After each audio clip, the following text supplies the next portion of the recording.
everything. Perfect. He's got a beverage. Do you want to get some cola, I'm still Cameron? unprepared. Oh, fuck. Yeah. Give me a second. Oh my god, yeah.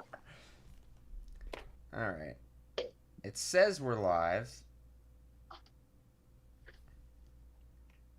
You can tell we're getting old when the cola becomes Diet Coke caffeine free. Ah, He's not as spry as he used to be. I'm getting bloody old these days. I miss 2019, Cameron. He drank the good unadulterated old-fashioned cocaine. I mean Coca-Cola. he's been drinking it for so long. He may have been drinking it back when it did have cocaine in it. Yeah. If urban legends are true. Back in my day, Camosaurus drank cocaine. I don't remember a single one of those streams after all that. Yeah. Yeah, the plot twist is that Cameron has zero memory of Dino 2 because he was just zonked Who the fuck out. are these people? When are you coming back to Dino Tube? What's Dino Tube? Alrighty. Ironically, he was the one who was high. I didn't as even a make my kite. bed. I'm such a fucking bum. I also You can see only it in made shot. my bed enough for you to see this corner is somewhat less disheveled. That's basically it. I have About totally done that for videos before and streams, where I've just made whatever part, cleaned whatever part of my room you're gonna see, made whatever part of my bed you're gonna see. I'm gonna make it even better. I'll It's all stretch that's out the strictly little sheet necessary. here. There we go, and then I'll like even Max get some Luckhurst fancy attention says by leaving the my Holy keyboard Trinity. Right there in view. You're goddamn right. Curating my life. Oh, he has a Hey. saber-toothed tiger. Max is here. I didn't bring any. Oh, we're live? What the over. fuck? Oh, shit. Yeah. Just a little. Oh, It's okay. God. You can get undressed again. The people want to see it. I always look at people when they start a live stream and they're like, what, we're live? And I'm like, idiots. That could never be me. Yeah, Here I am. there you are. Hey guys. So yeah, I got these two boys as announced in those little posts. I think Cameron put one up too. He threatened you, be there, be square. BionicleSaurus was just A radio lot of square silent. people here. Yeah. Actually, that's a good idea. I'm putting a link on the community page now. Wow, he's doing it. Wow, BionicleSaurus Productions, you're already #1. We already have a battle over the top fan thing. How the fuck did you get 50 XP right off the rip? You weren't even the first one to comment. That's so crazy. I don't understand this game at all. I really don't. So what is it? Like, how do you... I don't understand. Well, We as I just don't said, know. I don't understand. So I don't know if Hello. you actually caught any of my last stream, but we ended up basically like there was a point where I had only people in there with like colorful things on their names, so it was only moderators and like all of the top people in the chat, and we were trying to figure out how people were deranking each other and stuff, but we just couldn't come up with rhyme or reason. And it's really vague. It's just like it says something like stand out in the community. Oh wait, this Damn, actually how many says points more does here that on the have? phone. Stand out in the community by earning XP points as you engage in the live stream. The top 3 fans get a special chat badge for that session. Points reset every stream, so everyone has a fresh chance to lead. Oh yeah, it says up to 3 live chats per hour gives you XP. It's actually way more specific on the phone than it was on the PC. Okay.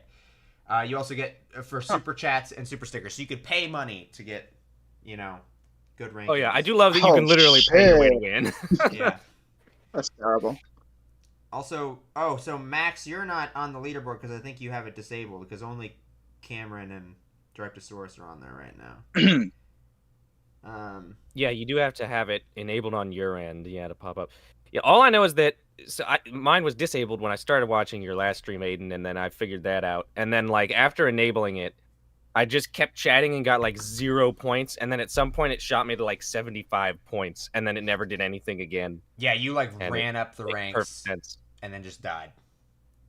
Then just stagnated I immediately. mean, you did. A lot of people Just were like stuck at Dinosaur 75. Maybe you get 25 XP per live chat per hour, so that's why you capped at 75 because it's only 3 live chats. Maybe. Maybe, yeah, I don't know. Well, let me do. We're a little bit in, but welcome to Kiki and Coffee Live. Camosaurus, BionicleSaurus. Yes, they're mirrored on my end. Yeah, we're just gonna talk about stupid shit. If you guys have any questions and stuff, We in have the no chat, plan. Like very, very no plan. Very much no plan. Give us things to talk about, guys. Come on. You're being boring. If Say not, things. then I'll have to sit through these guys catching up with each other because I've talked with Cameron a little bit recently, but these two haven't, and they hate each other over how they both ruined Dinosaur Island. So Oh God, dude. Yeah, God. Yeah, I can't this emphasize guy. enough now. This is the first time me and Cameron have like been in a call together in God knows how long. Like 6 literally years. Been a 5 long minutes time. ago. it's probably Yeah. been Yeah. about 6 years. Yeah. I feel like we might have been in one like grip call maybe or something in that time, but I know that when Well, there was it's still the been like time- 5 years. Oh 4 yeah, you know, years. you did talk to someone. They were in Tennessee. They were visiting me in 2022. Yeah. That Yeah. There was So, a like, point in 4 2023 years. where Cameron was doing like an Instagram live, and then we were all at Aiden's house at the time. Me and Spino Dude and Dino Man and our friend Cesar, who I don't know what channel name to reference currently because I don't know if any of them exist. And I think Aiden like asked to join Cameron's Instagram live, and he like pops in, and then all our heads pop in from the side of the frame. yeah. So we're like, what the fuck are the odds that we're all together in one place for this? But yeah. But yeah, it's been a But yeah, while. it's been a hot minute is the point. Yeah. Also, it's not You look just as gorgeous you. as ever. That if you care. Right back at you. These two flirting with each other. It's not just you, Nature Max, is but healing. I says am- Bryposaurus. really excited to see you because not only are you a super familiar face and you've had that same profile picture for like what feels like eons, but I'm really glad you made it because this is like the old time of day I used to stream when I used to live in Colorado, and this would be like kind of the best time for everybody to jump in. So hopefully a lot of people like you that are in very different time zones than me will be able to show up. Like it's very late in the evening for Cameron right now. It's like what 6 p.m. over there. That's not that late. Well, okay. It's like an average much later than here because it's not even noon yet. It's 11 a.m. For me, Yeah. and it's 10 a.m. for Gibson. So, That's crazy for you guys. I don't know how you found the will to stream at that time. That's when I always used to stream it like, I mean, a little later than this, like maybe more like 11 to noon my time. Because I knew it, like I wanted to catch all the, people in the UK and Europe and not Yeah. make it like too late for them. and I found often that people in but- and I Australia remember- and New Zealand found it easier to catch streams around this time too. That makes sense. Eric's in the chat. Hey, you made Just it! listening, driving in the middle of nowhere, he says. Yes, Hell yeah. the Montana wild man. Eric activities in his natural habitat. Us in the kingdom are physically ahead of people. Better catch up. Jurassic World Rebirth. Son is a texting year and old driving. now. Somehow, Jurassic World Rebirth feels older than that to me, which is a weird. I don't feel like this often happens, but I Really? feel like maybe it's because it's like after like 3.5 days of Rebirth being out, I was over talking about it, and so it felt like a dead horse. Maybe because I feel like it came I out know. like yesterday. Yeah, I don't I know. can't believe I it's feel been a year. I feel like it came out outside of time. I don't know. Hasn't even Dryposaurus come is out. taking up the mantle of asking for episode 3 because Scrubwood Studios isn't here. Cool. Someone has to do it. 2018 era Dino Tube is healing. Well, it's not. Maybe we should It's just healing. maybe we should end the stream now.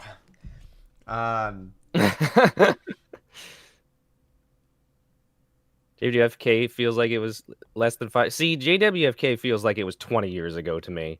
I'll say that. Like, I feel like even Dominion feels more like weirdly recent, but like Fallen Kingdom. I think because Fallen Kingdom came out during the old Dynatube era, and like I talked did. about it Was like that on stream 2018? after watching it. It feels. Yeah. Yeah, I think so. Yeah. Bro, it's a dirt road in the middle of open prairie. I'm fine. What if you're just texting, Eric, and you hit like a marmot in the middle of the road? I don't know. Hey, I got to see 4 marmots last Saturday, and they would not appreciate being ran Oh. over. They have brilliant shoulders, each wider than their own head. Yeah. Yeah, marmots are built like just just weird, stocky, lumpy. They look like they could survive getting hit by a car, to be fair.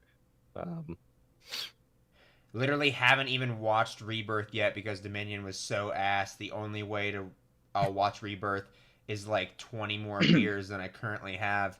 I mean, yeah, preach it, How many sister. beers does he have? I don't know. understandable. 20. Though I did like Rebirth quite a bit. And I don't know if I'd like bother to like recommend you watch it though. But I mean, it's not Yeah, Dominion. I would say that it was a fine it was a fine what? it was a fine release, I think. Like I watched it, I was like, yeah, I'm entertained, and I went home. And That was me too, that was which it. was refreshing after whatever the fuck the last couple ones were. Yeah, The I Dominion did. was horrific. I did say this very quickly, so I guess technically my opinion hasn't really changed that much. I was gonna say that I've rotted on it, but technically I think it was within the first week I ended up saying this. I felt the same way leaving the theater as you guys just described, but then that's why when I analyzed that, I had a problem with it because I'm like, the only reason I'm okay with this is because the bar is so fucking low, and I'm like, fuck it, I don't like this This bar is movie. in hell. It's Yeah. like Yeah. I don't know. I feel like there's things in it I can cherry pick and be like, this is cool. You know, like the same way that I'm like, oh, the concept of the Indoraptor's cool. And I could cherry pick, but I just feel like the movie's just like just I don't know. I It don't doesn't I don't do think you anything have for to me. cherry pick too much. I think there's a decent amount of like pretty entertaining scenes for me A lot personally. more than the previous movie. I'm That's for like, sure. yeah. I mean, I like all the Jaws stuff at the start. It's pretty fun. Yeah, And yeah. the T-Rex, anything with water, it's pretty good. I think the water stuff's good. I love the way They did that cool T-Rex stuff with River it. or looks. sea. I think the T-Rex looks really Yeah. fucking cool. I hate that raft scene though, mostly just because of how the fact it doesn't matter to anything.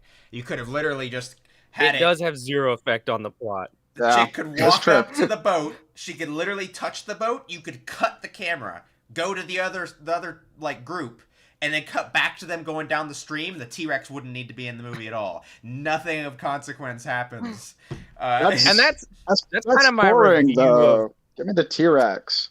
that's Come kind of like on. my review of Rebirth in general. Is it's like I really like a few of the set pieces, but it's kind of a toothless script because a lot of things happen and don't leave any impact. I still like. I would say I boat like is a perfect metaphor for the script. um, Gets fucking yeah. bitten by the T-Rex a bunch and still comes out unpopped.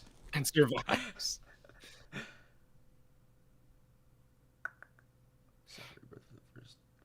Majongasaurus says cool dinosaur designs, mediocre characters, and like sure, I actually agree. Like characters are not amazing, but I do want to point out that the characters are like light years better than the last 3 movies because they at least feel Yeah. like characters and not cartoons, which is one of my biggest problems with like the other world. Okay, movies. like we just keep getting Oh my people God, saying it's that we're further Spider-Dead. back It's in time. Spider-Dead. He's like, what are we in 2017? David, like, I was 2017. barely in DinoTube in 2017. It was December of 2017 is when I joined DinoTube. So are you saying that, like... Well, are we in December of 2017? Nope. Now we're in 2017. Oh, there we go. All right, what were we doing in 2017? Cameron? I was Before Oh, Kiki God. ruined Season DinoTube. 4. Horrible war crimes, I think. I don't know. Yeah, probably. Something terrible. Thank God he's gone. Yeah, that guy ruined DinoTube. He My God, he's gone. he started a nation that overthrew the previous Oh establishment. gosh. Like Hellboy, the Crooked Man to Hellboy 2019. The D-Rex sucks I'm gonna ass, pretend I though. know what that means. Oh, you're talking about like in comparison to the D-Rex, like- designs? Yeah, I don't like the D-Rex either. The D-Rex was just like very underutilized as well. He just kind of shows up. I mean, I appreciate because I will say like the D-Rex is probably my favorite of the hybrids in the movies, at least in like concept, just because like he's goofy, but I'll take goofy over like edgy, which is more where the Indominabombatus and the Indoraptor land. Yeah. But When I saw none the of them are design, great. I thought they were gonna delve more into like the genetic kind of fuckery of the franchise. And Yeah, they didn't really they just touch kind it of at rush. He just all. shows up and It's is kind of scary just for a little bit. implied. Yeah, They didn't actually have much Yeah, interest in exploring that. yeah. yeah. So I was Which a bit like I enjoy disappointed. some subtext, but I don't know, putting something that interesting in and not exploring it feels like a missed opportunity. Mm. My favorite hybrid is still the Indominus, just because not only does it feel the most realistic of a hybrid out of all of them, I feel like I really just love its role and like the kind of the general idea behind it, but also just symbolically, it is like the only two dinosaurs that really ever mattered. I'm sorry, Spinosaurus, and David's literally in the chat, but T-Rex and Velociraptor are the only two dinosaurs that ever really matter in the Jurassic Park franchise, and it's both of them. I think that's a really fun way of like utilizing that. And I mean, even if you want to make an argument for Spinosaurus, the only reason Spinosaurus is important is because it killed a T-Rex, so T-Rex is still involved there. It's like it's always comes back to T-Rex or Velociraptor. You just can't escape those two motherfuckers. Even if you try to like morph them into a what do they call them? A Trosiraptor, or whatever. There's always Oh yeah. Velociraptor and T-Rex. They're always a thing. No fucking normie average person who watched Dominion knew that that was not just a Velociraptor. No. Oh, it's I think it's my issue, ChatGPT one of my issues 3. with one of my issues with the Indom in retrospect, and this is coming from like my general perspective is that like the first Jurassic World has rotted on me a lot. Because for a long time I was like, I don't like the sequels, but the first Jurassic World's pretty good, and now I'm kind of on my like fuck all these things arc. Yeah. And I think one of the things I don't love about the Indominus Rex is that like unto that movie, it's at least committed to and executed solidly, but I think I'm just anti-main villain dinosaur in Jurassic stuff. So I have a hard time getting into it like I once did, but I mean, what are you gonna do? my two favorites are the first one and Jurassic Park 3, and even though people like to identify the Spinosaurus as the main villain, he definitely kind of takes on a role kind It's of getting like that. closer, but he's not quite there. The Raptors Like, are arguably more important. Like, even though the Spinosaurus is a Yeah. bigger spectacle, like, they're arguably more important, even though I guess the Spinosaurus technically makes them crash on the island in the first place, so maybe not. But then you also have the Pteranodons. I feel like the spotlight is pretty evenly shared among the Pteranodons, Velociraptors, and Spinosaurus in a very similar Yeah. vein to, like, the first movie with T-Rex, Dilophosaurus, and Velociraptors in that one. Yeah. The Jurassic Park movies are always like people running into a small collection of dinosaurs, and then the Jurassic World movies are like there has to be one edgelord like Darth Vader dinosaur to be extra worried about. And I agree I with think what. Oh, sorry. Go on. Go on. I was just gonna say I agree Sorry. with what David says in the chat too that the first JW just feels very. I wouldn't say corporate in a weird way. I'd say just like yeah, it feels safe. The JW movies in general, Yeah. they have that like even just visually they have that like kind of sterile like too polished look and just Yeah. feel to them. They just and that's one of the things I kind of did like about Rebirth, or at least find refreshing, is that like it's shot on film, it's Gareth Edwards, so like it looks more like a movie. The bar is truly in hell. Well, anyhow, it looks like a movie, folks. Cameron was gonna say something at some point, and then I was just gonna say, like, I think the Giga just ruined the whole final, like, big boss dinosaur thing forever. Like, Well, yeah, that 'cause was he's just not such even a big joke. bad.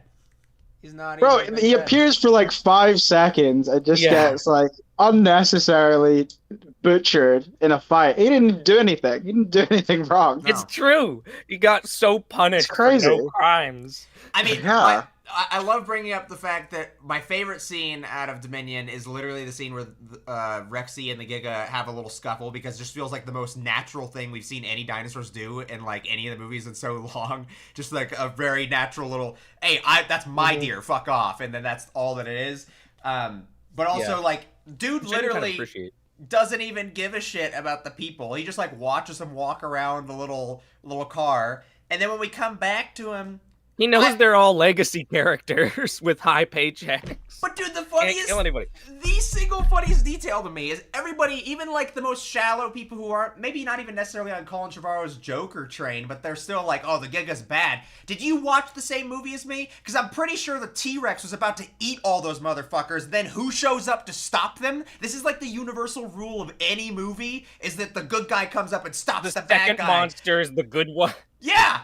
And the fucking Giga shows up and stops Rexy from fucking killing them.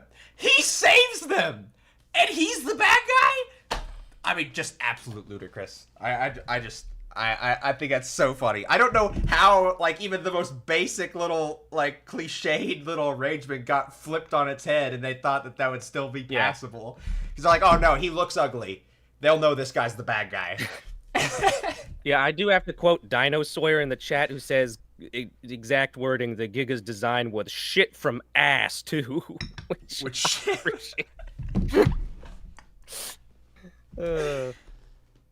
David says, my only defense for Rebirth is the cast of characters is very likable for me. Dino designs are my fave since JP3. Visually beautiful, just feels like Kara's put in the visual. I can agree with all that, especially comparatively.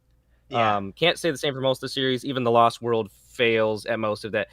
For me, controversially. Yeah, so that was one thing, is like we all had a relatively recent rewatch of the 3 Park movies, the OGs, and I was shocked at how, like, still can't say Lost World is bad, but like this was the most sauceless Lost World has ever been for me, rewatching it in 2025-6, whenever we did that. The Giga is basically a kitten. How can I join the stream? You already have. You're in the chat. That's Dracosaurus already said that. It's so funny how half of Dominion's plot has little effect on the actual plot. It's just stuff happening. Dominion is so, and this is a term that's thrown around quite carelessly. People love to just use this hyperbolic, but I'm using it very deliberately when I say Dominion was a fucking fever dream. Like, it was surreal. It wasn't just bad. It was so strange to watch. He slid like, into particularly my DMs. seeing like yeah dialogue like that, straight up, just I felt like I was hallucinating. Not to mention like seeing like bad puppets and animatronics in such a new like blockbuster from a major studio was like very strange. If you want to see like a physical embodiment, a visual embodiment of the degradation of this franchise, just compare Stan Winston's Dilophosaurus animatronic to the Dominion haunted house puppet that they used. I'm so glad you said haunted house, like, too, because literally you could also just go to the Dimetrodon scene, and it's literally looks like somebody holding a camera recording a bunch of people going through a haunted house and just stumbling into little things that growl at them for a second. Because all totally. The Dimetrodons don't even move. They just like walk up to them and they're just like, ah! Awesome. That film was just so bad in every respect. It was just awful. It was just so bad. I don't get so many people defend Dominion. I think they're just children, but like I'm getting really rage baited by people online. Well, the sad thing is that I think there's. I get rage baited by this stupid dinosaur corner of the internet in general, man.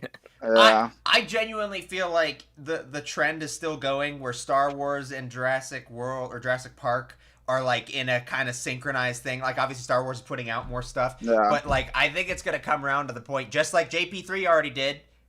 People love the prequels now. They love JP3 now, and Dominion's gonna be the same thing. You're gonna have, you know, the Force Awakens stands being like, Dominion's the thing, man. It was you'll get analysis videos like 5 or 6 years from now being like, Dominion was misunderstood. Oh my god. It was all about the difference is that the difference is that Force Awakens actually like was pretty good if you ignore everything it led to. I mean, that I think that the Force Awakens is genuinely as good as Jurassic World is. Like, they have the same like corporate kind of like safety problem. Yeah, but they're very similar. It was just a safe, like, soft reboot at the time. It's the whole trend for like everything. I think I definitely like Force Awakens more than Jurassic World. I think it's just a vibes based thing.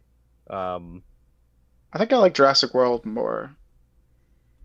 Well, it is hard to enjoy. It hasn't rotted on me yet. Like, I don't know.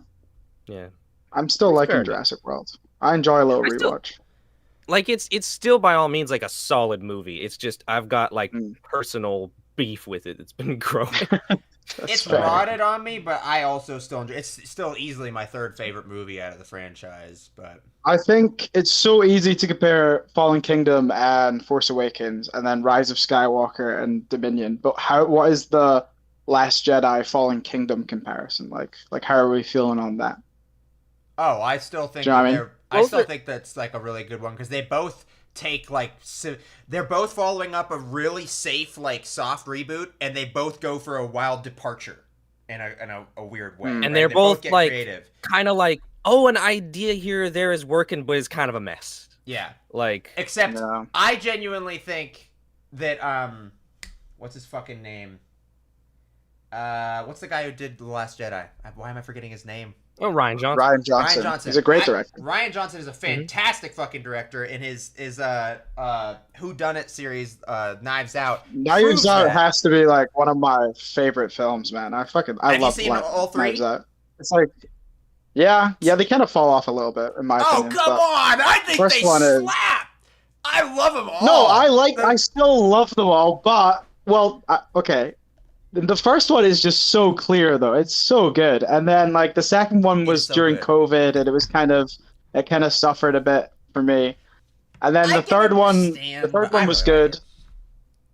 The third one was good, just wasn't as good as the first. I think the cast was better in the first. Like, just such a peak, like, the first lineup on that. Is so classic because it's just a good old-fashioned, like, even, like, literally Clue-style whodunit with a really great twist in it. But I don't know. I really like the other two. I think they're both really bold and creative. They're harder to directly compare because they're not all the same thing. I don't know. I think David is going to agree with me in the chat here, but I'm genuinely thinking that the third one might be my favorite. I think that third one is fucking amazing. I love the third one. But I love them all. I don't know. It was too like, we're trying something different here for me. I just wanted a classic kind of thing like the first one, you know? I feel like we already got that with the first one. I didn't want them just to keep doing the same thing. I know. I wouldn't tell them to not do it. Like, it's a great film, but like, you're just like, I just like the classic. Yeah, I just prefer the style of the first one, and I would be happy if I got like 3 of those films instead. But I understand that. Yeah. But anyways, what I was gonna say is, I think his name is J.A. Bayona. That J.A. Bayona. Yeah. I have less beef with him than I have with Adam Wingard, but both of those fucking toddler man-children, can fuck off and stop playing with really expensive dinosaur-shaped CGI toys, because I just don't want them anywhere near the shit anymore. It's fucking stupid. Like, literally, J.A. Bayona, whatever the fuck he was, like, he literally was old-fashioned Godzilla YouTube, Dino Tube. I'm gonna sit down with my dinosaur toys and record what I do. The plot line makes no fucking sense. It's 3 different fucking movies in one thing, and it's just a bunch of expensive bullshit. He's like, but what if there's a volcano and it explodes and then they all run off the cliff? Look, oh my god! Oh, and then it's a haunted house, and the whole fucking volcano sequence in Fallen Kingdom is just insane. It's like the so logistics stupid.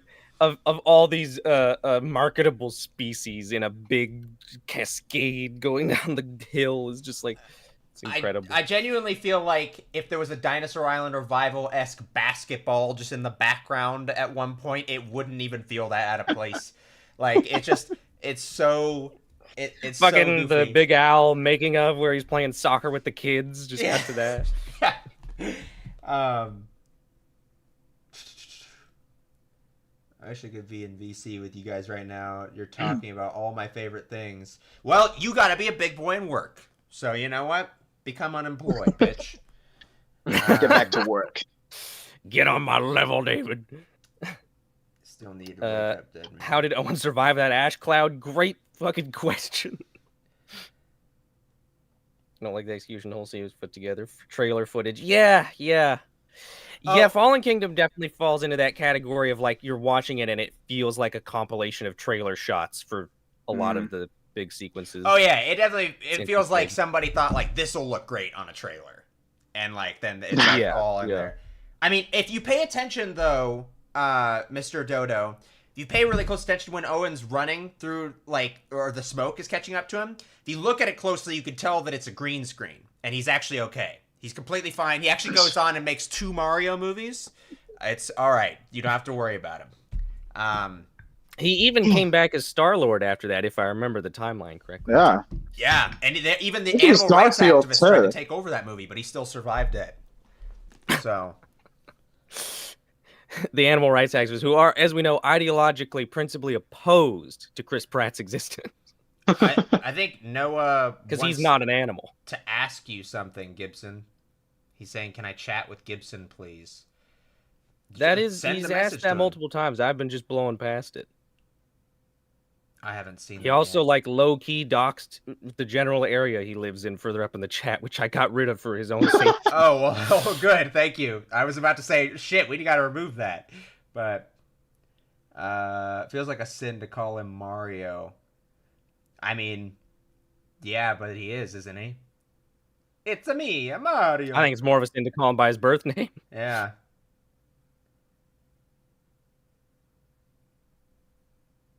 Magic. Oh, yeah. That's how Owen survived. Yeah, no, I think... It's movie magic, but okay.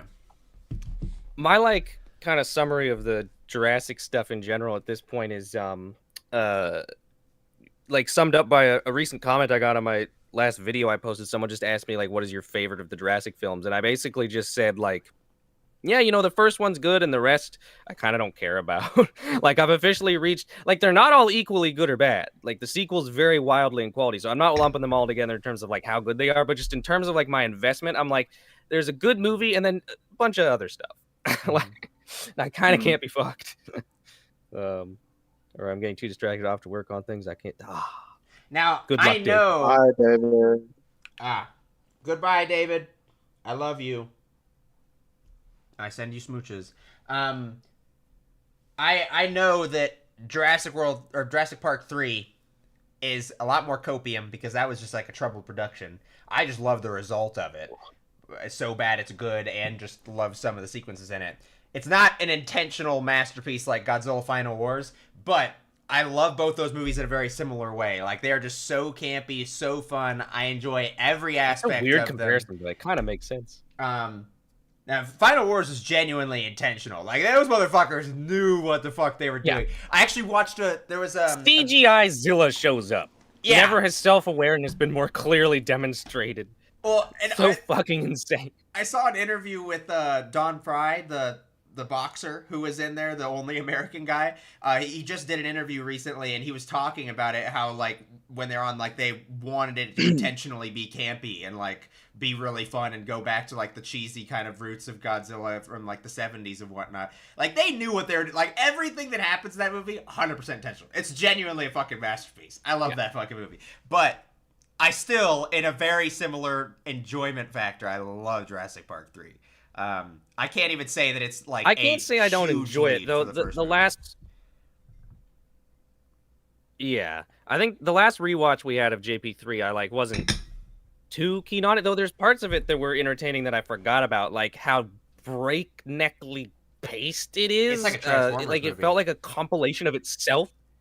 Yeah, it's crazy how, like, you look at, in the first 2 films, the amount of time in Jurassic Park before you see the T-Rex, the amount of time and establishing stuff in Lost World before you see any big predators or anything, before anything really starts going down. And Jurassic Park 3 is like, it's like 15 minutes in, it's broad daylight, they've just landed, and the Spinosaurus just bursts out of the trees. And it's like, it's hilarious how quickly it just shoots to that. It does. Yeah. I cannot say JP3 is not entertaining, because it definitely is. And it has that weird combination of, like, parts that are really goofy and, like, so bad it's good, but parts that are unironically cool set pieces as well. Yeah. I mean, I will admit, like, I generally try to stay away from, like, the last bad thing isn't so bad anymore, like with the Star Wars. But with JP3, I will say, like, I miss the days when that was the bad one, because it's really not that bad. Yeah, I mean, and also, I think importantly, it's charmingly bad. It's not depressing or boringly bad like Dominion is. Yeah. You know? Because, like, JP3 is kind of akin to, like, the first Twilight. It has an energy, and it has, like, even though it was a messy production and not as probably as clean as Twilight was, there's a vision there, and it does its thing, and I enjoy the bad charm to it. But it's not like Dominion is not the same way. It genuinely feels like a whole bunch of shit just thrown together, and like there's even variation amongst its own set pieces as to like how they feel. Dominion is worse, yeah. Dinoxel says I know FW is meant to be campy slop, but I just find it annoying stupid, and I'm trying to figure out what FW is. Dominion is a bad movie that I found fun. The only time I ever watched it was FW. Final Wars. Oh, of course. That's what he's talking about. Yeah, no, Final Wars. I enjoyed this shit out of it. I've only seen it. I might never want to watch it again because it was so sensorially overwhelming. Yeah. But it was a great fucking time. I will say for Dominion, one of the most I've laughed in a cinema ever. You know, the most laughs. Genuinely, like, it was just so bad. I think it is so bad it's like funny, at least, like not so bad it's good, but like it has parts. I agree. I will say it's mainly the dialogue. It's just hilarious for some of it. I agree. That is like I think that's a lot of the funniest parts for me too. The part that really left me disappointed though was because, full disclosure, I watched this very appropriately online, very in a fucking like I don't know 144p little watch session. Like I did not even want to go to the theaters to support this movie because I thought it was so stupid. And when I watched it on that, I was still like bored out of my mind. I was trying to laugh at this thing, and like I was waiting like these massive gaps between laughs because there was so many sequences where it just was painful. I remember I might have laughed once during the scene. It has its like most. Alan I mean, Grant, the fucking Mario choking out the Dilophosaurus is like a historically. Even not just the fact that it happens, but the way it's shot. It looks like it's shot for comedy. Like just his hand comes in from out of frame, and then like pretty goofy. It's incredible. But I just love just all of Jeff Goldblum's lines. In front of you, Jesus. Just make me laugh. Yes, Max. Jeff Goldblum going like, "We lack the minion" was pretty funny. I thought. Do I remember that? My friends still quote that to this day. Just him going, "We lack Dominion," and then we were like, "Oh, like Despicable Me." Roll credits. Come on. Max Luckhurst, Final Wars is a Godzilla thing. It's Godzilla Final Wars. Yeah. It was the last Godzilla movie for 10 years. Basically, me growing up entirely as a kid, as a Godzilla fan, I was completely under the impression that Godzilla was just dead forever. Like, that was how I grew up. I thought the last Godzilla movie had come out, and they weren't coming back. It's like 2014 was such a huge deal to me because it was like the first time I ever got to see a Godzilla movie in theaters, and it was like Godzilla coming back. But yeah, it was a celebratory movie of like Godzilla's past, in particular like the 70s and a little bit of the late 60s, like kind of camp fun Godzilla stuff. But it's like imagine the aughts like emo video, like compilation videos with the fucking emo energy, but also like cheesy as hell Matrix level fights and stuff. Like it was just like it's so glorious. Like all the memes though, man. Like everybody celebrates those early aughts like emo kind of like compilation videos, and Godzilla Final Wars is basically that, but like a movie. And yeah. It is a dinosaur tribute with 3 Days Grace in the background, but a Godzilla film. It's of its time in the best fucking way possible. I love it so much. Totally. I feel like the Dilophosaurus peering in the train tunnel is not talked about enough for how ridiculous it is. You just like reawakened the memory of that even happening. Yeah. Is that where what's his name? Steve Jobs dies? Dodson. We got Dodson here. Oh yeah, that's supposed to be Dodson. I forgot that. Yeah, it's Dodson, but they couldn't hire the same actor because the original one is a demonetizable, So he's Doxon. Yeah. He got doxed. He's Doxon. Oh my god. Doxed son. Also, in my opinion, I've Camp seen- Cretaceous should not even count as movie canon. I think we could all agree on that. Dude, I'm I actually tried watching disappointed in you it for bringing it like up. a video. I got through the first episode and I was like, I'm done. I can't do this. I feel like if everybody a baby treated show Camp for babies. Cretaceous like Fine. Trump treats the Epstein files, we'd be all better off. All right, like Okay, so we need to start a war to distract everyone from it. yes, we need to start some war with some other franchise to distract everybody from Camp Cretaceous. It's like, why can't we have like a live action show or something? Instead, we've got this fucking like. Yeah, I mean, dude, and Cuckoo now especially Gaga. nowadays, if they gave it to Apple TV, they might pull something good off. I mean, Apple TV is like, well, I guess they're not the main creative team behind it, but Legendary Pictures is doing fucking awesome with Monarch: Legacy of Monsters right now. And like that's, I have my gripes with parts of it, but like I think they're doing a really good job. Like a TV Godzilla live action show, and I think they're doing good with it. So maybe I they haven't could do... watched any of it. I haven't watched any MonsterVerse stuff since Godzilla vs. Kong. That was the end of it for me. I was You haven't that seen was the correct. masterpiece, Godzilla X Kong, the greatest I movie haven't. ever made? Oh my gosh. You're missing out, buddy. But Red It's a Monkey, tragedy. Red Monkey, Red Monk. he does his best Jared I've Leto seen impression. a GIF. Art. I've seen a GIF or a short clip, I don't remember, of King Kong using the baby as a weapon, and I Yeah, felt like that was the pretty best funny. That part, is the so I peak didn't of the need- movie. That I think. was, That is yeah. peak. Yeah. It's pretty sick. Unironically, This is such a wet part of the the film, most man. it really is, dude. Unironically, the most badass thing that happens in that movie, and this is like where Godzilla's supposed to be super powered and shit and kills a whole bunch of crap. The most badass thing in that movie is that Kong is like, "Fuck children, I'm gonna fucking beat this guy over the head with this child I just met." Like he has no fucking remorse. He's just like, "Fuck this," and just like beats the shit. I mean, that's badass. Like that's a monster-esque thing to do. But everything else in that movie Okay, is so just this is I'm infuriating. sorry, because I don't know a lot about the show that shall not be named, so I just read the words from Max. I think I watched a depressing amount of Yeah, Camp Cretaceous, I was but reading stopped when that. the robots came in, and that just stopped me dead in my tracks. Oh yeah, I think it gets more Not ridiculous fair than to the that. robots. I've heard things from down the grapevine They have from robots? David, who actually decided to Technically- degrade his existence by watching it. Technically, it might be in the same world as Westworld, so could be a thing. No, Okay. Are you unironically saying Incorrect. that there might be a hint that they're in the same universe, or are you just making this up? maybe. I don't know. Scrubwood says, "I'm here to tell Gibson that he's about to be deprioritized." Yeah. Oh, Scrubwood's here! No. Yay! And he hasn't asked for MI episode 3 yet. Dryptosaurus already beat you to it. I do wish I watched Godzilla X Kong. Still am yet to.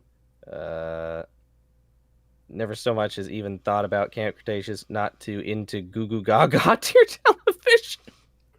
What an elegant Hell way yeah. of describing that. Yeah, and I mean to that extent, there is the element of like, you know, how harsh do you want to be on something that is literally made for like a super young audience, but also it's just like, it's disappointing that that's like the thing that we got. I don't want to be all back in whatever. my day, but back in my day, we didn't need to fucking make things like completely unintelligible in order to be Yeah, and you know prioritized to what? children. I kind of just caught myself on it because that is absolutely true. That like kids media can be really fucking good. I mean, hey, when it's intended to be. a So perfect example. yeah.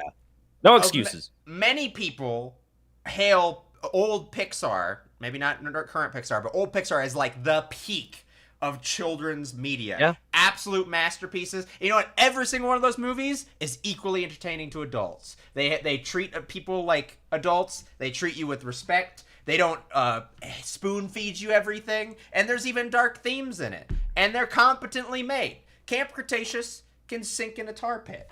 Slowly. Camp Cretaceous does. It's of the era of kids media now, where like it does feel like it should be being watched with Subway surfers on the side.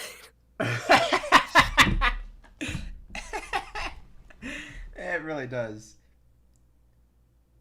For some reason, all the robots were called Chads and Brads. What? What the Oh, they're hell? like I- humans. Okay, can we like try to Interesting. topic jump Well, because I can't. It's like third. Yeah, let's not just let's stop. More traumatizing, Aiden. Like I just feel like I'm losing brain cells vicariously here. Let's talk about Incredibles is a masterpiece. I can agree with that. Let's talk about BOTM. I think people who watch Cameron already know that he's joined his BOTM arc, but I know there's it's been a very fun new adventure for him, and obviously Gibson and I have been on the train for a long time. Myself in particular got a little deep, but That's crazy. I'm not that far behind him. No, maybe with ceratopsians you are, but maybe overall not so much. Overall, yeah, because I probably got a few more. You still have a similar amount of stuff, right? Stuff. Yeah, I mean the only like OG Raptors I got were the 2 first BOTM figures I ever got, so I didn't want to get rid of them. They feel really historic. All right. But yeah, I mean BOTM has been like exploding lately in terms of just like improving the engineering and like further refining what they're doing, and of course expanding like the types of animals they're doing in all sorts of exciting. Like we're living through a really exciting era with like being beyond the family groups. Oh my god, it's the mammoth. The mammoth. We're in a really exciting era with BOTM right now that we're past like the family group themed lines, and now it's just like they can do whatever they want, and we're getting mammals and all these new different theropods, and of course Theriophorans with the fucking Stegosaurus I just reviewed, which is amazing, and the upcoming Kentro and Spikealis. Like, yeah, so it's like kind of a like the ideal time to be getting into BOTM in many ways. Honestly, like it's kind of interesting the effect that like the first few lines had on how I collected it, because you know, if they had been doing things the way they are now, I probably wouldn't have so many fucking ceratopsians and tyrannosaurs. But like the way it all came together, it's like I thought, you know, who knows how long it'll be before we get a Theriophorian line or whatever. But of course, after the Tyrannosaurs, they just started doing what they're doing now. But yeah, it's cool. I'm curious how many you have. I counted 43 BOTM figures. Oh, I don't think I'm competing with that. Depends on. Well, let's just see what's on display, because I also have a few in storage. Also, I have 11. Hey, you're 1/4 of mine, and you just started. You've been bitten I have by 25 on no. I have Yeah. 26 on display, and like 29, I think, if you count the ones that are not visible currently. Mm-hmm. What ones have you put away? I put away like the old Pyroraptor is just in its box. I'm just keeping that for nostalgia. And then the Zuniceratops and the Pachyrhinosaurus, same story. Like they're good, but at a certain point, you need fucking space for stuff. And I had kind of just decided they weren't as important to me.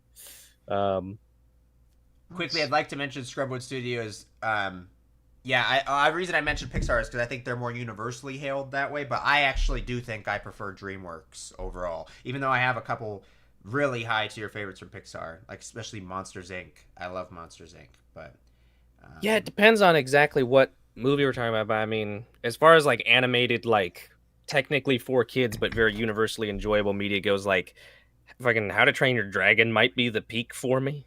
Well, if I was gonna give a single award to the best like enjoyment for kids and adults at the same time, Shrek was revolutionary. It genuinely changed. Dude, I was gonna say Shrek. Pop music. Yeah, no, I get like it's a meme, but it's also fucking true. Shrek was a great amazing movie. The first 2 are great. Yeah. Shrek 2 is so good. I love Shrek 2. What a film. Anyway, back to BOTM. Anyway, yeah. So this was my first figure. Oh, it was. That's right. I think. Yeah, I really just went in the deep end on this. That's crazy. I still really want one. I just don't want to spend that much money on one. Same. Yeah, I wouldn't do it. It's a great figure, but it's like, I don't know. Because it's like more than the Stegosaurus, I think, price wise. Oh yeah, it is. Like, yeah. Or at least it's so comparable, but it's smaller. So it's a bit of a flawed masterpiece. This guy, like, I don't know. There's like he's so good, but so mid at the same time. I'm also just gonna see. It's kind of the Stegosaurus in a way too. The re-release looks like for that guy, because especially now that I've seen the woolly rhino and how amazing the paint looks on that, this one is kind of aged a little poorer on me now seeing that paint. But they just he has like one dry brushing of like orange on him, like red, kind of gingery, and that's about it. It's kind of sad. Yeah, but he looks great. He looks like chocolate. He does. I mean, he's just a mammoth, you know. I do prefer Ross's he's doing the job. Sculpting style for the fur that he puts on the sculpts compared to this sculptor, but it still looks really good. Yeah. Mr. Dodo says, I bought the big blueberry first, which could be the Gorgosaurus or Torosaurus. No, he either mentioned way. the Torosaurus earlier. Okay. Okay. Torosaurus. I am, by the way, so fucking hyped about the new trike. Oh my god, I'm so hyped about the new trike. It looks like a beautiful adult version of that sub-adult, which I don't know if everybody knows here, but it's intended that this is supposed to be the female, and that new one's supposed to be the male, and yes, and I may have had an influence by pressuring my friend who's in the company, that I was like, hey, cheekless ceratopsians, then he might have done that same thing to the group and gotten a cheekless triceratops going. So I'm just so fucking hyped about it. So fucking hyped. It looks so good. Oh, I'm so excited about it. It looks really good. Does look really good. Oh gosh. The T-Rex 2.0 is also crazy. Like the articulation they've got now, the new T-Rex they've designed is just nuts. It's like, because the original T-Rex release, I mean, I have the small one, and I know the big one was even more problematic. It's like, it's an admirable attempt, but it's very flawed. And I love how they were just like, all right, try this on for size, motherfuckers. Like, they just made this ridiculous thing out of it. My biggest criticism towards BOTM ever, because I always think I think it's always been clear that not only do they do great customer service and they really care about their shit, but they genuinely keep trying to improve their products. And I've been critical of the T-Rex for the longest time because I owned it, so I'm speaking from experience. But even before that, I hated the idea of it not having a stand that supported its body weight and it just relying on its legs. I thought it was a bad idea from the get-go. But even then, I still respected the ambition that David Silva really wanted to try and see if he could make something where you didn't have a visual stand. He's trying to push the boundaries, and he was trying to do something new. It didn't work out, unfortunately, but they saw that, and they tried to fix it, and they made a way better engineered figure. And even though I've also, from owning that big T-Rex, have found that I don't really have much interest in a big 1/18th T-Rex, but I am so, happy. It's like, that is literally the embodiment of the closest thing to a failure in my eyes. I still wouldn't call it a failure, but the biggest disappointment the BOTM has ever given me was that big T-Rex, and they're already doing such a great job, fixing it, and completely, on their own, because, internally, I know that David Silva was not happy with it, and so he just wanted to make it a lot better, and that's really cool. So, what... Yeah, I mean, I'm going to be making a video. I was almost going to say the very dangerous word of soon. I'm going to be making a video at some point reviewing my BOTM Allosaurus and my Cyberzoic Utahraptor and Dilophosaurus. And it's basically just going to be I'm going to name it something like, hey, the BOTM theropods are good now, which is hyperbolic because I already think they were good. But, the improvements in range of motion and engineering and stuff on those figures versus the Tyrannosaurs is nuts, particularly on the Allosaurus and Dilophosaurus. And yeah, I mean, again, that really embodies just what we're talking about as far as even the Stegosaurus just fucking came out, and I was looking at the fine cut prototype whatever for the Kentro, and the Kentrosaurus already has another neck segment and better ankle joints, and I'm like, oh, he's already accounting for all the things I didn't like about he's one Theriophorus and already taking notes. So I really do appreciate this one that. Also, the Stegosaurus felt, I think you and I said this before, but it's the first time in a while that it felt kind of like a step backwards. Like, the legs just don't feel as well articulated as the other. Yeah. And I think all of that is genuinely a consequence of it being hand sculpted as opposed to digitally sculpted, because they've been really good at digitally sculpting their models and cutting stuff. And I think just the hand sculpting, and also is probably a consequence of it being like a new body shape they hadn't done before. And things like that. But I agree the hand sculpting definitely had something to do with it. But yeah. Should get that Meratherium Terribers, or I could get Meratherium Dude, I'm so hyped for the Meratherium. Dude, the whole next wave, the fucking Kentrosaurus, the Ceratosaurus has me rabid. Yes. Oh my gosh. The next wave is going to destroy me. Spike-A-Mel, I'm so excited. Oh yeah, the Acro. So I forgot cool. It is the Acro wave. There's so many. That Acrocanthosaurus is so amazing. Many. The Acro is actually the main reason. Well, it's not the main reason, but it's a perfect example as to the reason why I'm not interested in the big T-Rexes at the moment. Is because I really do like T-Rex. I still think, I'd say pretty confidently it's my third favorite Tyrannosaur. But I'm just not, well, fourth favorite Tyrannosaur. But it's... Oh, you remembered something. Well, because it's Chianjosaurus, Eutyrannus, not in this order, but it'd be Eutyrannus, Chianjosaurus, Albertosaurus, then T-Rex. But like, I still really like T-Rex. I just am trying to like not be too bloated. It's not a genus I would go out of my way to own, right? But like, I already have a lot of stuff, and I'm gonna struggle through them, especially these big motherfuckers. And there's a lot of megatheropods I'd rather have over T-Rex. So let's cut out the middleman, and I'd rather have Acro, Giga, Karkar, Spinosaurus, Torvosaurus. Oh my god, if we get a Torvosaurus at some point. But anyways, I'm calm now. That would go hard. That would go extremely hard. Yeah, I just like, I don't really have the room for it. But I saw in here Max was saying that he's not really feeling the... I think you're mostly criticizing the colors of the new Tyrannosaurus. I agree. I like the patterns. Not crazy about the colors on that one. It's a lot more conservative and like more like, I guess, solid, safe, naturalistic kind of color scheme. All I'll say is keep your eyes out. I think there's more exciting stuff in the future. But I just read, I'm hoping for a BOTC Dodo for obvious reasons. Then I look to the left, Mr. Dodo 19 checks out. I see. Collect Day one, as presumed Torvo is cool, but it has a base. The Collect Day Torvo also has like a really like noodly tail.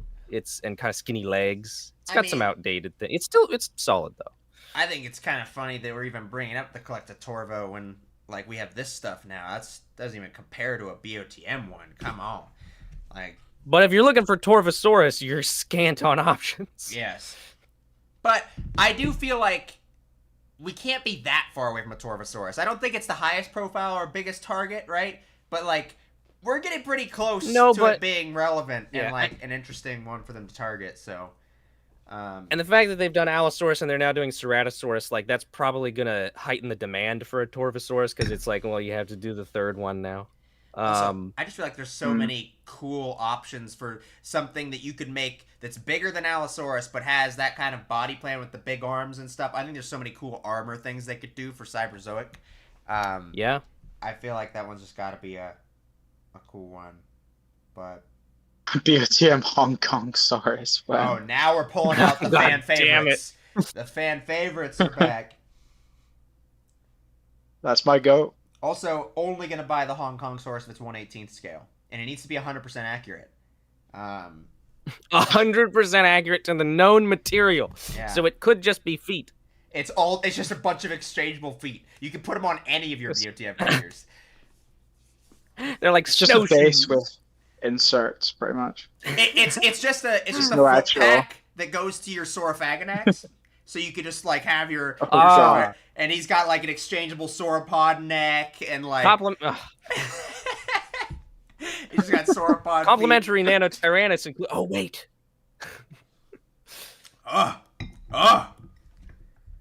Dude, so that's fucking. There you go. That's how long it's been since me and Cameron have properly talked. Is we're now living in a post Nanotyrannus being validated world. Yeah. Yeah, that's crazy. What the fuck? What life? So you guys, do you have like hardly any of this BOTC stuff? I don't know, because I know I don't have any yet. I you don't just have any I have. don't yet. know what's gonna. Are you gonna? At some point, I don't know what's gonna break me on. Well, if they do a cave bear or a short face bear, that'll do it because I'm a bear simp. Mm, If they do like one of the giant ground sloths, I think I would go for that. I've been very close to picking up the Andrewsarchus, but I just haven't quite pulled the trigger. Yeah. But I might. I haven't pulled the trigger it's on pretty that one cool. either He's a because pretty cool I guy. do think it looks really cool, but I'm just like, I'd rather have a Daedon. And so I'm just kind of sitting. And unfortunately, BOTC showed up. And it's not that they're picking bad genuses, because they are picking the bigger name genuses at the moment because they just started with BOTC. But they've come in a point where I'm now so deep into Creative Beast, I'm trying to be nitpicky about the genuses I'm representing. Because they're all so good, I'm like, okay, what animals do I actually want on display? And Andrewsarchus is cool, but I'm an Entelodon simp. What I will say about the Andrewsarchus is, and this is why you probably should wait for an Entelodon, is that the articulation is very much like you're talking about with the Stegosaurus, where it's like their first time this body plan, because it's kind of ass, like it kind of sucks. The whole like the way the legs move is like completely wrong. They move forward instead of backwards, like the bottom leg portions. Yeah, the ankle. It's It's so bad. Yeah, like the ankle section. See if I can show you. I swear, if Mandy's fiance got me sick, about this. I'm gonna kiss that motherfucker. That's as far forward as you can get his leg, like. And then backwards it goes like this. I think you meant Like, backwards first and forwards second. Yes, yes. You know what I mean? But yeah, I don't know. And then, have you sid the jaw? I don't know how you could have done it better, but like the jaw. This is not on screen at all. What am I doing? How do I do this? Have you seen it though, or not? Like the flaps. There we go. That's a better. Yeah, the shot. brown flaps is what you're talking about. It's a little bit weird. Like I don't know. I think they've already done better with some of the stuff like that. What's one of the ones they were just working on that they revealed? Different segments. I don't remember. Shit. I mean, I know like even the Smilodon that you brought over, Aiden, that I got to handle in person. Like I thought that one was like pretty good for the most part, but still like it had its limitations where I was like it's a little awkward because of the body shape. Yeah, basically its no legs are reduced to just going like this. They've already fixed that with the smaller ones, and I think they're fixing it with the bigger ones. But yeah, I've been like really interested in mammals a lot more recently. I'm very interested in it, but I think I'm in the same boat as Cameron. I don't know if you said this yet, but I'm just not doing the 1/12 shit. It's not happening. I'm sticking to 1/18. I'm not touching it. Yeah, same. I have this one because this one was given to me. I've got a few 1/6 ones. Oh, I forgot. When I was counting BOTM figures earlier, I forgot my 1/6 Protoceratops. Random thought, but yeah, 1/12 is like I don't want to bring in a third scale into this that doesn't match. I already have done it, but it's just because as soon as I get like a 1/18 scale melanistic Smilodon, this guy's chucking out the window, and I'm getting that one. Because this is genuinely a great little figure. But the color scheme is just so like uninspired. Like I don't know. Yeah, it's just Simba. Sad about it. I've seen so many. I love Creative Beast Studio. I love everything they're doing, but the Beast of the Cenozoic line is coming a little short. It needs a little bit of TLC, in my opinion. Fair. And what are your main issues you'd like to see addressed? Like top 3. What are your main TLCs you'd like to see with BOTC? Oh God. Wait, you broke up for a second. I think we got the message, but David Silva's killing me. Okay, hopefully the ping will fix it. What are my issues? The color schemes are generally drab and uninspired. Apart from the Andrewsarchus is maybe the only example where it's like they kind of did something. I feel like they're sticking. So you do the whole like. Obviously, all the color schemes are based on like animals or whatever, and I feel like they're just picking boring ones for like they just did. Okay, we've got a saber-tooth tiger. Let's do a lion. Like, there's so many cool things you could have done. I was gonna say it's a product of them being mammals, but that's kind of unfair. There's a lot of interestingly patterned mammals at the very least, and yeah, Yeah, and As a I'd pet. love for them to go outside of just keeping it to like a family group as well. Who says this Smilodon has to have like a big cat color scheme? Like Yeah. you can draw from True. other mammals. Base it on a But that's the kind of mandrill, interesting. cowards. Exactly. That's the kind of interesting where's stuff my they do with blue-ass the Smilodon? Mesozoic line. Or a mandrill We've colors got on a mammoth. ceratopsians that are like. There are ceratopsians that are like frogs, lizards. We have bird examples. Like they draw from everything, and then Yeah. mammals. It's like you have one family group. I mean, honestly, It's if you in there. really go phylogenetically, like putting amphibian colors on a dinosaur is like just as ridiculous as putting reptile colors on a mammal. Like it really shouldn't Exactly. be that far. Like obviously mammals, like integument wise, like they actually struggle to like have certain pigments. Like blue is just something they don't do, and like Yeah. the mandrill has. I'm blue not on its ass, asking that's the for skin, but still. So I mean, I'm not asking for a blue mammoth, you know. I'm just asking for like something a little bit different, you know. Yeah. No, I'm with you. That's all I'm saying. Yeah, that's fair. And then I just think the 1/12 focus is kind of screwing it over a wee bit because it's like, oh, Yeah. Kalenkin's coming out, Direwolf's coming out. When am I going to actually buy a 1/18th version of this? Is kind of killing it for me a wee bit. Well, Yeah. I think the main issue is that like if you were completely disinterested in the dinosaurs, the Mesozoic stuff, I think you probably would have less problem with the 1/12 because the 1/12 gives them more. They're bigger, and so you have more like playability with some of the small guys. But it's like when you get into the really big mammals, they get ridiculous at 1/12 scale. So like. Well, maybe either way, it'd be better for one to. I'm with you. 1/12 scale Paleoloxodon when. Yeah, I just like 1/18 better as like a consistent scale for everything. I just love that everything can go together. It's so cool. I Like agree. seeing everything roughly in scale with one another, especially over like time periods like this. Like if they do like a Paleozoic line at one point, that'd be really cool as well. So it would just be interesting. It'd be nice. I'd like to see my Smilodon and my Inostransavia together. That'd be kind of fun. Same scale. Yeah, I mean, Yeah. it is just cool. I don't know if they'll seeing, do that though.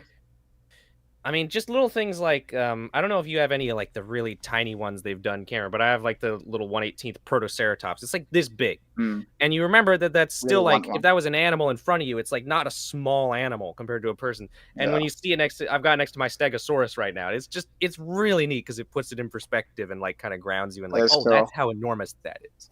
I have my one Hammond collection, like Alan Grant figure that I just put next to all of them to be like, oh, there you go. look how big they are. Oh, That's Mattel's cool. 1/18th scale? I guess that makes sense. Are you talking about specifically the Hammond collection, Yeah. or is all of them 1/18th scale? I think all of them are, but the Hammond collection for sure is 1/18th scale. Okay. At least very close to it. I think if they're 1/18th scale, I think that the Giga and Spino are undersized because I'm pretty sure those guys are like much larger than the real animals in the movies, and I think they come out pretty true. realistically sized in comparison to these guys. I think the dinosaurs are all over. Like they've kind of messed the scaling up a wee bit here and there. But the human figures are definitely 1/18th scale humans, and they try to stick to that. I don't care. The Hammond collection fell off. I'm done. I'm done with them. Wow, the 2019 Cameron really is dead. Two horrific waves of figures in a row. I can't do it. Beast of the Paleozoic. That's why I so picked cool. up BOTM. I That feel would be like we're awesome. probably still like 3 years off from Beast of the Paleozoic becoming like getting a decent, but it's probably gonna trickle like this. But when it does, I'm so fucking here for it. I'm so excited about the weird motherfuckers we're gonna get, and BOTC or BOTP. 100% Dimetrodon is going to be the first release. Oh yeah, without a shadow of a Binoculars doubt. or something. I wonder what color do they'll wanna do just for put in that, BOTP. Just to do like red for my BOTM only and orange for BOTC, maybe yellow. my only Hammond collection figure, my only thinking Mattel green. figure ever is Oatmeal, and for that I feel I am superior. Is that the baby stag? Yeah. Did you say green, Cameron? I know ball. Yeah, I think green, no? That'd be I cool. also thought green, but green Beast is of technically the Paleozoic. color for their card game. That's Zoic's theme color. And so if they Yeah, keep I everything guess so. kind of uniquely guess so. colored on the website, then it would. The trike That is the would most be- obvious example. Wait, the Yeah. Hammond Collection 1/18th scale is the same way that Collecticarno Yeah. was 140. Oh, yeah. Oh yeah, because that trike is like so small, right? It's teeny tiny. But generally, it's 1/18th. So I have 3 Mattel Supposedly. figures. I have the supposedly, Hammond Collection Spino and Giga, and then I have Jimmy Fallon, the Maiasaura, who's just like the default. Oh yeah, I forgot about him. What do you call it? The default Oh, Hammond God. Collection line, or not Hammond Collection, Mattel line. I don't know if they have a name for it, but whatever. Yeah. Yeah, I ended up with fucking the Stegosaurus. I'm kind of spoiling like fodder for a future Toady Secrets video, but it was like after Entropy, and I was like thinking about like what I was gonna do with the show after that episode, and I was talking with David, and like this little Stegosaurus had just come out, and he was like, "Look at this stupid thing. You should like I think there was a shot of it from like the front of it, showing the front of its face, and it just looks so derpy." And he was like, "You should make this like a random like side character in Toady." I was like, "Yeah, maybe that'd be kind of funny." He's like, "What would its name be?" And I just like improv just oatmeal, and that became the whole character, obviously. But what was great about it is that like I thought it was a funny idea, but I wasn't fully committed to it, so I kind of forgot about it. And then like a few days later, I get an Amazon package from David, and it's got fucking the Stegosaurus in it with a note like here for the future of Toady or something. I was like, all right, I guess we're doing this oatmeal thing. And so then I of course I did the MIB Gorosaurus joke of acting like he had always been there, and not mentioning him at all. But I love that David just like forced oatmeal upon me. But it all worked out. You see, Dryposaurus says he's the best Toady character. What about the PSO Audrey, the Lambeosaurus? That thing. Well, I mean, I shouldn't say it's so forgettable because I forget most of the PSO stuff. Toady live action remaster Netflix series. Yeah. What would be live action in it? It would just It'd be all played by animated, humans. even if it was live action. It'd just be all humans. Oh God. playing them. And like Blizzard is It'd played by just be human. Oh, that's like actually some sassy crazy. white woman in like a really furry white suit, or like coat. I mean, you know, she's just like like she's almost like Cruella. She looks like Cruella. Right? Is that what her name is? Cruella, I think. The bad chick from Dalmatians. I think so, yeah. Yeah. Felt like Cameron would notice for some reason. But was it? What?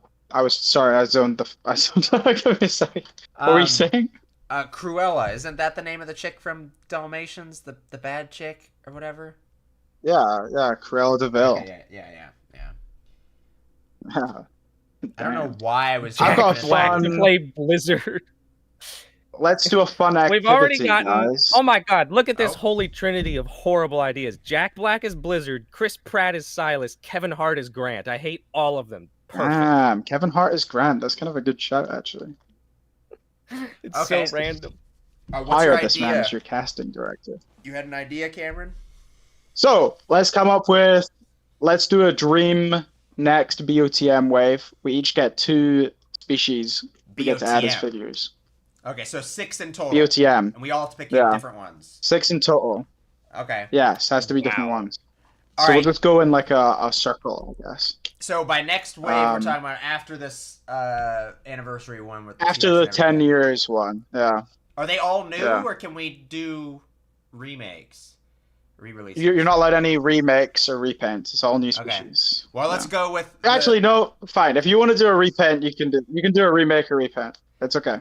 Why am I crushing creativity? How about instead we all do 2 new species and 1 re-release. We all pick 2 one re-release. re-release. Okay. Re-release. I so like it's gonna that. be 9 in this whole wave. We'll start with Gibson, since you're the famous BionicleSaurus. You started Dino Tube. Oh God. You birthed it. You christened it in its cradle.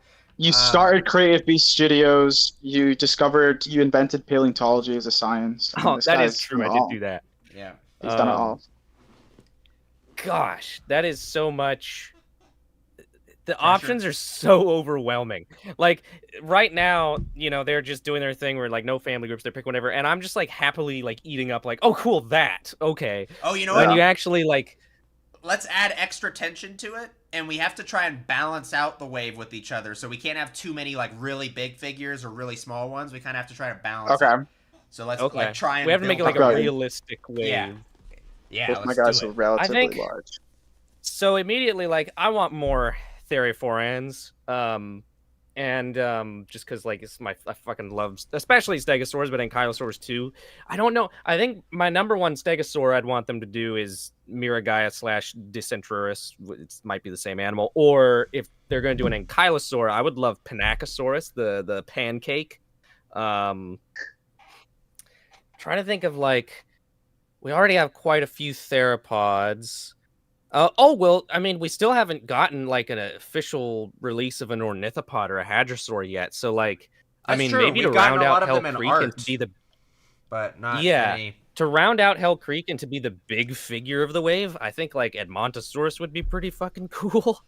I like that. I think I'm gonna say Edmontosaurus, and then either. Well, Dicentrurus is going to be too big, so maybe I'll say Panacosaurus then, the pancake Ankylosaur. I think those are going to be my two new ones. Okay, so hit us with both of them and then okay. I was planning on trickling it, but that's cool. You could do that. Go for it. Well, I'll think about my re-release one then. You guys can, Okay, so you want your Edmontosaurus and Panacosaurus is what you got so far? Yeah, I think so. And maybe I'll revise them, but like off the top of my head, this is so many to choose from. This is ridiculous. But yeah. All right, Cameron, your turn. Oh, okay. All right, so I'm just gonna say one first. Sure. And I'm just gonna go with, I'm gonna claim our big carnivore spot. Okay. And I'm just gonna go with a classic little Baryonyx. Give us Baryonyx, man. I think that'd be a fun figure. I think that's kind of more medium size. So I think that, like, if we're doing Edmontosaurus and you got Baryonyx, it's kind of like a nice little trickle in there. That's a great one. I think that would be a really cool one to see. I mean, I want to see more. We already have. Dryptosaurus Productions does point out that Raptor Boy invented paleontology, not me, which is true. Raptor Boy was BionicleSaurus. That was just his like alter ego, you know. Yeah, that was his alias back in the. Any coincidence Raptor Boy died when BionicleSaurus showed up? I don't think so. All right. You've never seen us in the same room together. Yes. That's a good choice, Baryonyx. Oh fuck. Yeah, all of the things I was thinking of was like medium sized to kind of large. That kind of makes it difficult. I think we are all gonna tend towards big stuff. I know. I mean, like, cool. It's kind of hard not to. Give me big. Well, all right. So we have Edmontosaurus and Panacosaurus and Baryonyx. I also really like Thyrophorines. Also, we have way too many Ceratopsians, so we shouldn't like dabble back in that just yet. I don't want to just do a theropod. I don't know. I'm also not like crazy. I'm not a huge what about like fan of like the small guys at the moment either. But you know what? To mix it up, yeah, I'll say Bapiosaurus. I'll get a small little dude. I really like Bapiosaurus, the little Therizinosaur from the Ixian formation. I was gonna suggest Therizinosaurus. I can't believe I forgot about that one. Which I think they've already confirmed they're doing at some point. They have interest in it. I don't know when. So yeah, which is really fucking cool. That's hype. I'll throw Bapiosaurus in there. I think that's one I'd be really excited about. I'd really like a little Bapiosaurus. Dino Sawyer once again suggests Hong Kong Saurus, and I can't deny it's a great idea. I think it has to happen now. It's been willed into existence. I mean, if Hong Kong Saurus happened, it'd really be a flip of the trade there, because then it would be BOTM chasing PNSO, and that's kind of like a billionaire planning his lifestyle off of a hobo. But you know, whatever. We'll pretend like that's something that'll happen. All right, so yeah, I guess we'll go back to Gibson. So do you want to like stick with your Panacosaurus, or like I guess because I think definitely sticking with Edmontosaurus. And we'll say that that's like the big figure of the wave. I think Panachosaurus would be cool. Yeah, I mean, I'm trying to think of. I think I want it to be an Ankylosaur just because I think more Ankylosaurs would be great. And if I'm thinking about like ones that we would want or that I would want, this is about me, damn it. Yeah, I mean, Panachosaurus is one of my top picks just because it's got that funny pancakey body shape. You could also do like Eoplocephalus or Ankylosaurus, but I think that might be getting a little large to have in like the same wave as a monster. I think Panachosaurus would be like a little bit more reasonably sized. If I'm not, I might be mistaken. I don't know. It's definitely like it's like probably it's at least half the size of Ankylosaurus, maybe a little bit smaller. So yeah, I mean it definitely. I mean Ankylosaurus is big, but also in comparison to like Edmontosaurus, it's gonna be quite a bit smaller. Yeah, it's not that big. Mass. But like, and it's more of an all-star genus, and it would be another Hell Creek, so that's also tempting. Maybe I'll just change it to just straight up Ankylosaurus. I think I will. Why not? Let's just because I'm thinking about like the order to release stuff in. I'm like Panachosaurus would be cool, but it's also random as shit. I don't want to just choose the pretentious, obscure thing. And we already got Spicomelus. Well, we just got Spicomelus. Yeah, we did. But Spicomelus is crazy though. That one is like justified. Yeah, that's pretty. Yeah, it's pretty badass. Okay, so Stegosaurus for a small therophore. That's not a bad idea. Scrub. So we got Edmontosaurus, Ankylosaurus, Baryonyx, and Bapiosaurus. Cameron, do you want to pick your second one and or revise your first one? No, I'm sticking with Baryonyx. I think he's got the sauce that we need. Yeah, I really like Baryonyx. It's a solid one. I was thinking maybe like for a smaller-ish figure. I don't know if maybe I'm wrong with the size actually. I don't know. I'd like maybe an Oviraptor or like an Anzu or something. Oh, that's a pretty cool idea. Could be interesting. Anzu's pretty big though, right? So I don't know. I mean, it's like twice the size. Like, yeah, it's twice the size of an Oviraptor. So you'd probably be. What kind of figure is that in scale with? Like close to the Deinonychus, a little bit bigger than the Deinonychus, I think. Maybe some of the.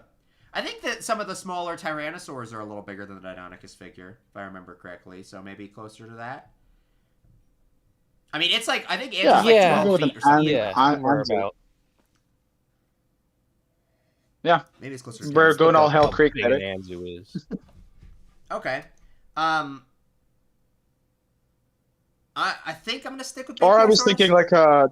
Oh, go ahead. I was thinking like a Struthiomimus or something. Oh yeah, an Ornithomimid. I'd be down for that. Should be interesting.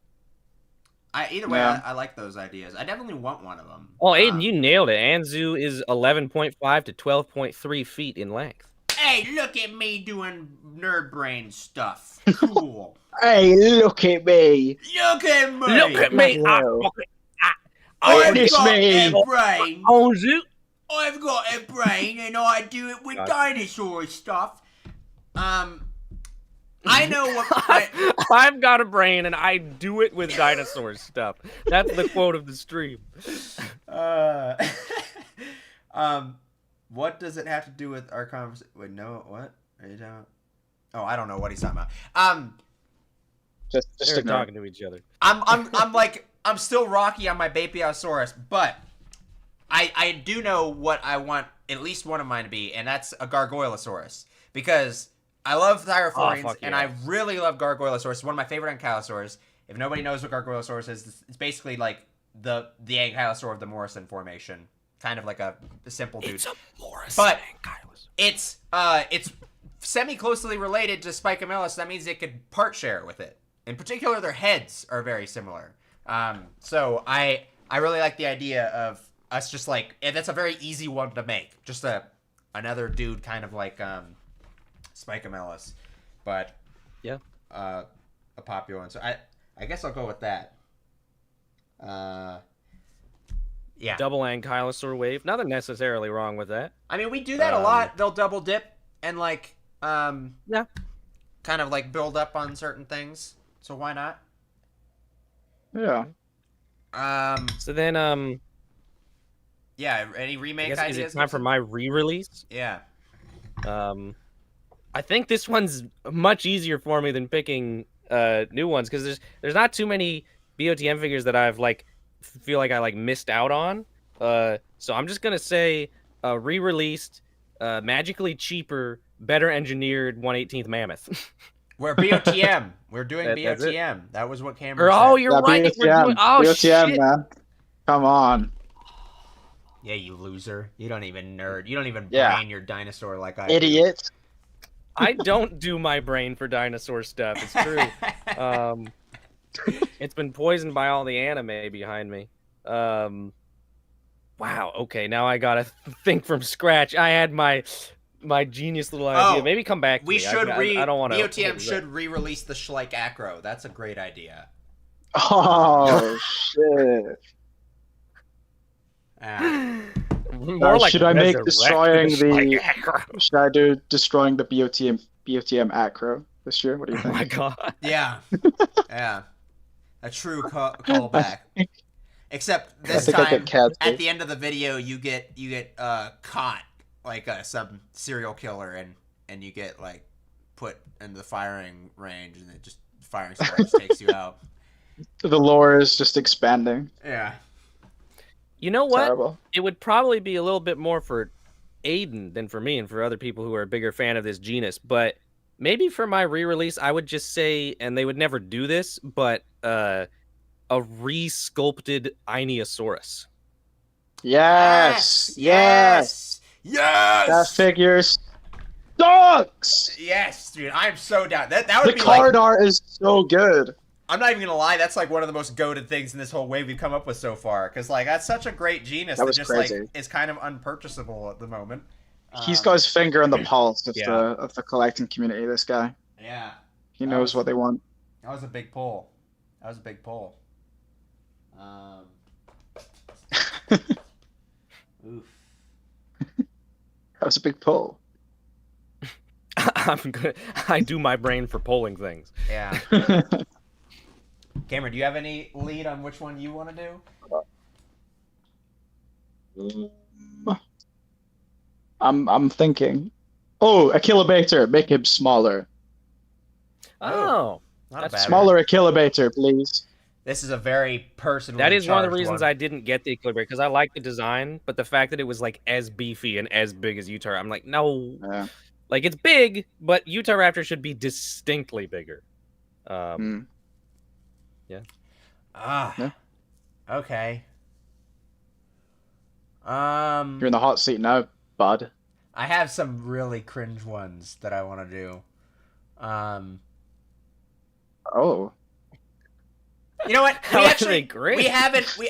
Pray tell. I don't think this is actually as ridiculous as I thought, because this would actually be more affordable and would be. I'm just gonna say, I know it's simple, but I want a 1/18 Jamadsanai with the tiger colors. Oh, I already know fair, there's demand for that, and it would be an easy one, especially if we're remodeling, like the Kilobator a good bit and doing a slight remodel to the Ionosaurus. Like, why not just a full recolor? Do just the Jamadsanai, because I do am once a they psychopath and want eventually, hopefully. Yeah, I mean, once they hopefully eventually do that, because that's by far the most realistic of our re-releases. Like that is definitely something I'm interested in, even though I already have the green Allosaurus. Because I really like the way the orange one came out. that. Camo, why do you not like the Ernst still wants BOTM the Ionio as his Acrocanthosaurus, first movie. if you don't mind me asking? He did a parenthetical. Just in case you mind him asking. You can back out now, Cameron. Don't worry. I don't mind it. I don't mind it. Hey, but, it's just in. He doesn't mind. You I guys do- can I ask do him like about it, the man. It Acrocanthosaurus. was This a is joke. you heard it here first. It was just a joke, guys. Please. I'm sorry. I like it. Chris Chaotic's gonna barge into my room and strangle me to death. Yeah. Be quite a visual. He's gonna get his chain and just. Oh my god, dude, his neck chain is so badass. It's just he has so much It is. aura. That dude. He is literally like That man is just aura farming by default. Like it's crazy. He simultaneously looks like a bouncer that could kill you with his eyes, and a child that's having the most fun he's ever had with dinosaur toys. Like Yeah, he's like That's the perfectly there. energy.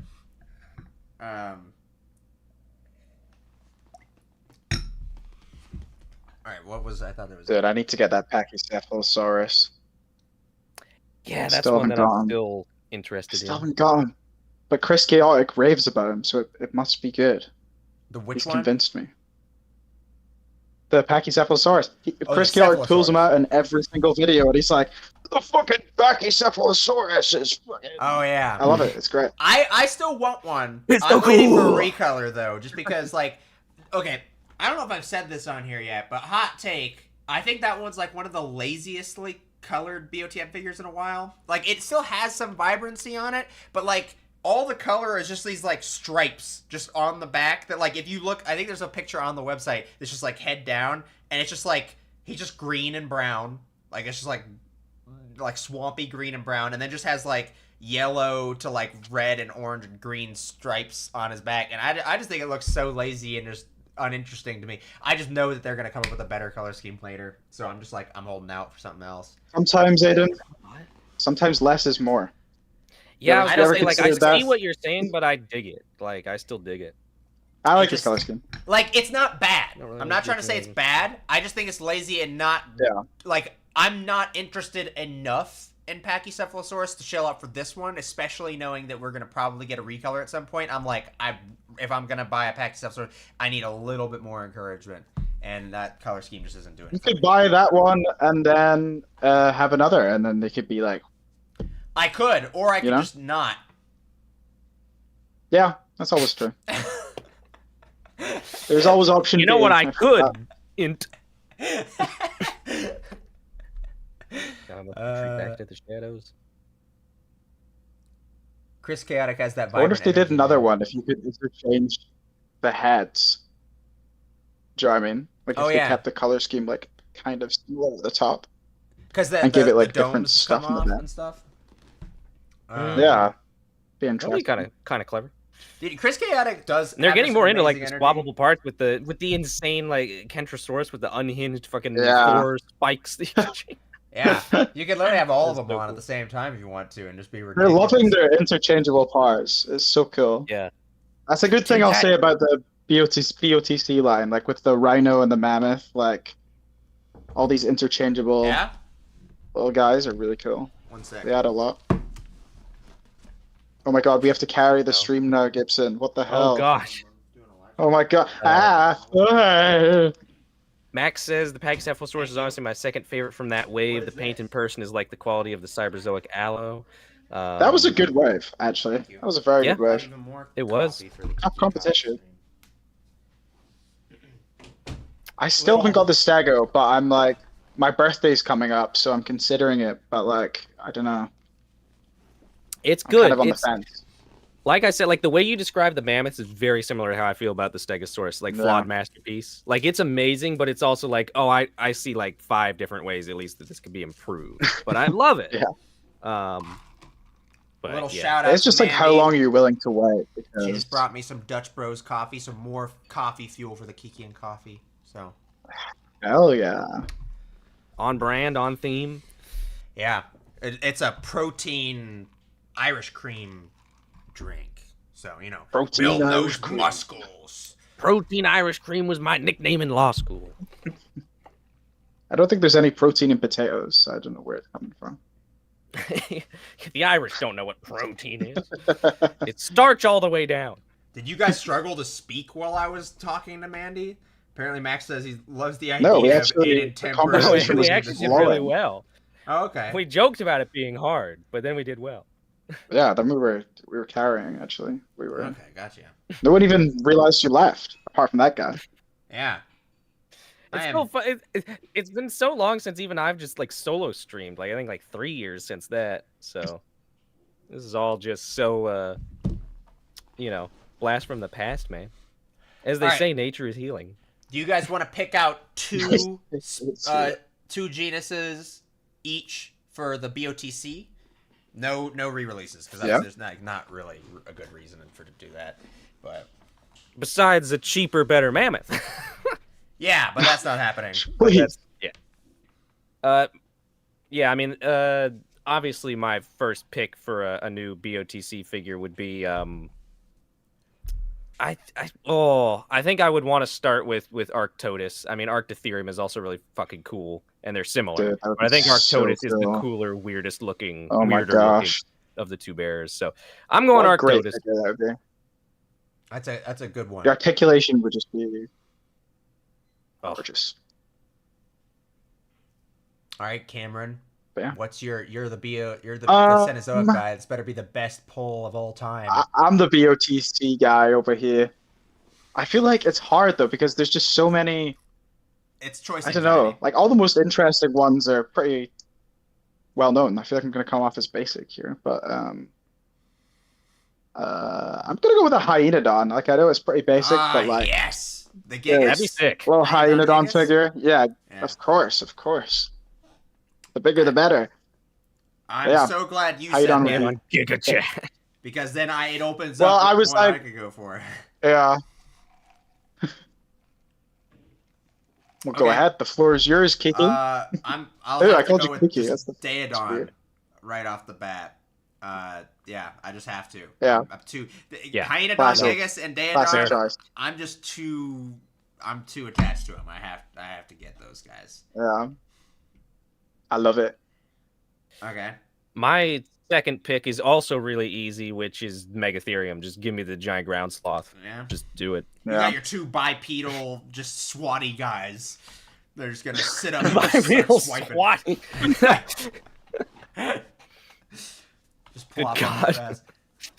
All All right. Bipedal swipe. Cameron. Oh, it's so tough because now I'm like, has to be something herbivorous here. I have like two of them. I'm stuck between, and I'm being pulled. Okay, I'm gonna. I feel like I know what one you're thinking, and I really want that, and I don't know whether to say it or not. Well, I have two. Because then if you don't say it, then I'm it's stuck like- between. One of them that I'm just like, oh my god, this would be awesome. The other one is like my favorite Cenozoic thing. So I'm just gonna say, I'm just gonna go with the goat. Okay, I want Dodecyrus. Yeah, He would Okay, be- that's a good one. Ooh, Dodecyrus. that's the good. goat. What a figure that would be. That So would be so cool. good. Oh, great! Now I have a lot of Ah. pressure on me. Yeah, this stuff. I'm trying to think what your favorite Cenozoic thing is, Aiden. I don't know why. Yeah. Probably. Oh, never mind. Yeah, My brain. Yeah, it's in frame right now. It is. Zoom and enhance. Zoom, enhance. Jarvis, show me Aiden's collection in 4K. Can't see it. Okay, I'm gonna go back. I have to go back on this, especially seeing how the size is going with our line, and we already have Andrewsarchus, so I'm gonna have to put Daedon on the back burner because it's kind of similar. Oh. I'll put Paraceratherium as my first one instead because I Oh, really want shit. that. I thought you were going to go like smaller here. Well, I thought it was too. He's like, no, we need the biggest The BOTM biggest figure motherfucker. ever. although I guess The biggest boy. I think he's just small enough that they could still pull him off in 1/18th, right? Maybe, I don't know. He's Yeah, really big. definitely. Probably. I mean, yeah. He's I gonna think be it's similar doable. to, like, the T-Rex, Also, it's I got think. less of a long neck than the Um, sauropod, so I feel like you can get away with less joints to make it still sturdy. You know? There's no big tail either, yeah, no. so big that's tail. a lot of cost down. I feel like Yeah. it's doable. I'll say it's absurd, but like, They're this is the definitely gonna big- do it. They're That's like the definitely gonna do big, it. like whoa, and they could do a 1/35th too at the same line. You know? Paleoloxodon, I don't know. Are they gonna? Because that's like so much bulk and size. You know, Yeah. like will they do a Yeah. 1/18th It's Paleoloxodon, literally like the biggest comparable ones? to I the don't know. Paraceratherium in mass, but just like weirder dimensions. Like a box for that thing. Yeah. Imagine how wide it would have to be. In addition, It would like, The have to, mammoth like, box is yeah. already huge. It's Yeah. ridiculous. I think it would literally So I have to don't know. come without its tusks in. I think it Yeah, would have to I have will its say- tusks disassembled. The benefit for all this is like not having a massive tail is kind of like the saving grace. I feel for a lot of them. Like that's Yeah.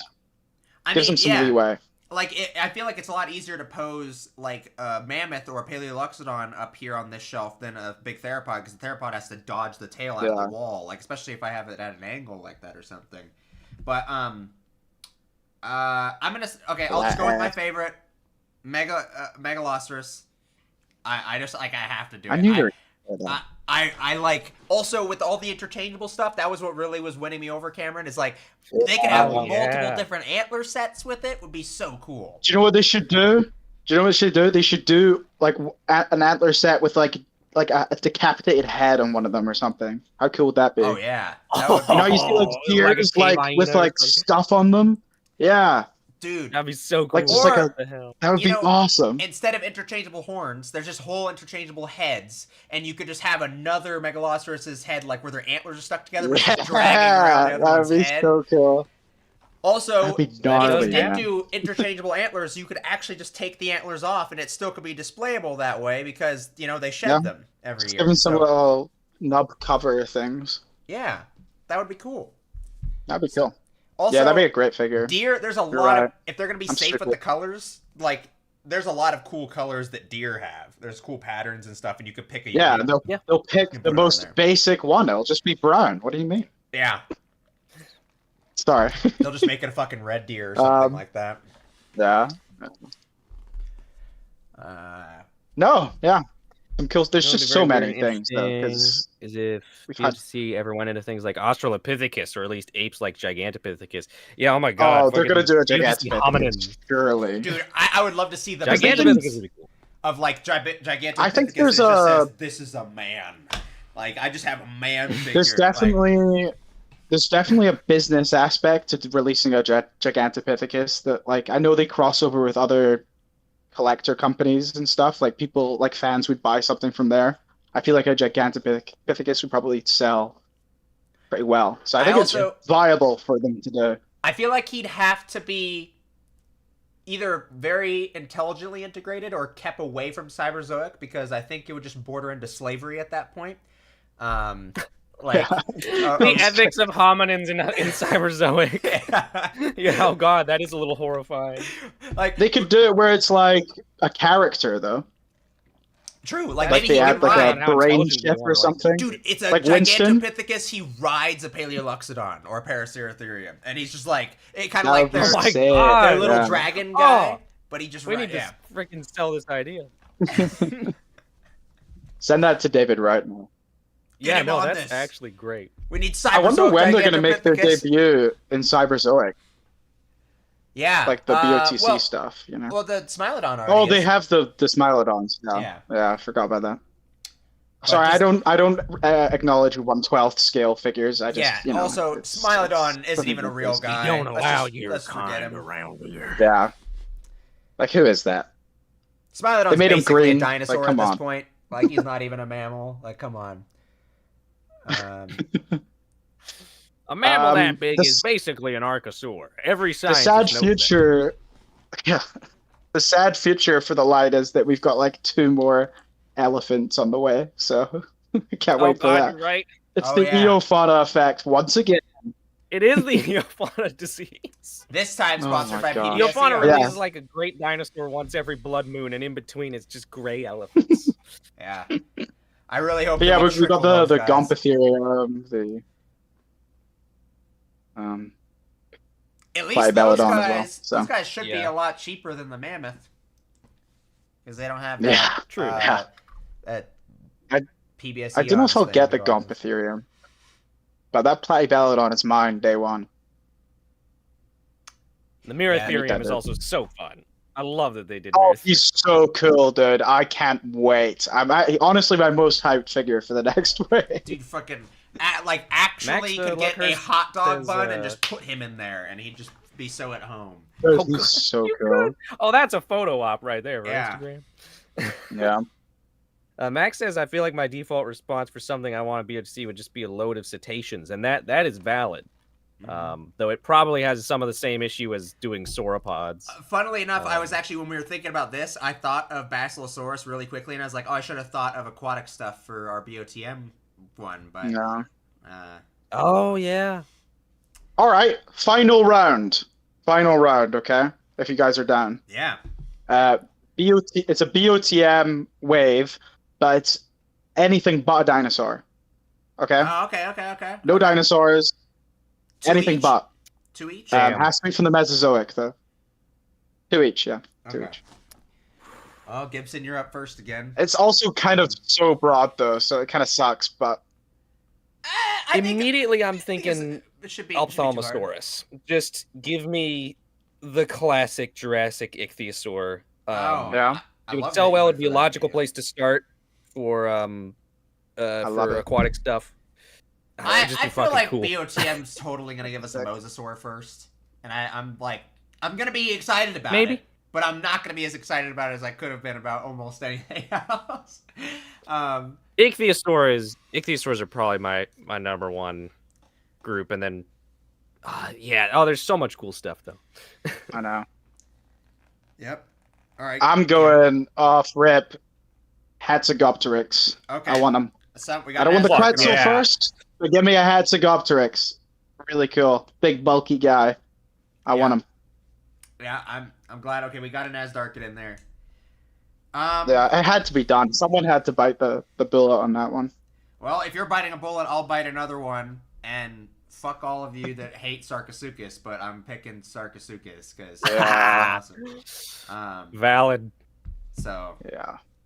All right, we got some fairly obligatory ones out of the way, but I'm so tempted to just double dip on ichthyosaurs and say like Shastasaurus, one of the weird huge ones.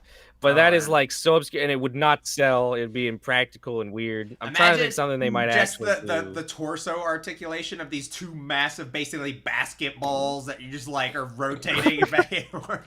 Yeah, like, bro would basically be two balls and just like rotating against each other. I think a more reasonable pick that would probably be cooler and more interesting and more just make more sense. I'm just gonna go Elasmosaurus. Okay. You gotta get an Elasmosaur in there. I was thinking about and the neck would be so fun. Yeah, that'd be awesome. I feel like a bendy wire would make me nervous with that size. I feel like it'd be better if it was more like the Spicomelis's tail, where it's just a lot of proper segments. I mean, yeah, but they've been doing pretty good with the bendy wire tails and the theropods recently. I feel like that thickness would be comparable to an Elasmosaurus's neck, like the Allosaurus, the tail on it. I guess. I don't know. It's so long though. Like Elasmosaurus is big. I would rather it be properly articulated, but however they could get it to work would be cool. Elasmosaurus, is it bigger than 30 feet long? Is it closer to 40? I thought it was like 30 feet long, which would be the same length as this Allosaurus here. So I don't feel like the bendy wire neck would be that unreasonable.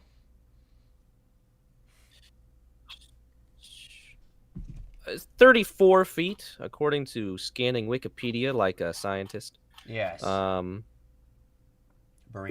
it's actually not as big as I thought. So yeah, actually you're right. That might work at that size. I think I was imagining it significantly larger for some reason. I'm still like interested in it, but like I haven't seen them prove a bunch of like how it's gonna look with a bunch of segments on a neck yet.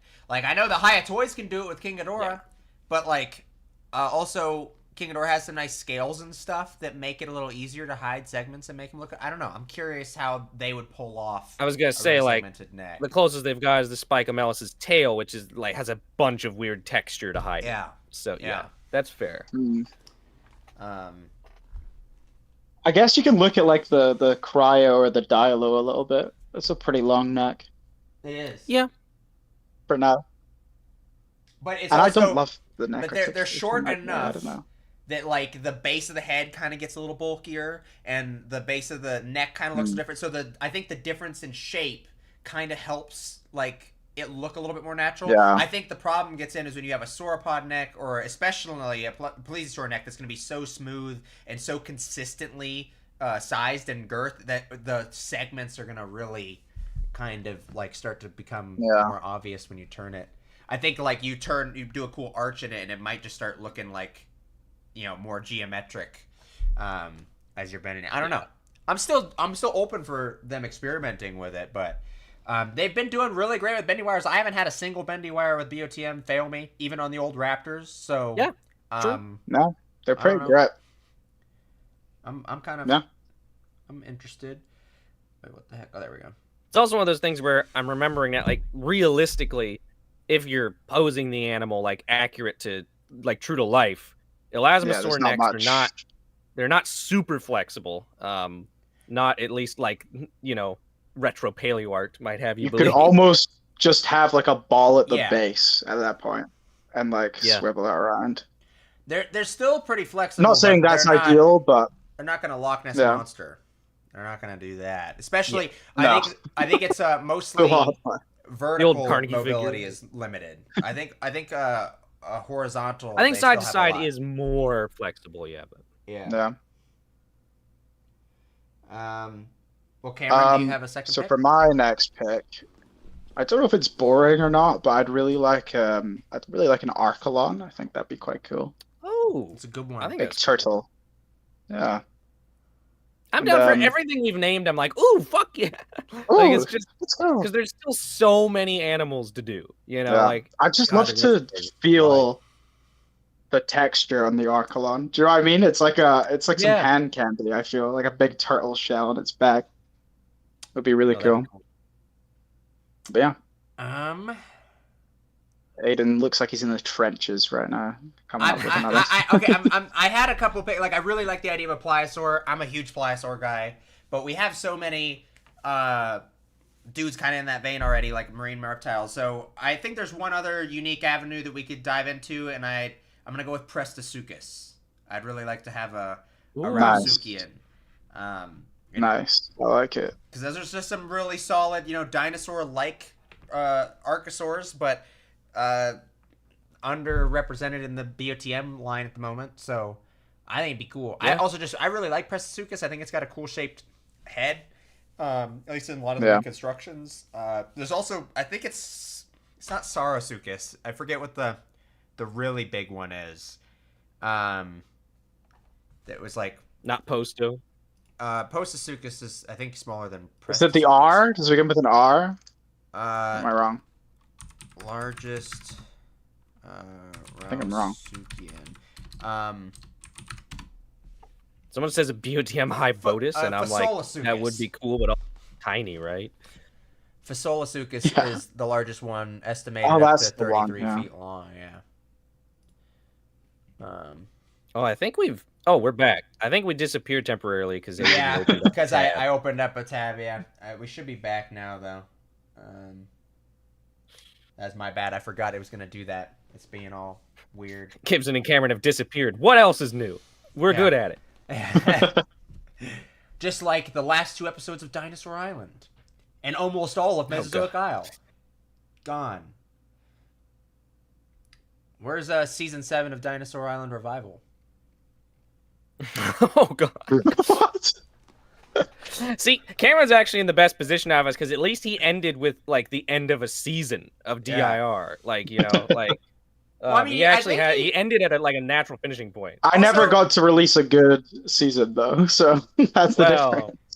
Well, I mean, it was more of its time in like the old fashioned kind of one. I think that's still charming. Also, like, I'm pretty sure it wasn't just the end of a season. I think you kind of reached an end point in general, like you intended that. That was supposed to be the end. Yeah. So. I do get Where is Cenozoic episode 4 a lot. Oh yeah. Maybe up there with DIR in terms of comments, which is weird, but it's because I have that one Cenozoic video, like Cenozoic collection video, that like banged views, and I still get people coming in and being like, "Where is it?" It's a fucking good video. Next episode. Oh, thank you. But yeah, and then in some way, I would say I'm in like the most agonizing position in a way because Aiden would have the most work to do to finish like MI season 1, but there's almost something better about ending so early in the season, whereas like I literally got to 2 more episodes and was like, you know what? Yeah, I'm a dip. That's rough. It's a little easier to point at you and say coward. Mine is like, even though it's the same reasons for both of us. Yeah. Like I like just because of my position, it's just like, you barely got anything. Don't worry about it. You have a whole series leading up to that, and then you only had 2 more to finish off. Yeah. That's a yucky position. The last episodes of the 5th season. Yeah. The show was canceled after that.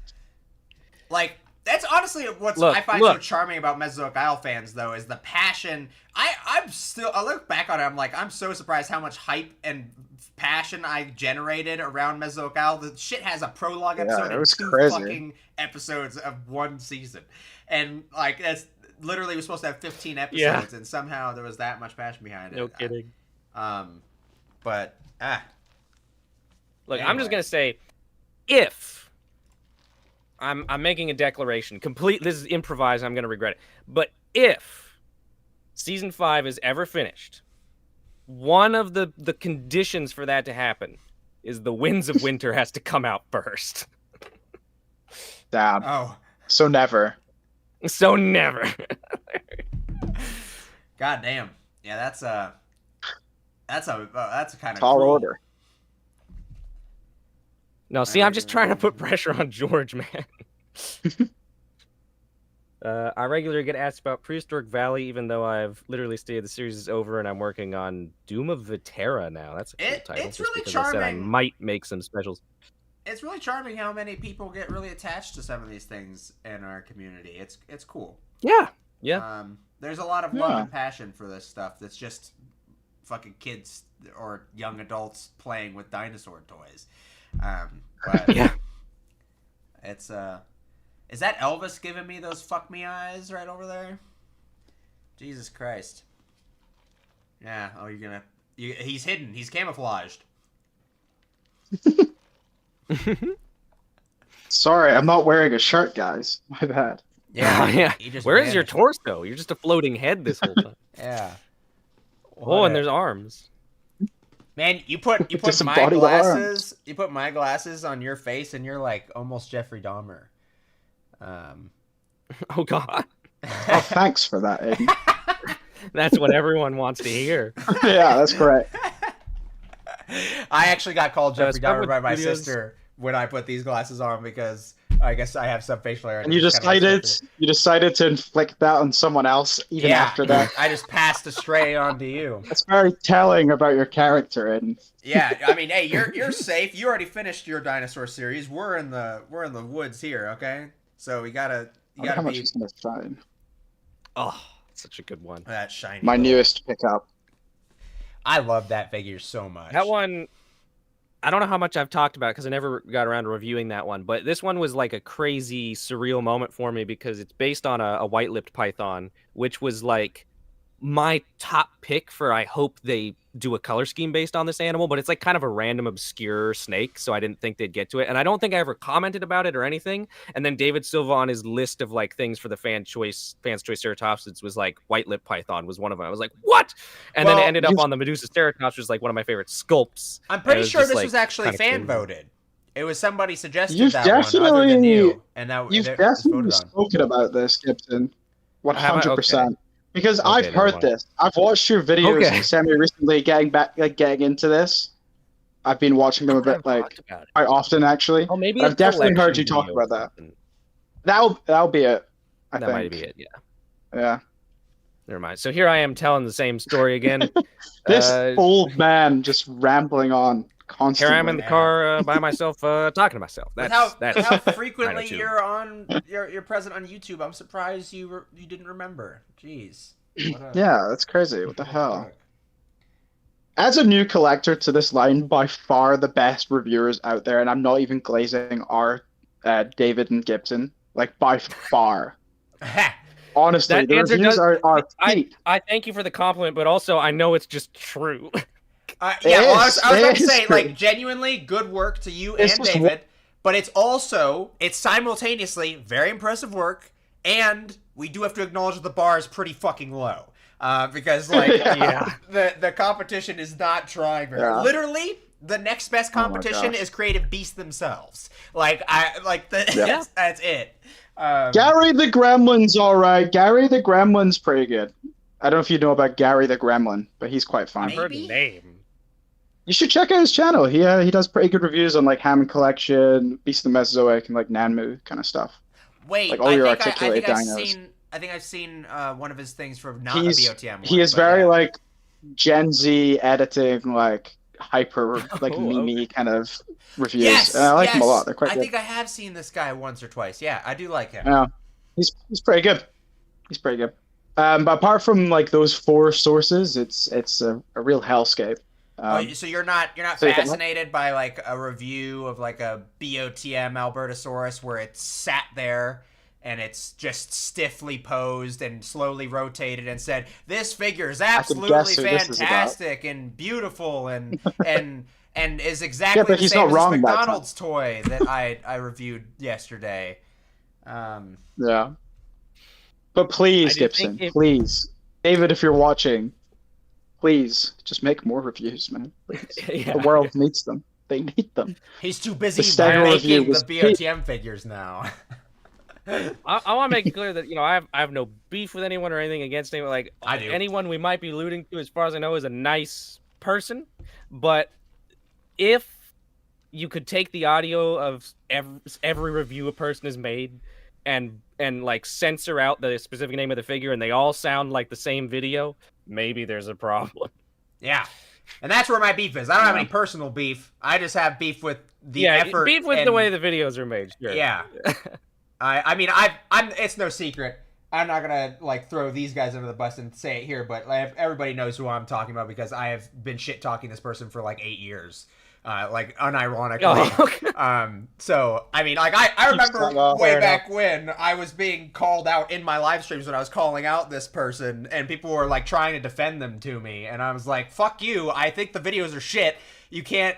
I mean, obviously, I didn't say "fuck you" back then because I was a good Christian boy. Everybody thought, but yeah. Yeah, I was gonna say. Hey, at least I was right. 8 years later, and the videos are still garbage. So, nothing's changed. Volcano. Yeah, says Spino Dude found an infinite money glitch working now designing the figures that he is paid for to then review, which he gets money from. Yeah.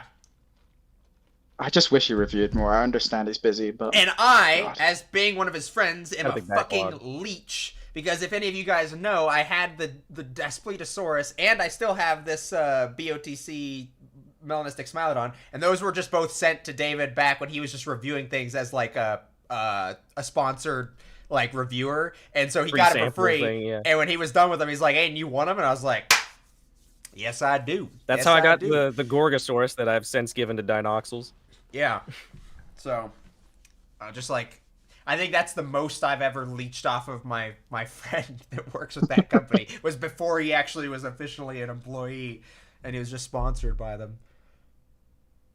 I just released. Gibson probably doesn't know the worst dinosaurs series has been semi-revived. I don't know what. If that's happened, I really am not aware.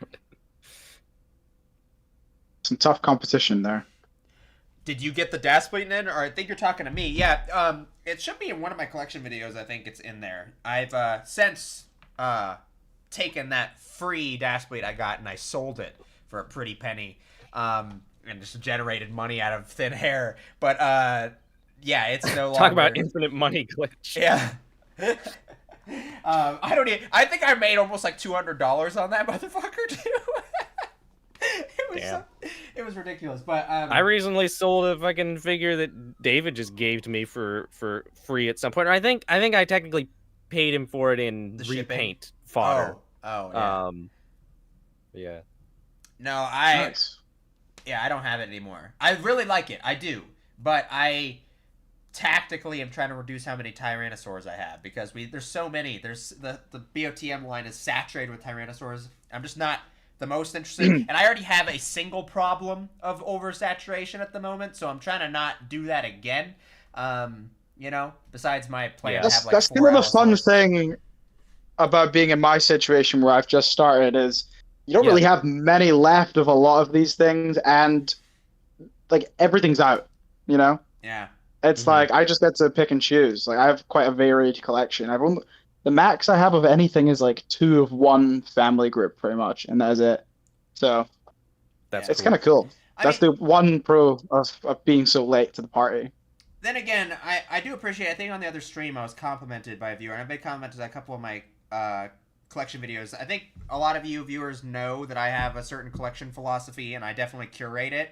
But I still, with that said, I would still definitely go back and I would buy all these guys again. Like this is not a consequence of me being overzealous. I intentionally collected a lot of ceratopsians. I love them.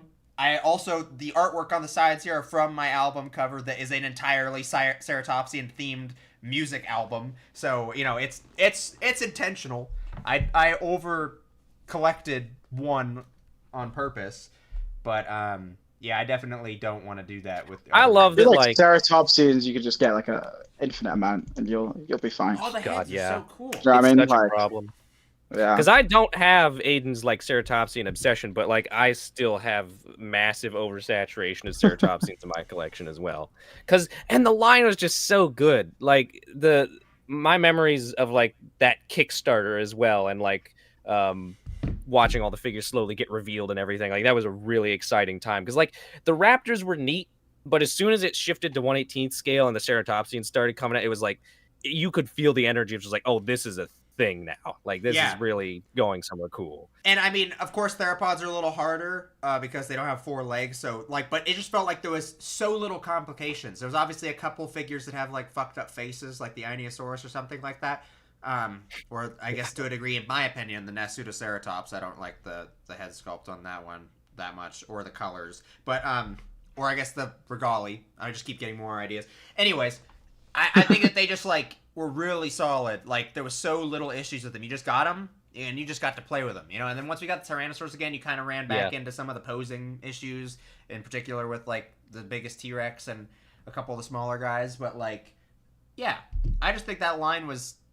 It was such a solid line because it came out swinging and it had so little issues with it. And it got really creative. There was a ton of things, especially because they could easily body share. But, yeah, that series is great. Very lucky that one was the second one done. Yeah. This really is like the start of their like prime. Like the floodgates have just opened. Like now that they're just doing everything. Like just whatever. Mm-hmm. Crazy. It's pretty crazy how it's all evolved. No, it's a cool line. We should be getting like commission or something.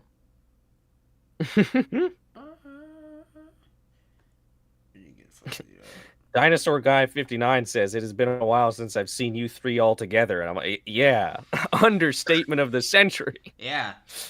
God, so when was the last time all 3 of us would have been on a live stream together? Like, when's the last time anyone would have seen us together? Like, it would have had to have been either your stream or mine, Gibson. I don't think you and I. Maybe we jumped on a Cameron stream at one point, but that would have had to have been I think a lot longer ago. I don't remember. I think most of your guest streams, Cameron, were like through Google Hangouts, and you just let a bunch of people kind of jump in. It was kind of like intentionally charming chaos. It's a little free for all. I don't remember, but yeah, it has to be like 2019 at the most recent. I don't think it would have been like 7 years. Yeah, it's crazy. God.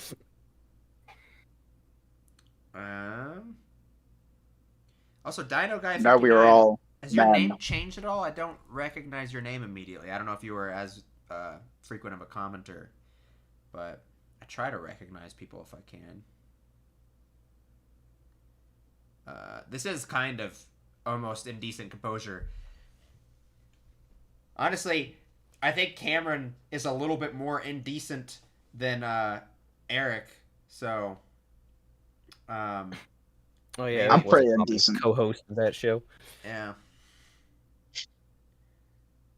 It does haunt me to know, and now I'm going to haunt everyone else with the information that there are multiple pretty good unreleased episodes of Indecent Composure that we're probably just never going to finish.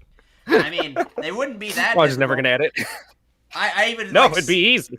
I boldly said I might do Mesozoic Isle episode 3 in the last stream, and then that would be definitely easier to edit the Indecent Composure, and I have not said I might release that.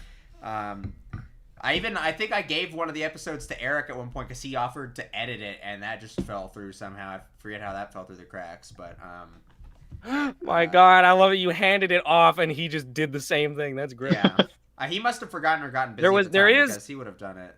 There's a Lost Dominion review with us and David and Eric. That one was never uploaded? You know. Shit. No. That one I think we gotta upload at some. Damn. That shouldn't be that difficult to slap together. Maybe I'll do that at some point. Really? I feel like you did that, no? I don't know. Yes, you know. Why did I just see a post or something? I don't know. I guess you didn't. Look at you guys. You know your own show. It's crazy. Well, I think it's because we've talked about it several times over the years that we just have that Dominion review sitting around. Yeah. We just never uploaded it. Yeah. Yeah, you didn't. What the hell? But, I mean, hey, we also very intentionally, Gibson and I set out to try out Indecent Composure, and we both, like, didn't overcommit to it. We were like, we're just going to, if it doesn't work out, we're just going to drop it. And we did. I mean, like, I wouldn't even say it necessarily didn't work out. We just kind of had fun with it and then moved on. Yeah. Yeah. It just didn't grab or catch on like we thought it could have, maybe. But, and that's not even necessarily the audience. I think it's just with us. Like, it just wasn't happening. Just didn't grip you. Max asks, he says at least two of you are quite passionate on this topic. What do you guys have to say on music shit right now? Oh, yeah. That's broad. Well, I think all three of us are. I mean, Cameron was very, like, famously, he had some really goated music taste back, like, on, like, remember, like, all the song choices I remember and... Casting the Cradle is the outro music. Dude, I love listening to music. I'm not musically inclined in any way, though. I can't perform. But I think I have a pretty good taste in music. Yeah, no, for myself. You do. I guess everyone thinks they have a good taste in music because it's literally their own. I would attest. I think you have a good taste in music, but also I don't think that it's really all that complicated to be relevant in talking to music. If you can enjoy a piece of media, you can talk about it. And like I think that's all that it takes to have. None of us make movies, but we yapped about Jurassic World for a while. Very true. Very true. But we did all make Plastic Dinosaur series, though, so we're kind of on the same level when you think about it. Yeah, we're definitely overqualified. Look, I'm not saying that Season 5 is objectively a better piece of media than Jurassic World Dominion, but I am saying that. Yeah. I'm not going to say that either, but I will imply it. I'm going to say it. Oh, my God. I'm taking a stance here and now, folks. The man with the invisible torso is taking a stand. Yeah, I don't know if you have any music things to say, Aiden. I don't have much to say besides I'm working on a third album and just released my EP. This Place Exists Outside of Time like a couple months ago. You should listen to it if you haven't. If you like some weird artsy sad boy music, I'm very very proud of it though. And the next thing is going to be totally different. And not to mention all the like demoing and stuff I'm constantly doing for future material I'll get to. Like I make music as a bodily function. So it just stacks up. And I can attest the next thing he's doing is very different from everything else he's done. It's like almost a rebrand, and I love it. It's so cool. Here's a music related thing. I had a random thought earlier when you were talking about Ultimate Prey, when you were talking about your Ceratopsis head. I think it's so funny. I have this memory when I first started Spitfire Tree, and I don't mean like when the first album came out. I mean like when I started the YouTube channel, when I was just posting like shitty random demos of whatever. And I remember someone made this comment where they were like, "What's this music for? Is this going to be in Dinosaur Island?" And I remember being so annoyed because I was like, no, this is just a separate, there's nothing to do with BionicleSaurus. And then, so I've made so many efforts to like just make it its own thing and try to not tie it back to like other artistic stuff I've done because I'm like, this is just a separate. And then meanwhile, Aiden is like, my first album, it's about Triceratops. Yeah. I fucking love it. Oh my God. I think your album, Aiden, really sounds like it would make a really cool video game soundtrack. It's so cool. Thank you. Well, I was sitting there and I was literally like, this sounds like Halo, because obviously we've been playing so much Halo recently. I was like, this would fit perfectly in like Halo 1, like 2001. It's definitely kind of no video coincidence game. that it plays very soundtracky. Like it. I mean, that was most of my music enjoyment for most of my life until 2020 when I got more into like bands and stuff like artist musicians. But Yeah, it's also funny you mentioned that. I don't know. I probably have said this to you, and I don't know if I've said it on here, but I won't say too many details. I also don't know a ton because it's kind of like very early in the pipeworks, but I am lined up to be a composer for a dinosaur video game. So that's cool. And that was a consequence of that album. So probably no coincidence there. But I'm excited about that whenever and hopefully if it comes to fruition. But I want to point out too with the Ultimate Prey, Aiden's album, which you should totally check out if you haven't, everyone. Like both me and Aiden are both like amateur music wannabe producers working out of our bedrooms, but I'm a wannabe music producer working out of my bedroom who's been listening to and playing instruments and listening to music for like their whole life. Aiden like has been listening to music his whole life, but like still doesn't really play any physical instruments. He just got a DAW and just like self-taught himself how to program, and then just like synthesized music out of nowhere. So like I want to make it like I just think it's really cool that like thank you. He just fucking like had no idea what he was doing, has very minimal experience, and then just like taught himself how to do it, and did really well in my opinion. Thank you. Especially for a first album by a man who does not play an actual instrument is ridiculous.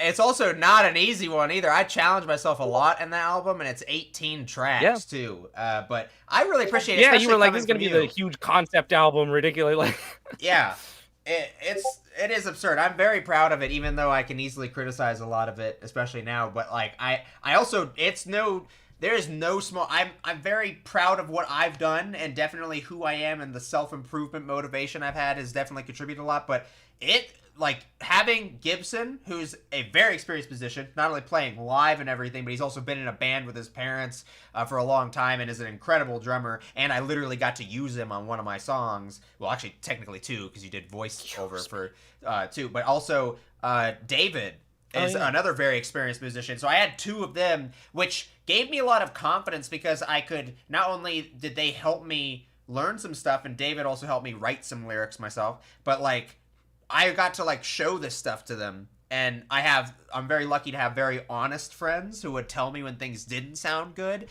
and when things did sound good, and I could trust them on it.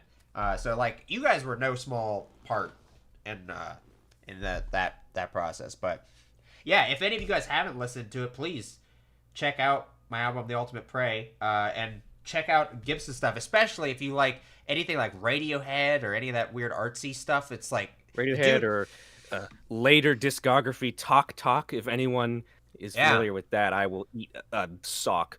But you know, like it's very atmospheric. Like it's basically, I mean, I'm like instrumentally the opposite of what Aiden does with programming stuff, because I'm like trying to record everything as organically as possible. So it's acoustic piano and vocals and acoustic drums and various synthesizers and bass guitar and other things to like fill it out. And probably my favorite thing I've released is my second album, Cloud Dragons, which is my longest, most like kind of ambitious thing so far. So if you listen to anything, maybe that. Although also the new EP is a good place to start because it's just 4 songs and it's kind of like it's a decent like, oh, here's what Spitfire Tree does kind of. That's the name of my music, by the way.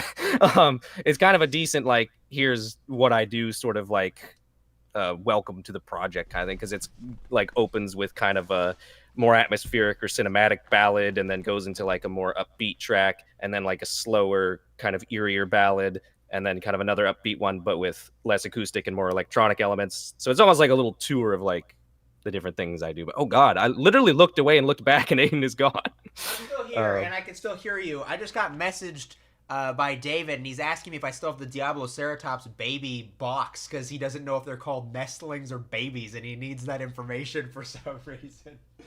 Oh gosh! So, one second. What a specific request. If anyone's curious, they are called nestlings. So I'm partly ashamed to admit that Will Wood and the Tapeworms are my favorite band. I don't know who that is, but Will Wood and the Tapeworms is a fucking fantastic name. I can't argue with the name. Most of my enjoyment from them coming from their second album onwards, but it is what it is. Yeah, I don't know that I have any sort of definitive favorite band or album anymore. It's too many to choose from. But I mean, I often default to Radiohead and probably In Rainbows for an album. But my album lately I've been thinking maybe it's OK Computer. My favorite I was gonna album say is you've Syndicate. Yeah. Oh, there it fucking is. Yeah. Just almost, it's fucking everywhere, man. It's so easy to point to. I have it up there. I have it over there. I have it there. It's in the living room. I have a blanket. It's just like, it's in my closet. I have a bag. The Midnight.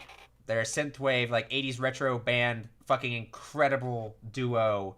And this album was massive for me. A hugely influential album. Just a masterpiece. I love it. People bring up Ben Bartlett in the chat, and I do have to concur that Ben Bartlett is the fucking GOAT and is dearly missed. Yes. The Walking With soundtracks are just...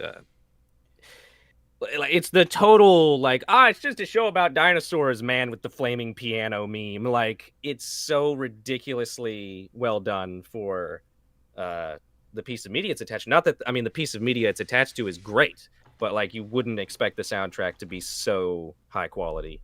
Yeah, I mean, Walking with Dinosaurs had some very big influence on my album, The Ultimate Prey. Not only artistically, there's a lot of callbacks I do to it with this stuff, but also like, in particular, Torosaurus locks horns, the cool tribal beat that's actually used over the Utah raptor scene, and that it was a huge inspiration for me as to why there's so many tribal elements in The Ultimate Prey. I mean, there's literally a song themed after Torosaurus called Shield Dance. It's the second to last song on the album, and it has a really cool taiko drum section and some cool drum elements that are kind of inspired by that. But I don't know if what exactly your angle was, Max, that you were interested in us talking about music, if you were talking about more like pop culturally or like us, but I don't know. Hopefully that satiates you. We've kind of done both. Yeah. I'm trying to think of like, I feel like if you want to get into the Gibson brain of music taste, it's like Radiohead. Listen to the album Raise Your Skinny Fists Like Antennas to Heaven by Godspeed You Black Emperor. Listen to the last 3 Talk albums. Every time you say that album, I'm always like, Jesus barking. Christ. Like, they really tried to cram a lot of words into that.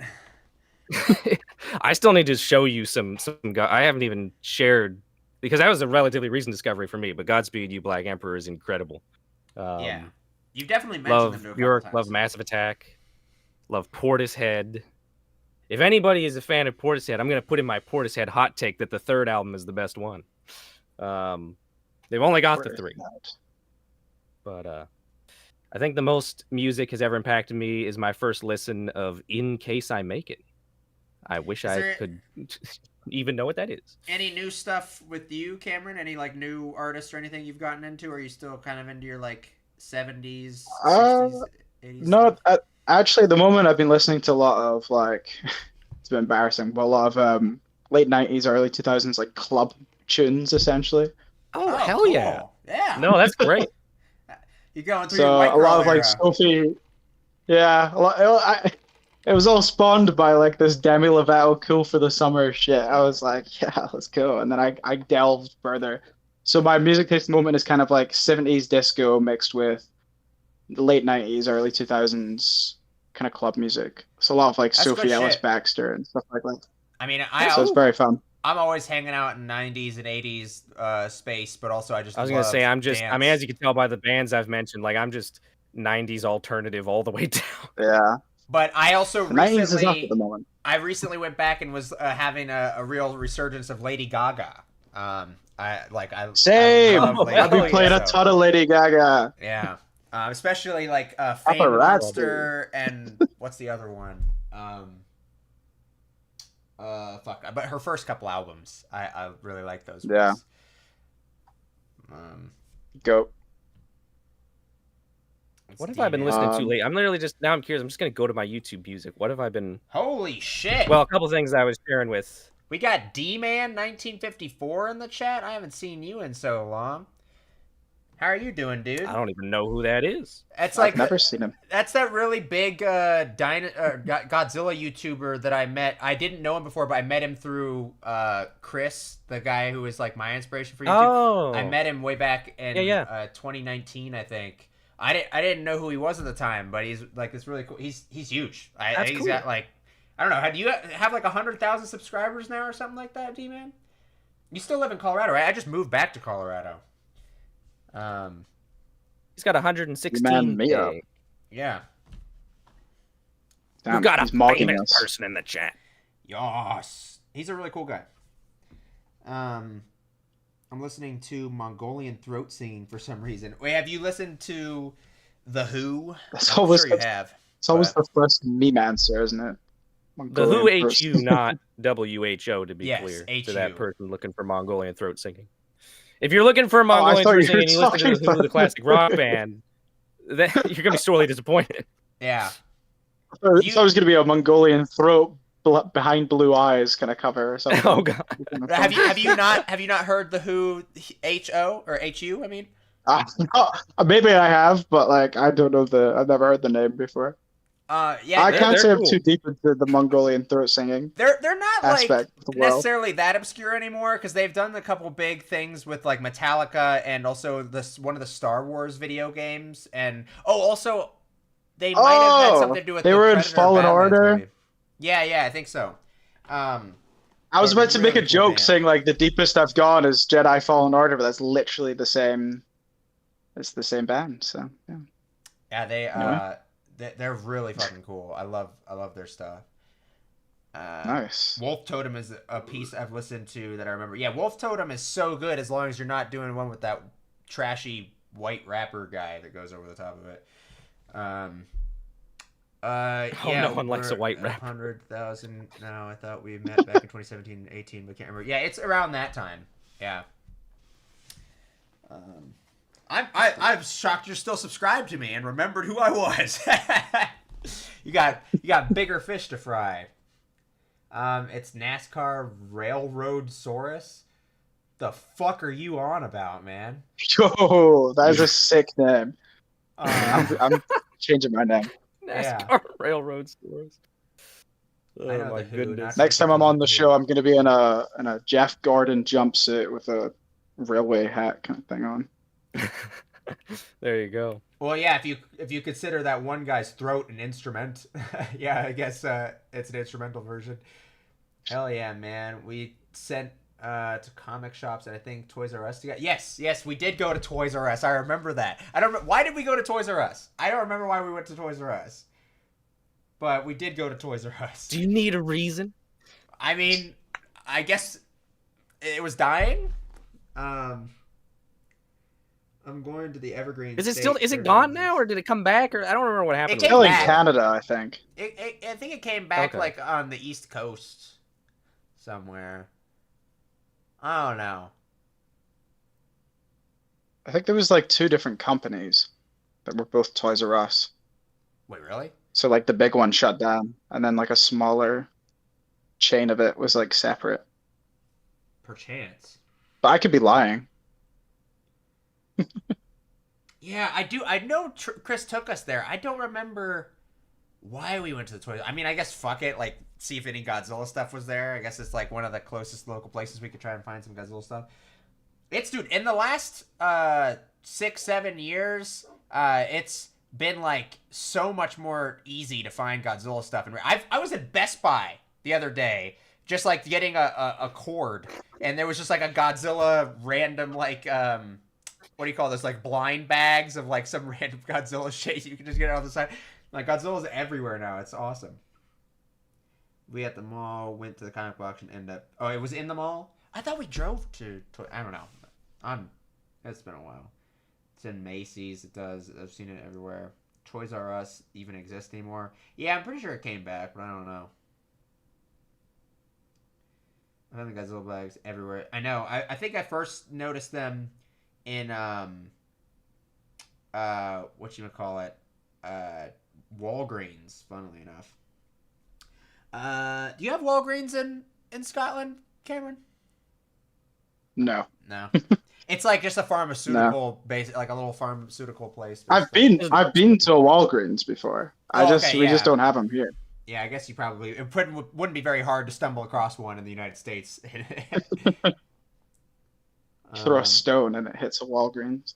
Yeah, dude. Like if you're in Florida, those motherfuckers need a Band-Aid constantly. So Walgreens is around every corner. I do think there's a street in the city I live in where there's like technically 2 Walgreens, if not on the same street, like one corner turn away from each other, to like ridiculous level of proximity. Yeah, there's just a lot of Band-Aids required in that vicinity. That's the main reason to go to Walgreens. It's out here. It's Walgreens and Starbucks. Yeah, that's all people need. And if you're a truck owner in the United States, CVS is a similar, brand, but they have all the extra small condoms that you require. Man, I've never watched a stream with all truck owners of America. It's been a long-running joke. And I bet you didn't expect to catch a stream with all of us in 2026. I know, right? What a weird left field thing. Who'd have thought? What about McDonald's? Now I'm scared. What do you mean McDonald's? Yeah, what about McDonald's? What about McDonald's? Dude, there's like a fancy-ass McDonald's in like France and Germany and shit. Like they go all out with this shit in those countries because they think McDonald's is cool. Yeah, I forget which one it is, but there's like a 3-story one in like one of those countries in Europe, and it's like really fancy. What are they using 3 stories for? Because like that is scary. It was like cool, So when they brought it over there, they like invested a lot into it. They're kind of common 3-story ones in Europe because they're being placed into the already existing like many hundreds-year-old architectural places. And if you want a big McDonald's, you just gotta go up. Them in old buildings.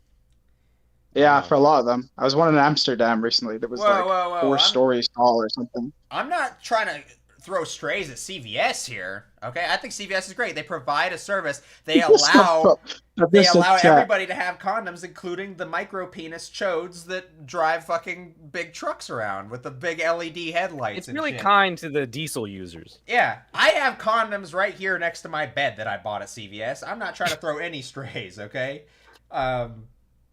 But you don't own a truck. Yeah, I don't own a truck.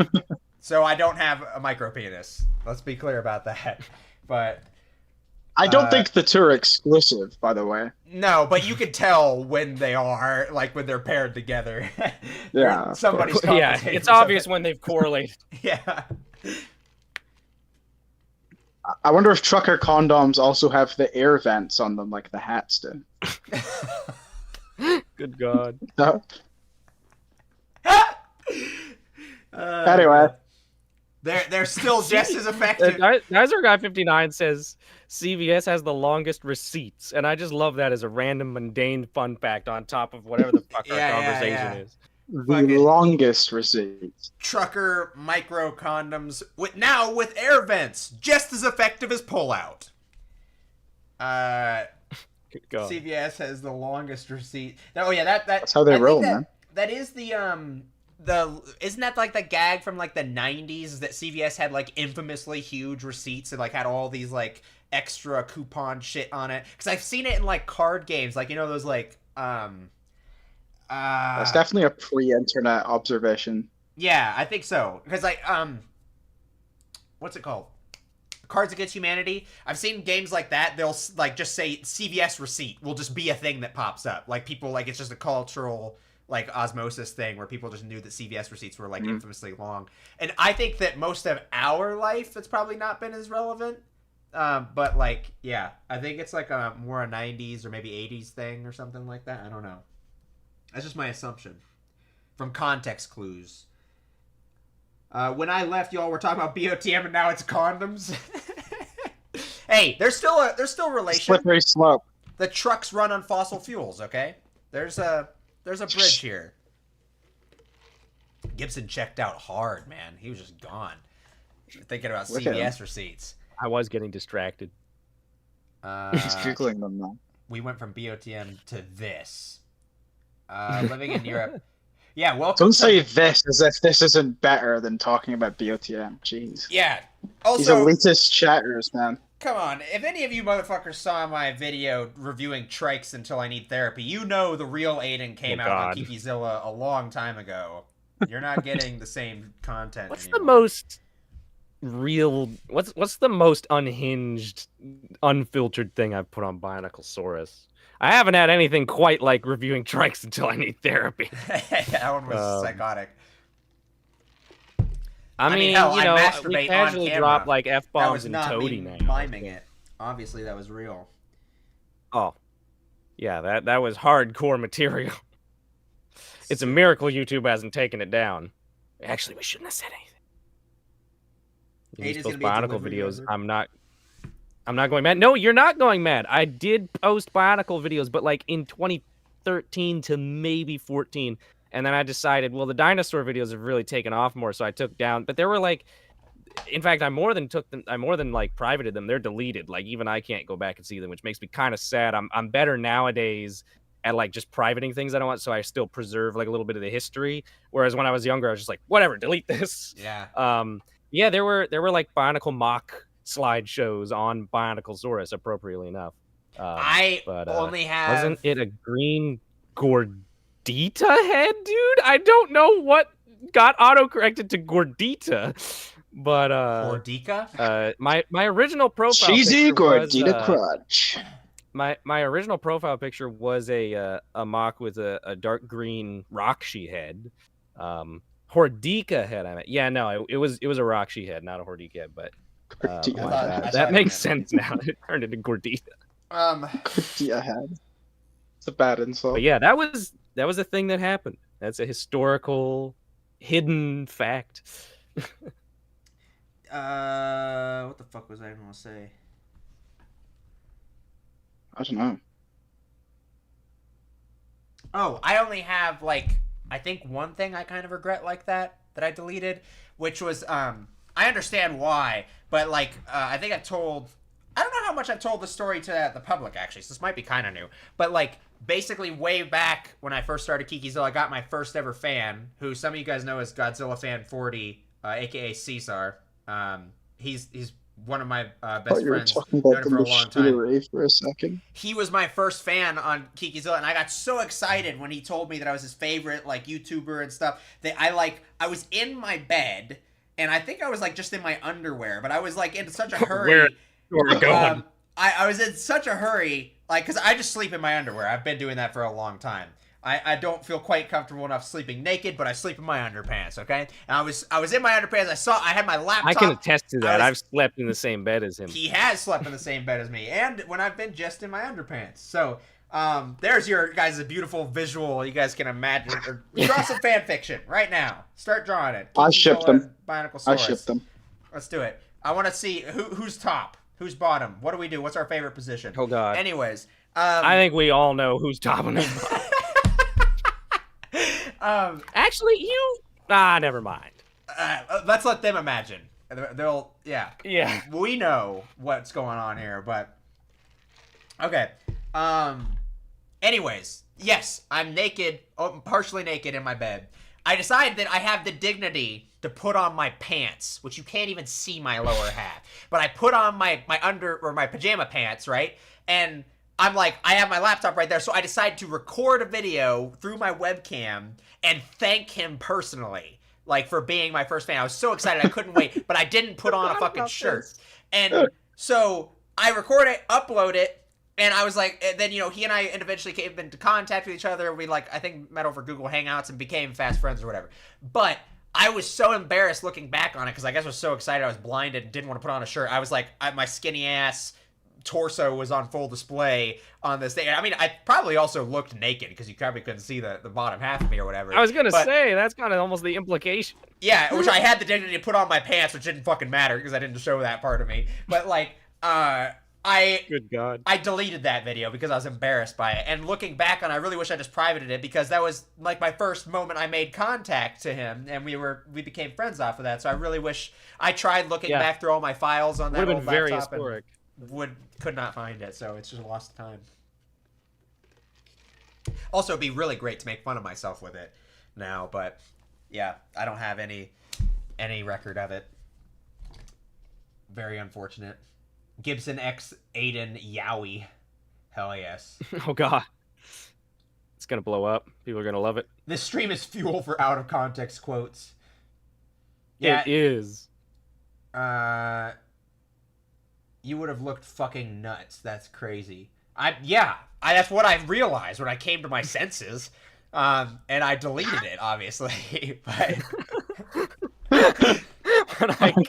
when you came to after you passed out from recording.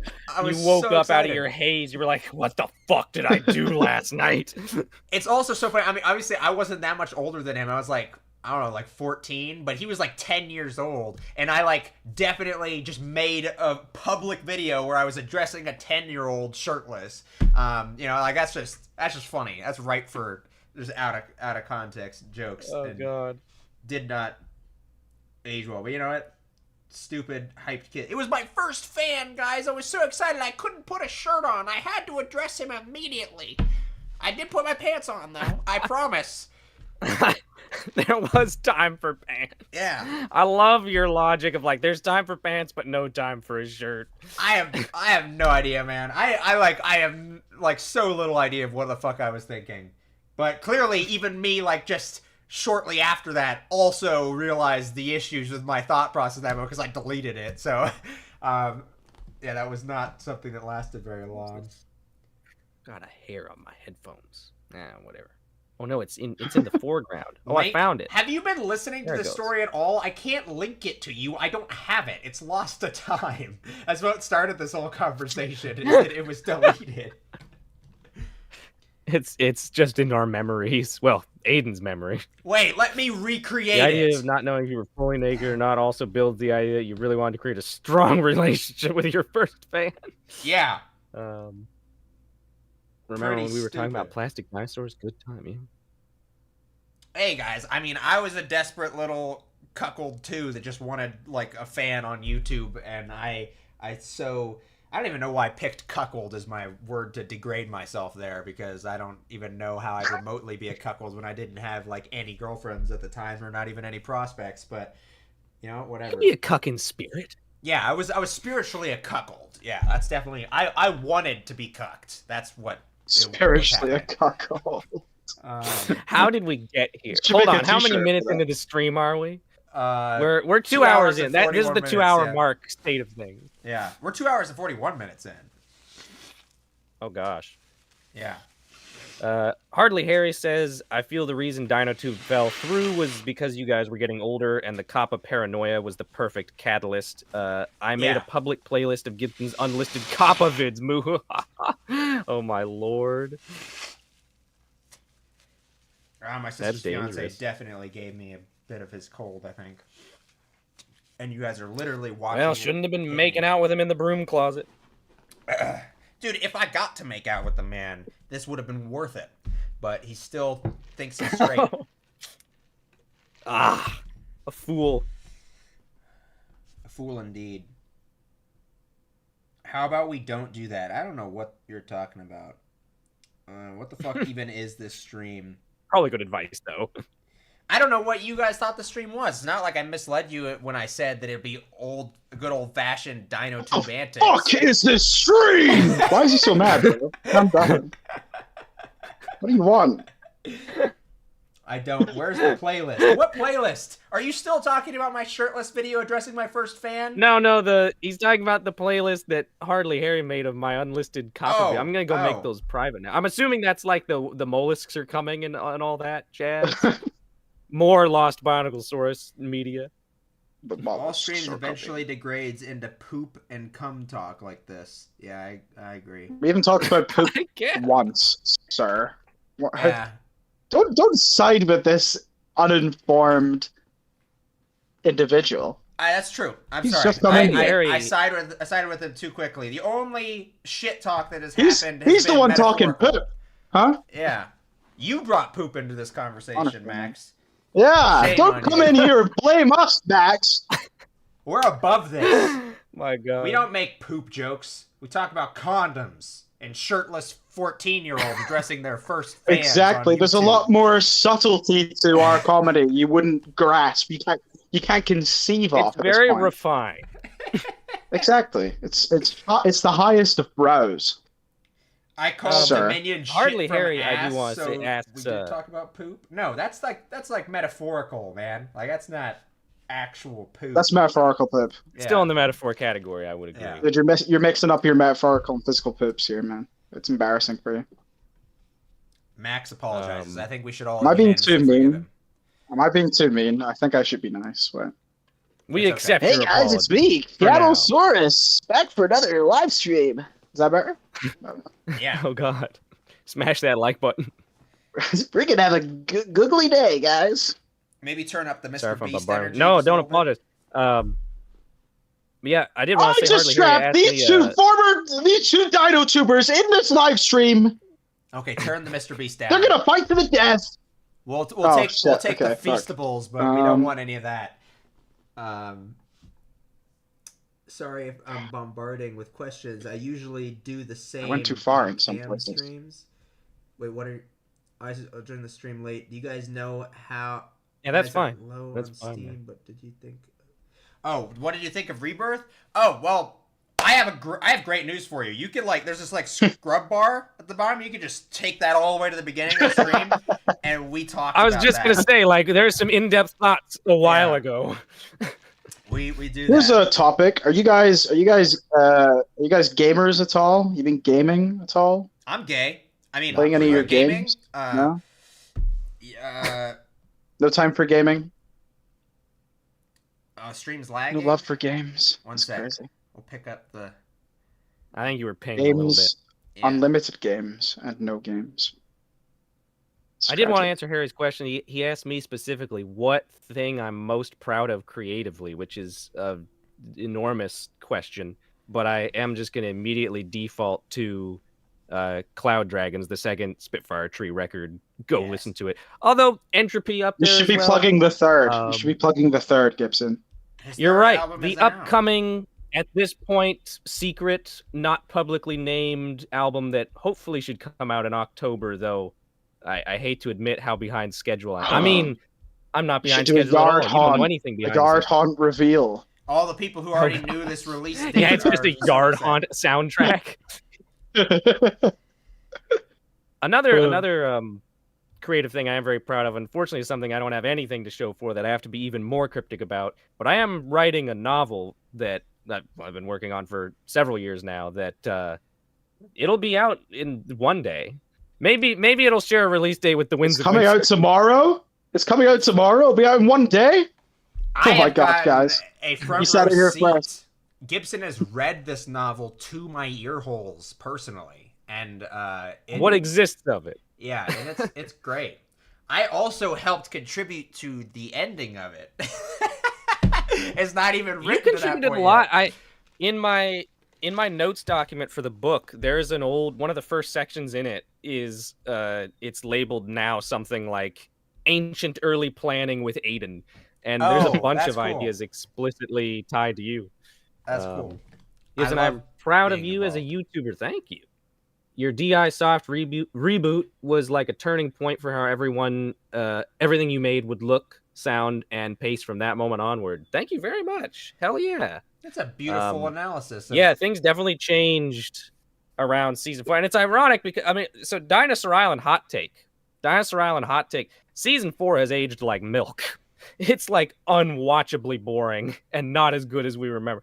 But it did, sort of work as the catalyst for a big shift in like what I was doing. It made a couple bold decisions that inspired change in all the best way, that like made things that were much better quality, like Mesozoic Isle and Dinosaur Island season 5. It is like genuinely in that like horrible middle ground where it's not as funnily bad and charming as the first 3 seasons, but it's not as good as season 5. So it's just like in this middle ground where it's genuinely is boring rewatching it. Because it's like the early Dinosaur Island seasons are entertaining because they're just unhinged and hilarious and they've got all sorts of stupid shit. And then season 4 is it's like in the awkward like teenage years stage of the show's development where, and literally for how old I was at the time, actually, funnily enough, because yeah, it's like the production quality is getting higher, but the writing is still so much of season 4 is just scenes of dinosaurs standing in the woods and not doing anything. Yeah. But yeah, anyhow, it's interesting looking back on it all.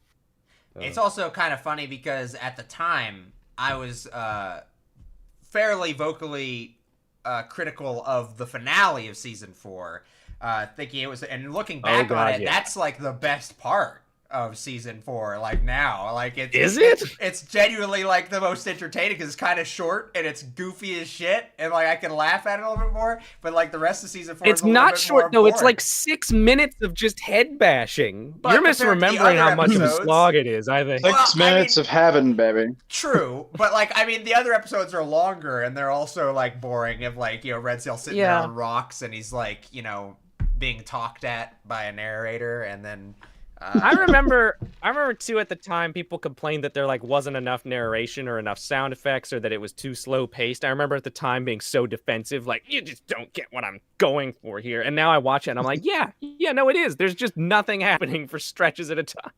And the narration comes in so intermittently. But the thing is that I like that it is a flaw. Like, it's something we can criticize of, like, where this isn't ideal. But I like that it was a deliberate choice. I think it's fun that you made a choice to, like, really switch it up and kind of go for this different, like, more reserved style. And I think that was very much a answer to how, like, kind of chaotic it was getting towards the end of, like, season 3 and stuff. And you wanted to switch it up. Noah Callahan says his favorite episode of season 4 is episode 12, and I think he's objectively correct. Because it's an episode where, like, nothing happens, but it's mercifully short and it looks nice. And I genuinely agree. It's like the most watchable one. Super well. From the first scene of season 4 with the Sauropod herd, it was clear you wanted to make an impression on people with your original soundtrack, and I appreciate it even back then at the time. Yeah, I mean, I definitely, like, season 4 was all about, like... In a way, you could view this as charming or critical. It was all hype moments and aura farming. Yeah. But that was what was exciting about it. It was like, I want to make this huge, like, visual, cinematic impression. And then season 5 was like, okay, we also have to write a story. Yeah. This time around. I really appreciate season 4 for what it did. Like, yeah, no, season 4 is like so bad compared to how important it is, and it makes it interesting, I think. But it's important to remember the context of just how impressive, like, it is very much of its time. It didn't age well, but like at the time it was so, I mean, it made me redo Mesozoic Isle entirely, and like it only came out as good as it did because of season 4. It changed the status quo. I mean, it was massively impactful. If Dinosaur Island Revival ever came back, I'm sure it would have been a similar quality. Shut up. Also, bye, Max. Thanks for hanging out, dude. It's always great to see you in the live stream. Thank you very much. Make it. Hope you learn some manners next time, Max. Yeah. You daft cunt. I give Max a pass because he's a regular Spitfire Tree fan commenter. That's a rarity. No, we love Max Hurst. I'm just kidding. I'm sorry. We apologize. I'm so sorry, Max. I'm so sorry. I don't know if I'm bowing or fanning somebody, but I mean, both work. I just realized where's Aiden? He's just sorry. Like Houdini, wow, yeah. this guy. I have oh my little... god! Oh god! He's literally just leaning over. Oh my god! Your black head and headphones. I just thought it was blended into the chair. Yeah, that's funny. That was terrifying. That's actually funny too, because my headphones, even like the red, kind of goes with the chair a bit, so it doesn't look too out of character. That's funny. Darkness is your ally. I mean, look at Studio says none of my productions would be the quality they are without DI season 5, and especially MI. That's cool. Wow, well, I appreciate that. It's alright. I'm here too, man. But it's okay. It's okay. Hey, guys, Cenozoic exists. Jesus Christ, Dimension Hopper, you fucking cunts. Come on, let's remember some of the glory that this man has made. I think they inspired anyone. I mean, Billy the Dimension. I talk about this in my Toady Secrets videos. Like, Billy had such a bizarre amount of influence on Toady. Because, of course, Toady did come first, but then Toady ended up ripping all the Dimension Hopper, like, multi-universe type. Like, it really stole a lot of the vibe from Billy over time. Toady, like... I'm glad Billy lives on in some way. Toady retroactively came first. Because, like, Toady wasn't necessarily as explicitly a thing. You know, it was kind of your just random, like, little specials. True. And then it became Toady. So, like, I think it became Toady. Those were not numbered episodes when they came out. Yeah. Also, what was the thing, Cameron? It was before Billy. There was a series I really liked, and it's escaping me what the name was. It was a comedy-based series. Is it Bedroom? There was Jurassic World Misfits. Yes, Jurassic World Misfits was super funny. I really liked that one. I filmed it all in like one holiday. It was Mesozoic Bedroom, the one where there was like a war, like zombies or some shit like that. Yeah. Listen, there's like a billion shows. It's okay. Yeah, they're kind of blurring together. There are so many playlists on Cameron's channel of different series, and most of them have like 1 to 3 videos. My time on YouTube, I was just like a jack of all trades, you know? Yeah, master of none. I was just spreading out my... But you, Cameron, you were like a hilarious personality, and I loved the shit you did. I mean, that was a huge motivation. Like, I made Mesozoic Morons as a direct result of your stuff. So, I mean, obviously Mesozoic Morons didn't really go anywhere, just like MI didn't. But, like, still, like, it was, you were the main influence behind that. Oh, yeah, Mesozoic Morons. Yeah. I forgot about that. That was also another one that retroactively became a series, because it was just specials at first. It kind of took the Toady approach. And then I deliberately turned it into a thing, and then I planned to make episodes, and that never happened. My favorite Dinosaur Island character is Para the Parasaurolophus. What a pull! That's a pull right there. I like Para's little story in season 3, but he's a I also like how the show after that never acknowledges his existence. I like Camo made because he didn't take himself too seriously. He took that 2017 to 18 Marvel influence to DinoTube. Camo implementing new influences really gave DinoTube the kick in the ass it needed. He definitely did. I think that the comparison to Marvel has not aged very well, but I was Marvel writing, to be fair. Yeah. He's behind me, isn't he? I forgot Fang from season 4 of DI canonically became a dimension hopper after being thrown off a mountain. True.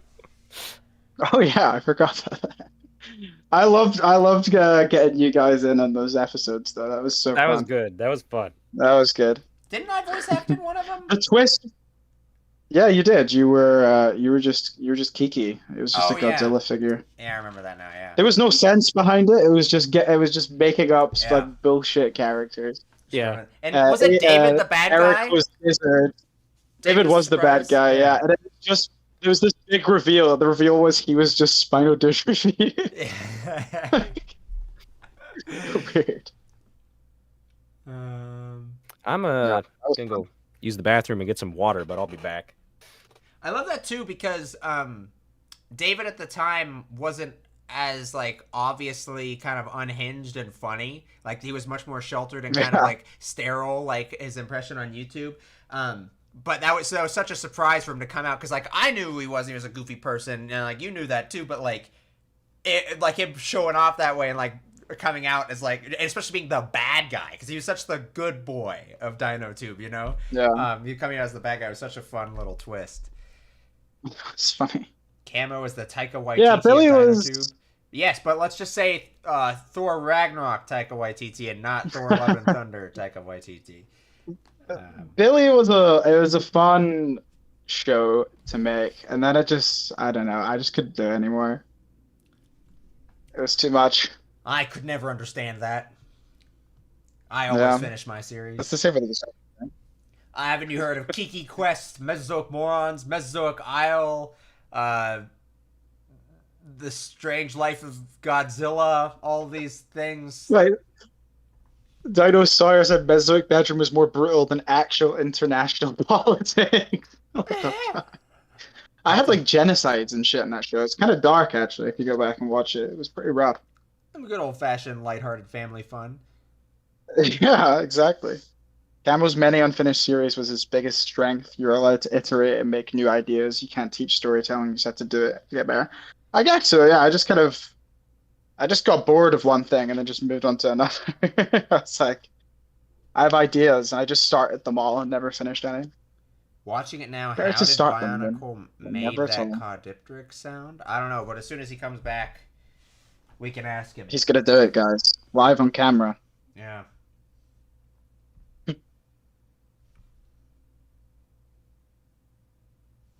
Aiden, do a mouth dinosaur noise right now. Mouth dinosaur noise?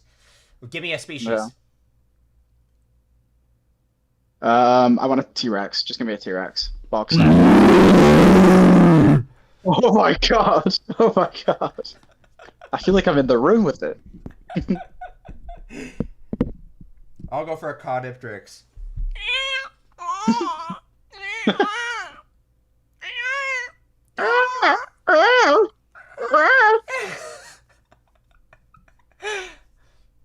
Gibson, we have a burn-in question for you. I believe that Mr. Dodo is watching Watering Hole, and he said, quote, "How did Bionicle made that Caudipteryx sound?"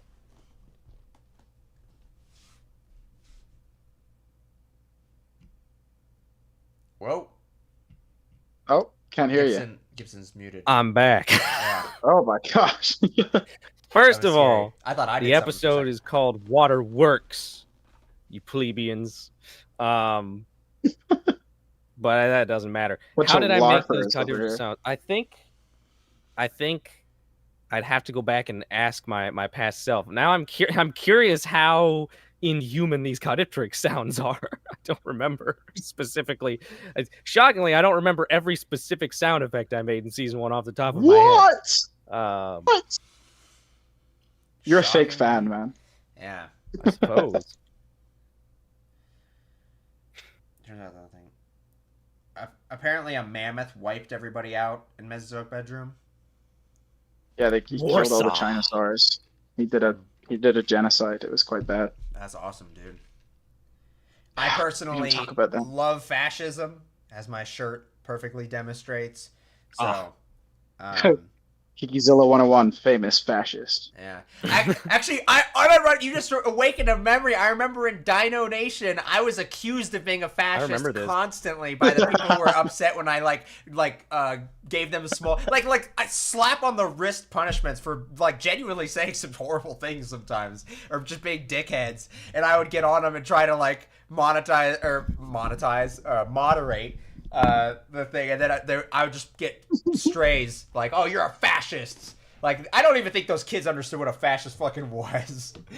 It was so funny. I think they just meant you are in authority and enforcing rules on me. They just in history class just learned the word fascist, and so they're like, "I'm gonna use this on Kikizilla tonight when I go home and fucking cause a riot on Dino Nation."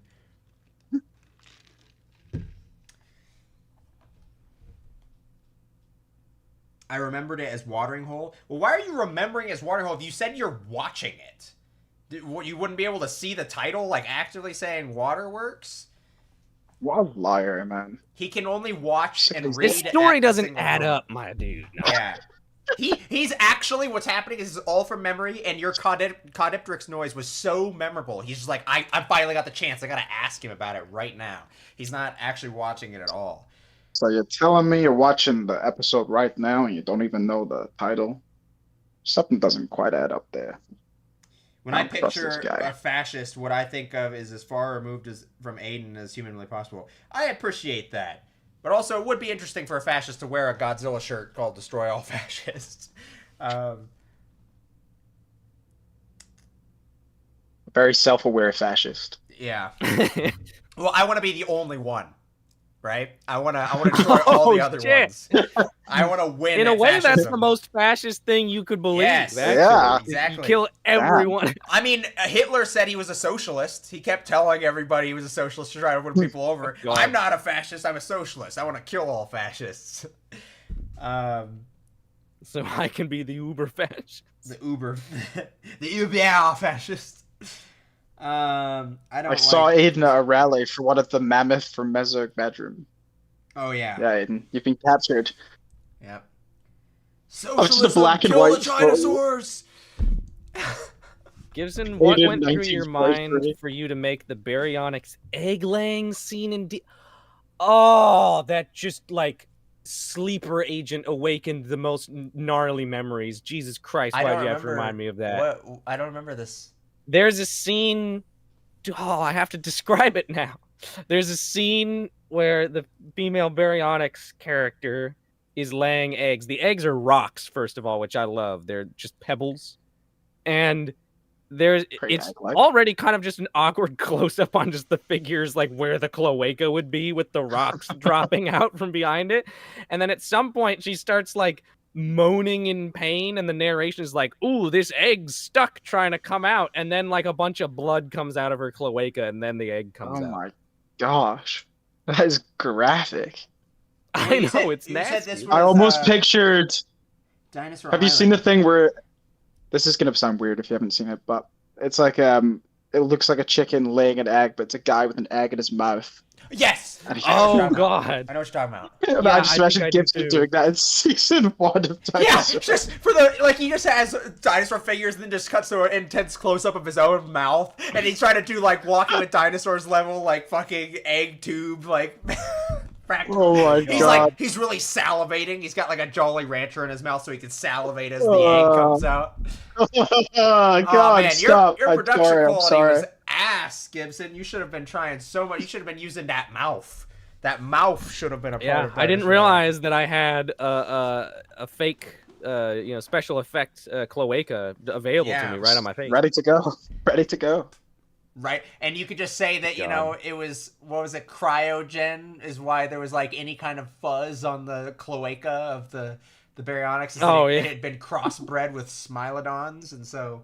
There's mammoth genome in there. It's just a little peach fuzz. Yeah, I think it's worth pointing out that, like, the, numerous memorable mating scenes are not as weird as the show gets. There's a multiple rape scenes in season 2. There's an ongoing.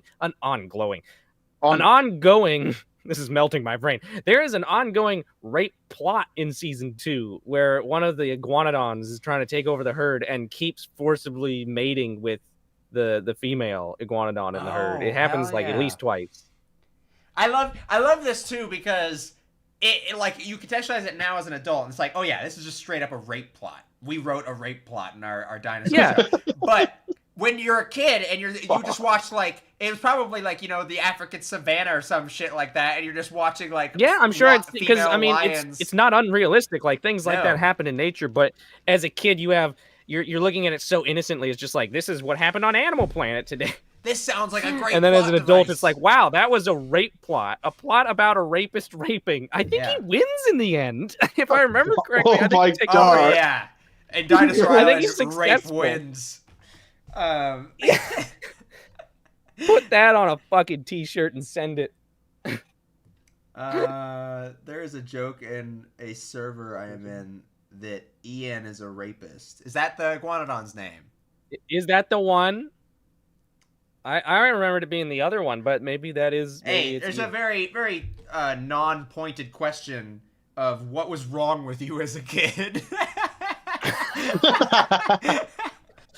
Nothing was. I think as a kid, man, I was just. First of all, I was feeding exclusively on a diet of nature and dinosaur docs, and I was just fascinated with like all the different weird things that animals did. I just wanted to include all of it in Dinosaur Island, and also I was so just doing it for fun and so like uninhibited that I would just put whatever my first crazy idea was in there. Like, the difference between adult Gibson and child Gibson is actually pretty minor. The difference is that now I would think of the rape plot, but I'd go, maybe not.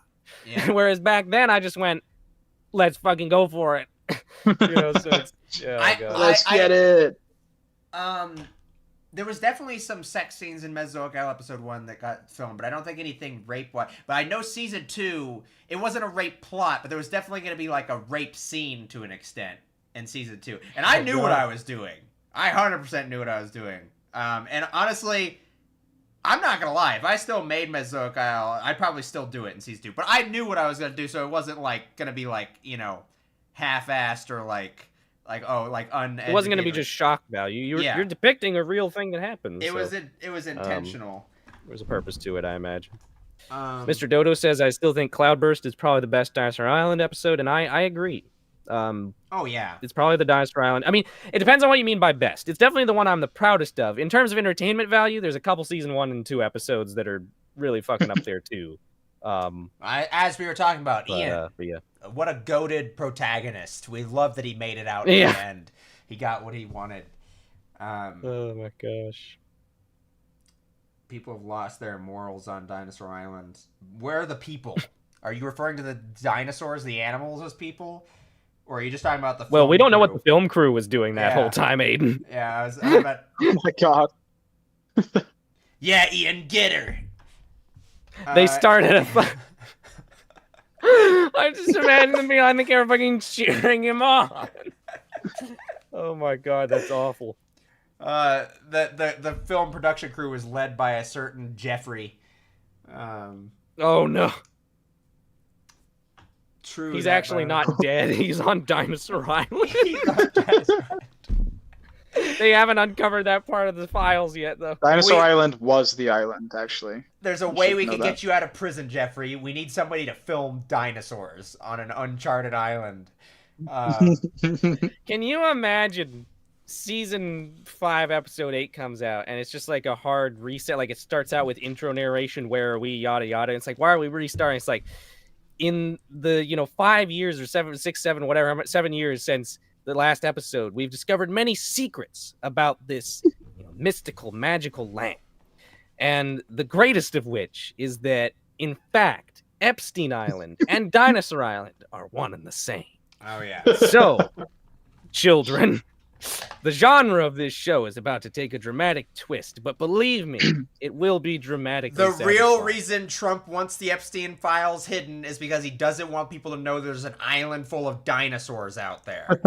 So they're it's true. They're hiding Dinosaur Island. Breadcrumbs of pedophilia and human trafficking to keep us off the dinosaurs' tracks. That's the whole plot. Oh my gosh. The funniest thing. YouTube is the perfect place to do something as sick and twisted as that, though. That would never be on television, but you could just do it. You could just grab a camera and that or Twitch. There you go. The funniest thing about the Ian plot line is that I'm pretty sure his rival saved him from Jasper at one point. Could have just left him. Yeah, fucking I would have. They literally had the opportunity to get revenge on There's nothing funny about that plot line, sir. I find it quite distasteful that you said that. Yeah, ignore the fact that I giggled before I said this sentence. Yeah, you too. You're on thin ice, pal. Blobficient says, I don't think the word rape has ever been said so many times in a conversation about dinosaur figurines, and it's very possible. Probably, it's possible. It's possible, but I'm not going to be so bold to say that it's the most. I would not. I would not be so bold. Ian did not kill himself. My God. I have to Ian Epstein. Yeah, we never learned his last name now, did we? Funny thing with the phone. Oh yeah. This stream is so cursed. It really is. I think it's blurst, personally. Blurst? What's blurst? Blessed and cursed. Oh, yeah. No, this stream... It's blessed because the three of us are here, and it's a magical reuniting of the classic pillars of Dino 2. But it's cursed because of everything we've said. Yes. Yeah. You did not want us to reunite, guys. No. Yeah. This is... If you've ever thought to yourself, I wish the old days of DinoTube would return, this is what you were wishing for. How do you feel now?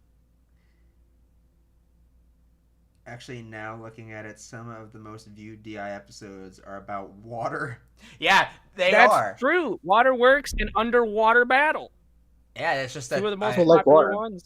It's got to be the titles. That's the thing that draws people in. They see the word water, and they're just some thirsty motherfuckers. They're just like, I'm in.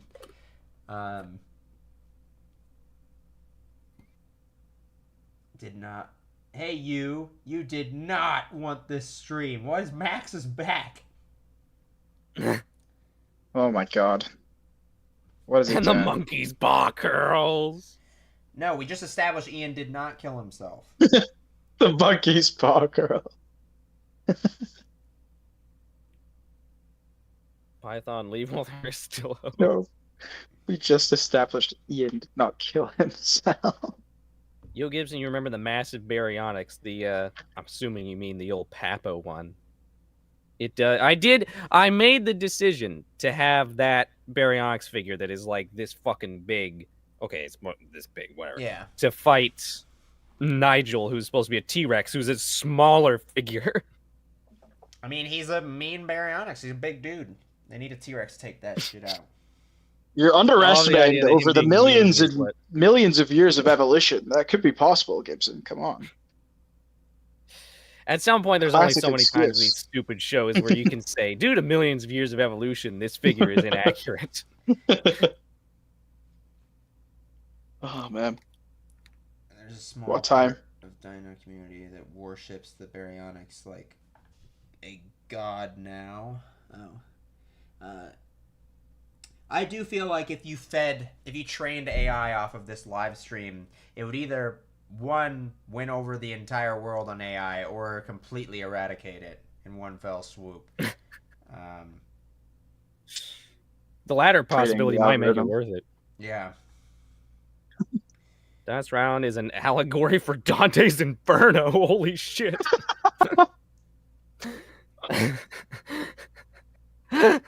It's like each season a ring, and we need another 2. Is that what you're saying? Is that what's happening? Yeah, I guess. 2 more seasons?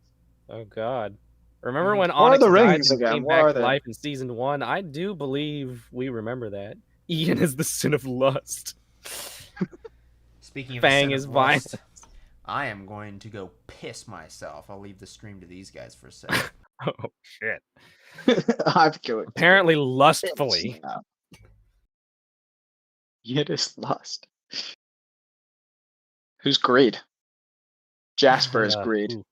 Yeah, you're right, because he devours so many baby Stegosaurus, among other things. True, gluttony. Who's sloth? Who's pride? Maybe Jane is pride. I don't know. Jane could be pride, I think. I'd give Jane a bit of pride. Sloth is like, which character just doesn't do anything?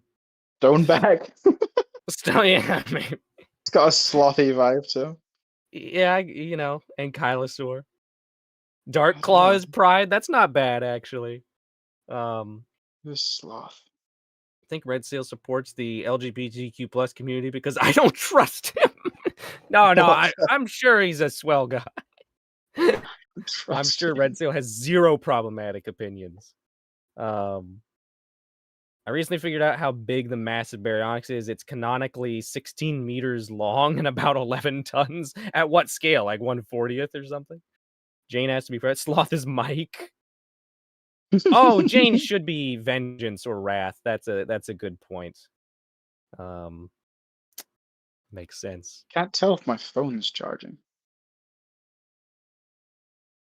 It is. Let's go. Sours of Discord and Scandal? Actual name of a circle in the Inferno. I don't remember the scale of the master. Wait, they got Discord and Dante's Inferno? What the hell? Apparently.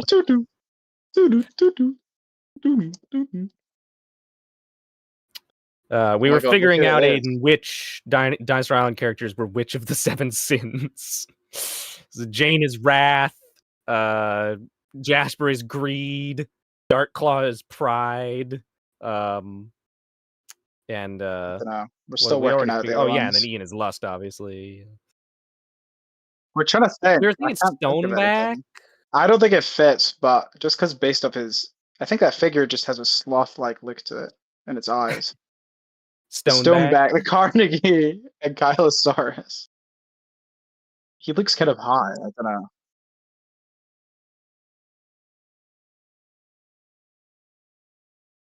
know. Yeah. Extremely murderous. He was just like my Grim Reaper. Yeah. Oh, that's true. Lizard could be sloth. You're so right. Who's Envy? Envy. Little Tyrant. Oh shit. He wishes he was bigger. Oh. Carcardinosaurus.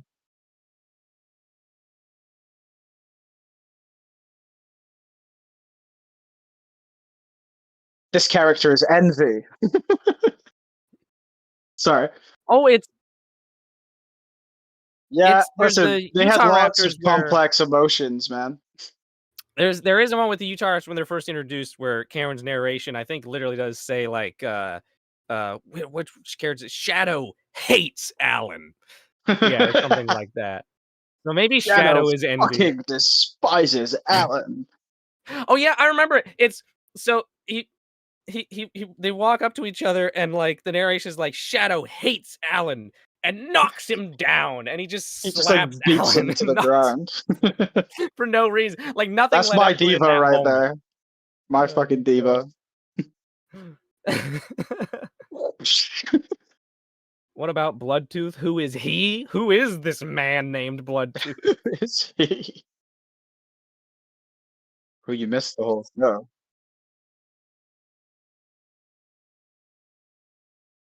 Yeah, there's a lot of messages in the chat. We're just reading what we can.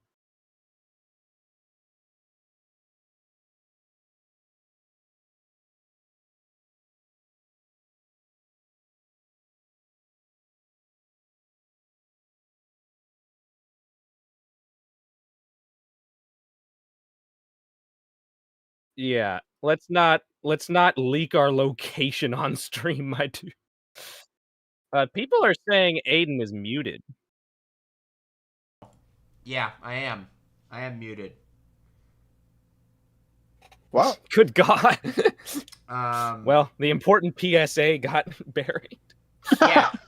So let me repeat myself because I was really confused for a second. I'm like, how do you guys hear me? Oh yeah, through Discord. You guys can hear me, but I just muted myself. Oh my God. That's hilarious. Dog, are you still going? Yeah, dog. Anyways, Noah, we're not ignoring you. There's a lot of messages in here, but if you're gonna do anything akin to doxing yourself or like giving real life locations or any kind of weird demands like that, like, no, we're not gonna have that. But if you do have any questions, go ahead and ask. You don't need to ask the questions. Just ask them, and we'll happily answer them. As long as they're not doxing or trying to get real life stuff. As long as they don't leak your private information or demand that we leak our private information. Let's keep the conversation delightfully on dinosaur toys raping each other, please. Let's not dox ourselves. Thank you. Cabo, why do all the dinosaurs in DI have a complex species transcending language? It's true, they do. They talk to each other so often. Listen. Over millions of years of evolution. That's how I'm going to answer every question from now on. It's a small island. They have to, answer to every plot inconsistency of these shows. Yeah. Listen, they've been evolving for millions of years in an isolated island. I mean, come on. Anything's possible. I live at Stegosaurus Lake on Dinosaur Island. All right. Okay. Interesting. The most fucking not for much longer, buddy. Dude, if you can dig up that lake, I'm pretty sure there's a good piece of tarp that you could source for your own profit. It's like one of the biggest. A mile of tarp. Yeah.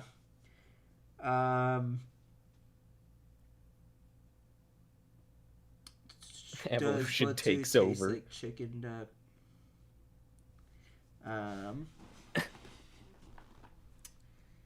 Noah, oh my God! Yeah, I mean, timed him out for a bit. If Gibson wasn't, we explicitly asked, and he's immediately like, "Do you want to meet me at real life location? I will be to at this time." Yeah. My name is Walter Hartwell. Please arrive at 3:45 p.m. with a pipe bomb. I do wonder. Anyone want to meet up at Stegosaurus Lake? Did you ever actually have an idea of where Dinosaur Island was located in the world? In the ocean? South Pacific? There you guys Pacific, I know. I think that's as much as I ever thought off the coast of Costa Rica. There you go.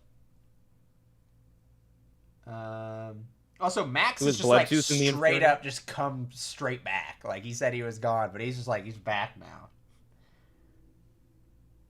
I lied.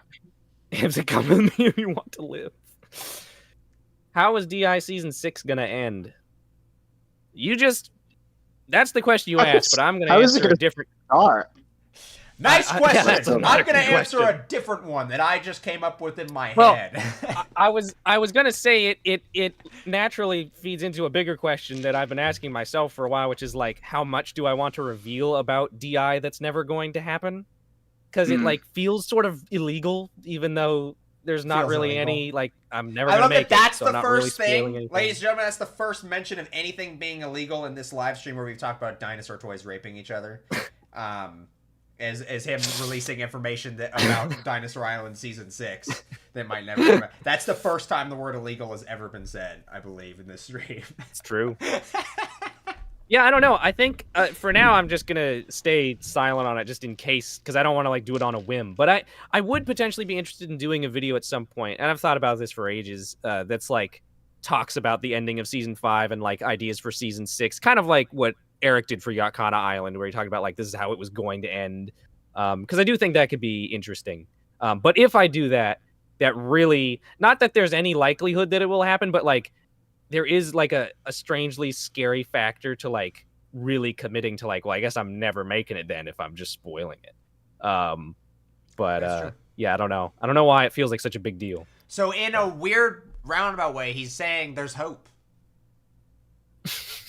Don't take that message away from this stream.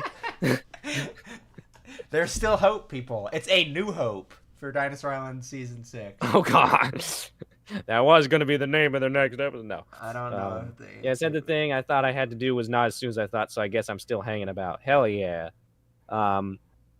Did Fang and Caroline ever visit your house? Okay. I don't know if they answered, but who would Bloodtooth be on Dawn's Inferno since we have all the other characters? I don't know. Bloodtooth is like... Is Bloodtooth just the incarnation of death? I feel like that could make sense. Yeah.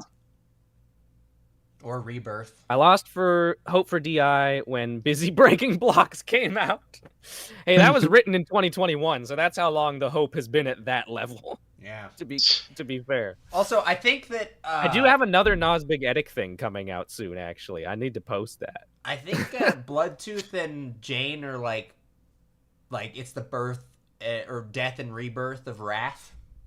Like, I think it's like the same kind of thing, right? Yeah. Like two sides of the same coin or something. Or maybe I guess she's just part of Jane's story.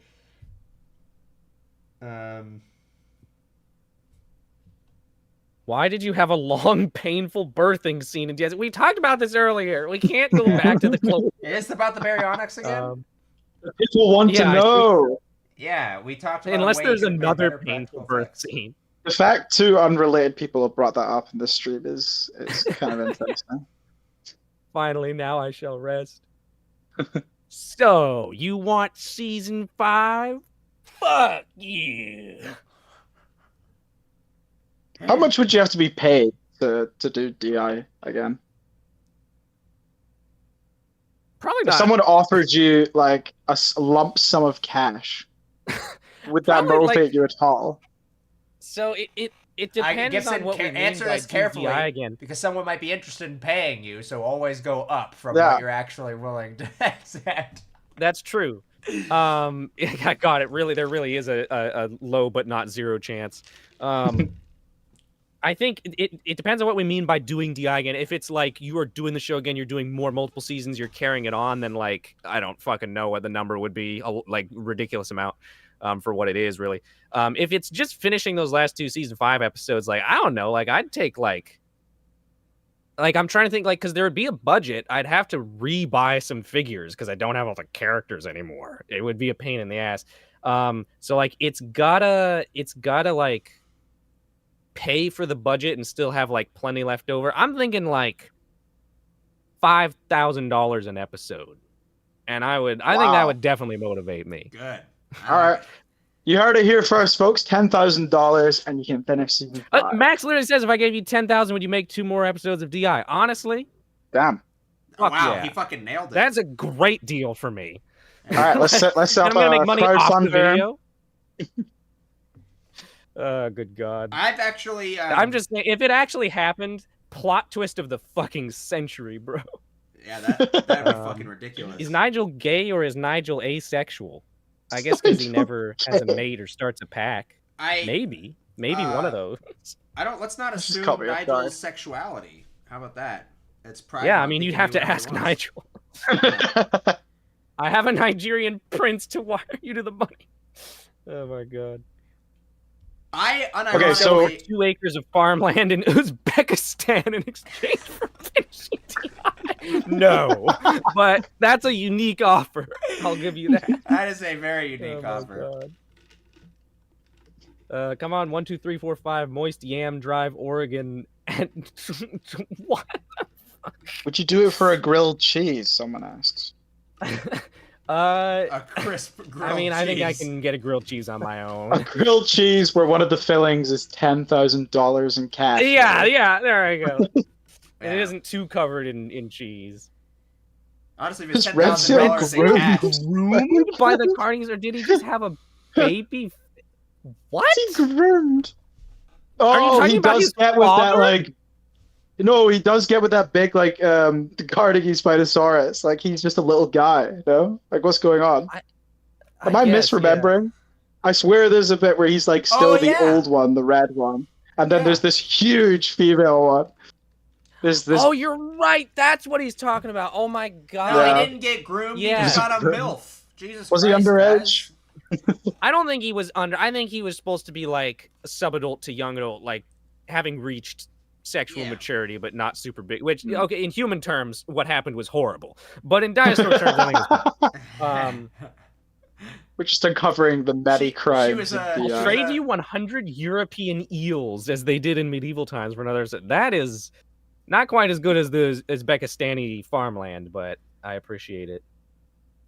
Finish DI or else forward-facing JWTG Prinosuchus will find you in your sleep? Okay.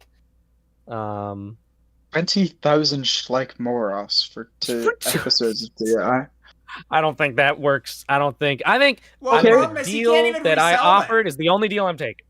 Yeah, I mean, all right. he can't even you either make those 2 episodes, or they will be shipped to your house. Oh God. It's not a threat. If you don't do it, you're gonna have 20,000 Schleich-Moroses. I think that's better motivation than.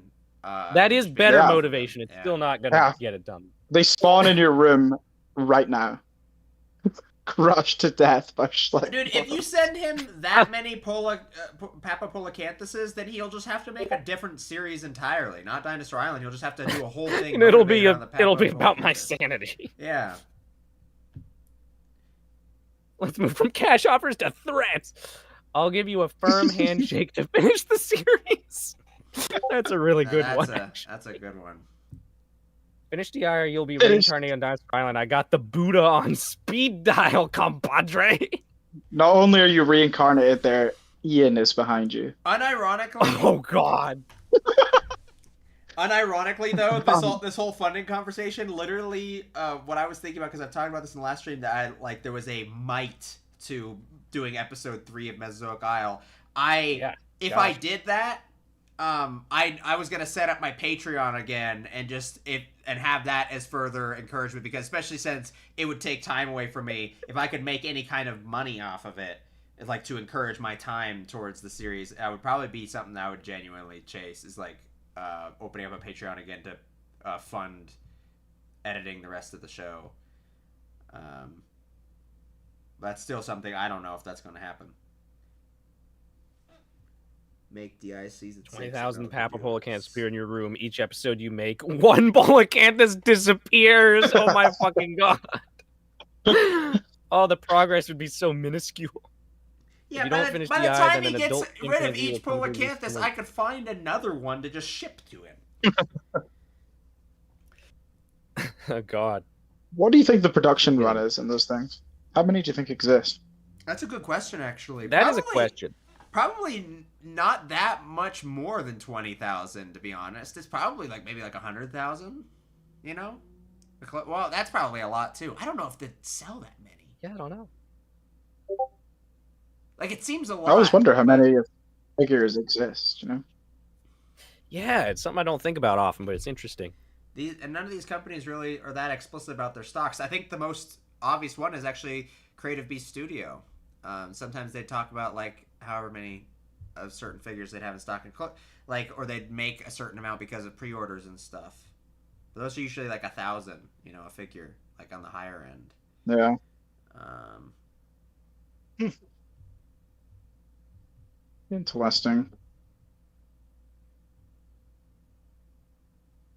Did any of you all watch Thriving Earth? Holy shit! We mentioned this just before we started the stream, and it actually has not been mentioned until right now. Somebody finally brought up Surviving Earth. Took us 3.5 hours. Is it out? Yeah, the first episode is. I have not seen it. Neat. It's kind of been like a soft agreement that we're like waiting for like Eric to be able to watch it. I don't think we. Yeah, Eric is currently on an extended venture into the wilderness. Yeah, so. He's a wild man right now. Would you be willing to finish DI? Every hour you go without working on DI, 10 square centimeters of your being disappears. That's existentially horrifying. Which part of him is it starting at? Because that determines how panicked I am. Yeah, that is true.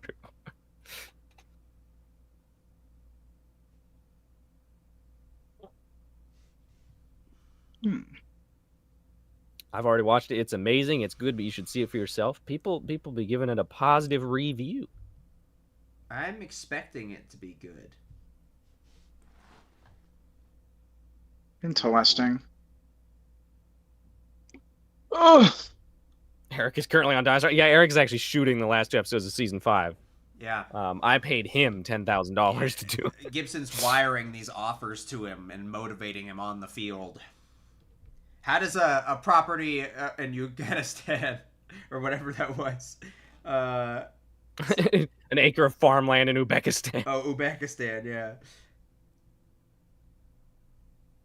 Do any of you have any interest in the Walking Dinosaur toy wave figures? They're like, as far as like figure history goes, like they're interesting, but they're not really good. Yeah, the only one. This has been the same way it's been for me, like since I started on DinoTube, and it's still the same way. The only one I have like any remote interest in is the Ophthalmosaurus. I think it's kind of cute and charming. I like its colors, but like I can see that. I definitely could have afforded it at several points, and I've seen it for prices I could have, in theory, swung for it if I wanted it, but I don't have it. So. Yeah, I mean, they're in that weird like. They're a collector's item because they're walking with dinosaurs and they're rare, but are they actually super worth having? A lot of them are pretty cursed. The Iguanodon has like those alien feet. Yeah, there's a number of them that are just not that good. Also, like, why would I want, like, that T-Rex in particular is pretty bad, and I have this walking with dinosaurs like homage to that exact figure in BOTM form, and it's also rare and an exclusive. So like. I don't know. I don't have any reason. Max says, I was lucky enough to see the original Walking with Dinosaurs Ophthalmosaurus used in the documentary on the Isle of Wight, and that is fucking sick. Yeah, that is awesome. That is really cool. What Dinosaur Island character would be most likely to buy organs off the black market? Blizzard? I feel like, yeah, he said Dinosaur Island character, though, not Toady. Because Toady Blizzard would definitely be buying organs for, like, some reason. I think it's the same guy. He's just mute in Dinosaur Island Season 3. He's like... They Holy shit! How have I never considered that possibility? They Wolverine X-Men Origins his ass like Deadpool. They just fucking sewed his mouth shut. And, like, that was the prequel, or the first thing that, like, motivated everybody to do it. Or to remake it. That is actually like a very valid theory. Oh, Cameron's inspired me. I'm gonna go grab a figure. I've just been cycling through like all my figures this whole stream. Cameron's like, toy time. I always need something in my hand. A dinosaur. It's a very pretty dinosaur. Look at him. I like the Blue Angel colors of him. He's gorgeous. Oh, he got big. Damn, he's just flexing on us. I really like that that downward curve of the tail. It looks really satisfying. I gotta fuck with that on mine. It does it so no, well. they're both gonna flex on me. Stop. You know I had to grab the Stego. This thing is Fine, crazy. fine. Okay, hey, whoa. Okay, we all have our big. Yeah. Dude, even like I own this thing. I look at it every day, and I'm looking at it in my webcam, and I'm like, oh my god, it looks so good. Like It's so gorgeous. I love it. so fucking cool. And it's definitely like I wouldn't say that it's like it's still fun to play around with, but it's definitely a bit of a wrestling match. Oh, Because this it is. trike. Oh Yeah, hell it seems like yeah. a bit of an unruly figure to pose. Yeah, I mean, because for one, it's just so heavy, but also like it's kind of awkward. Like it's the only figure I'm like, oh, I have to reach under the tail to move it, or under the torso, because I literally can't reach over top of it for obvious reasons. Stupid bendy wire. Dynaman got sent on a quest to assassinate Ian. The enemy will know justice. It's in one of the museums there. I assume it's still there. If you ever wish to fly over here just to see it, that's cool. Why was Blizzard not in DI Season 4 onward?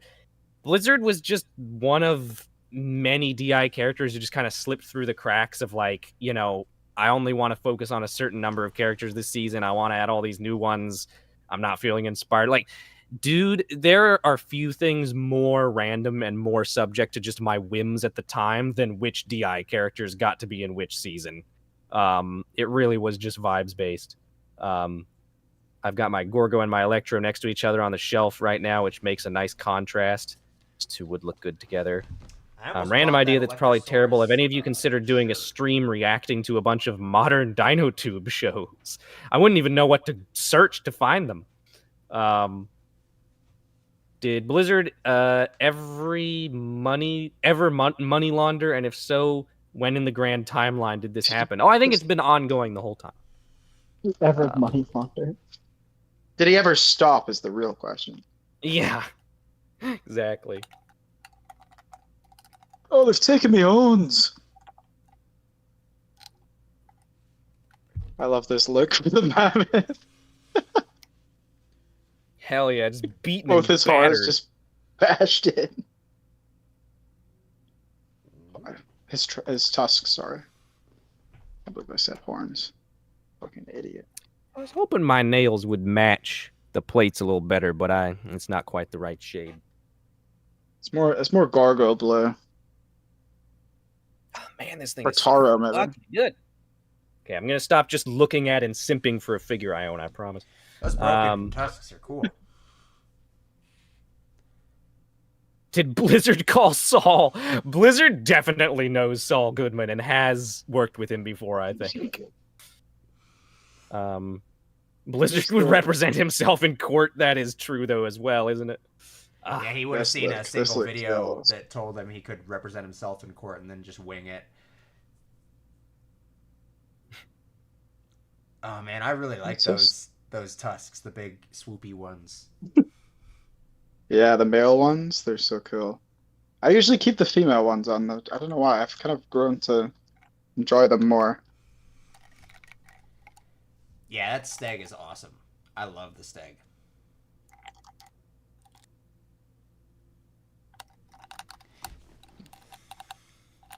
I've just got a drawer in my room that's just full of like BOTM extras.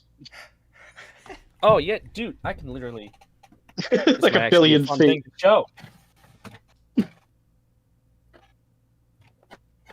But yeah, here's all the goods. Oh god, yeah. It's gonna fall apart. But it's bases. There's a bag of legs. Mine. Oh, there's a Safari Quetzalcoatlus in here. Okay. Oh my gosh. There's feet. There's so many feet. There's too many. I still got the little glow-in-the-dark dudes, which I don't really plan on keeping forever, but they're not going for any money or anything, so they're just here. I've considered buying that pack and just painting them. Yeah, they'd be a good bait. bait. Them anymore. He's got this little guy. I really want those figures, but not the glow-in-the-dark ones. I really like the proto a lot. They're so cool. Yeah, I'd kill.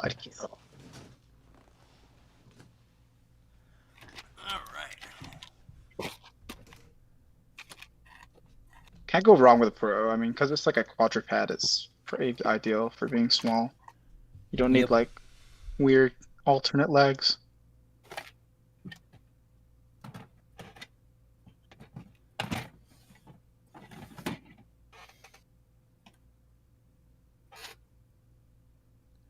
The chat saying, got a Tesco bag that I just chuck stuff in and then throw that back in my wardrobe.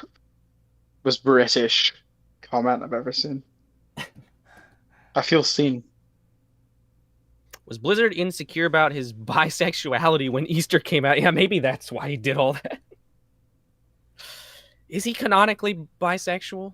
Did I establish that at some point? I wouldn't be surprised. I just don't remember. I mean, he probably Blizzard just said some one-liner at some point, or some yeah comment. Oh yeah, no, he talks about how many women and men he's slept with. I think at one point he's giving his stats. In episode 16, he's giving his stats of like, this is how many games I've played, how many mountains I've climbed, how many people I've fucked. How many?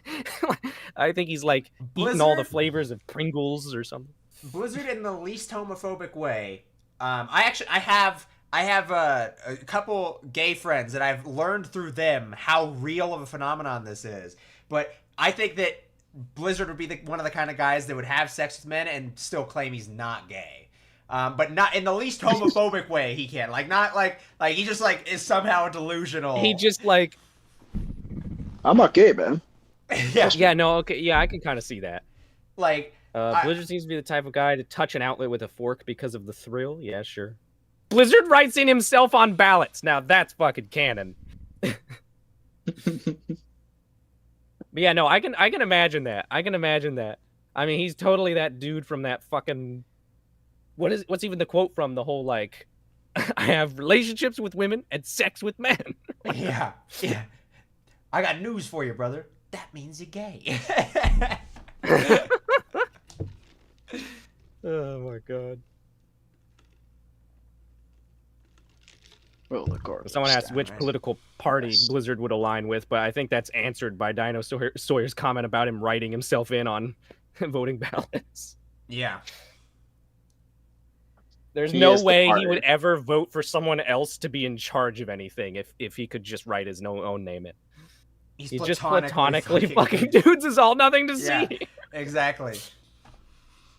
It is a fascinating phenomenon. Obviously, I think a lot of this is inspired by, like, some deeply rooted trauma, unfortunately, because of like systemic things and cultural things. I was just say like internalized homophobia of like, just not wanting to admit it. I have having two friends who are active, and they're both at different ages. One's 36 and one's 55, and those like the stories I've heard from them because they're both actively dating. Well, the younger one is kind of in a relationship right now, but like. It's crazy. Like, I didn't realize just how often it's a thing. Like, the dudes will just, like, have literal sexual relations with you and then just, like, turn around and say, yeah, I'm not gay, though. I'm not gay. It's like, okay. I don't, like, all right. But, maybe that's just all that was available, man. But I promise you, whatever Blizzard's thing is not what you'd expect. He'd have some other weird reason why he's not gay. He just has sex with it. But he would. He'd have some very specific, elaborate reasoning that makes perfect sense to him. He might even have a weird way of twisting it into him being asexual. Like, Blizzard's somehow asexual, but also has sex with both men and women. That's something that I think I could see him doing. I think that about fits. I gotta go soon. I can't take much more of this, and it's late for me. I can't take this anymore. The drama. I feel bad. I feel like we've disappointed Scrubwood Studios. You know, he was expecting some kind of Mesoak Island meaningful episode commentary. 3 reveal and Dinosaur Island episode 8. Or season 5, episode 8. Oh, I love Drive-to-Source's explanation. He had sex with dudes for experience. Yeah, like his practice. Yes, that's good. He thinks he's like taking their like powers, you know. yeah, he's learning their moves.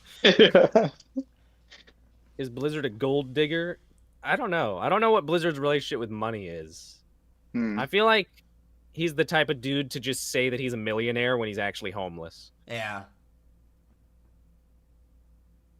kind of But just he'd an agent of always have chaos. like, because the thing about Blizzard is he would never straight up lie and then like you catch him on it and he'd be like, oh shit, you got me. He would always have some internal logic of like, well, really, I'm a millionaire because I've made 1,000,000 people smile over the years or something like that. You know, like Yeah. he would have like his own reason that it makes sense to him. I feel like he would be living like a millionaire off of a paycheck to paycheck lifestyle. Like every time he just blows the fucking money on trying to live as high as he can. Yeah. But and then Silas would be like, you see that. don't have the money for this, Blizzard. What are you doing? And he's like, well, you see, I like it when I blow everything at a Walgreens.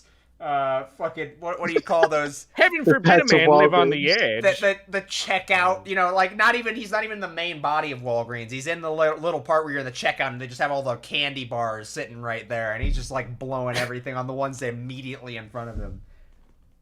He uses the receipts. I may have bought 14 boxes of Snickers bars. But I'll have you know I was thinking of Butterfingers last night. So really, it's a compromise. He's the one who fucks. He's the one who fucks men, women. It's all the same. It's all the same for him. Just another checkpoint on his quest. Yeah. Blizzard would never admit he lied because in his mind it's all true. Absolutely. Oh yeah. Absolutely. 100%. He's delusional. Absolutely delusional. He is. Yeah. Delusional mega narcissist. This is the protagonist of my show. Genuine delusions. The guy who I was like, this is our main character. He actually has delusions of grandeur. He does, yeah. And the thing is sometimes it's true. He did kind of save the universe with a Tommy gun that he spawned out of nowhere. I mean, like, so he can actually like kind of live up to it.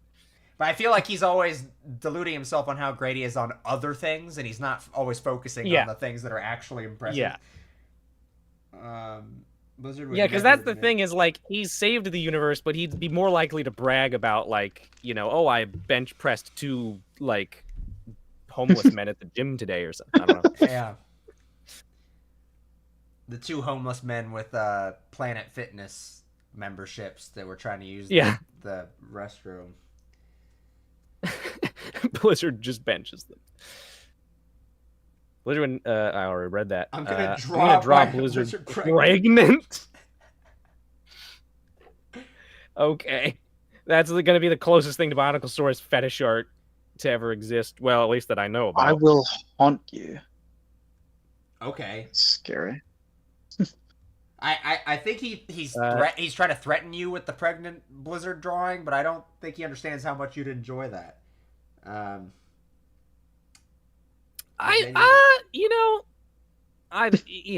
leave it there. I genuinely love that instead of a redemption arc, Blizzard has an arc where he realizes he's a dick and then just moves on with his life. Yeah, he's not even like necessarily not a dick now. Like he's a little more self-aware. He is different. He has evolved, but like it's not a clean arc where he's just like a way better person now.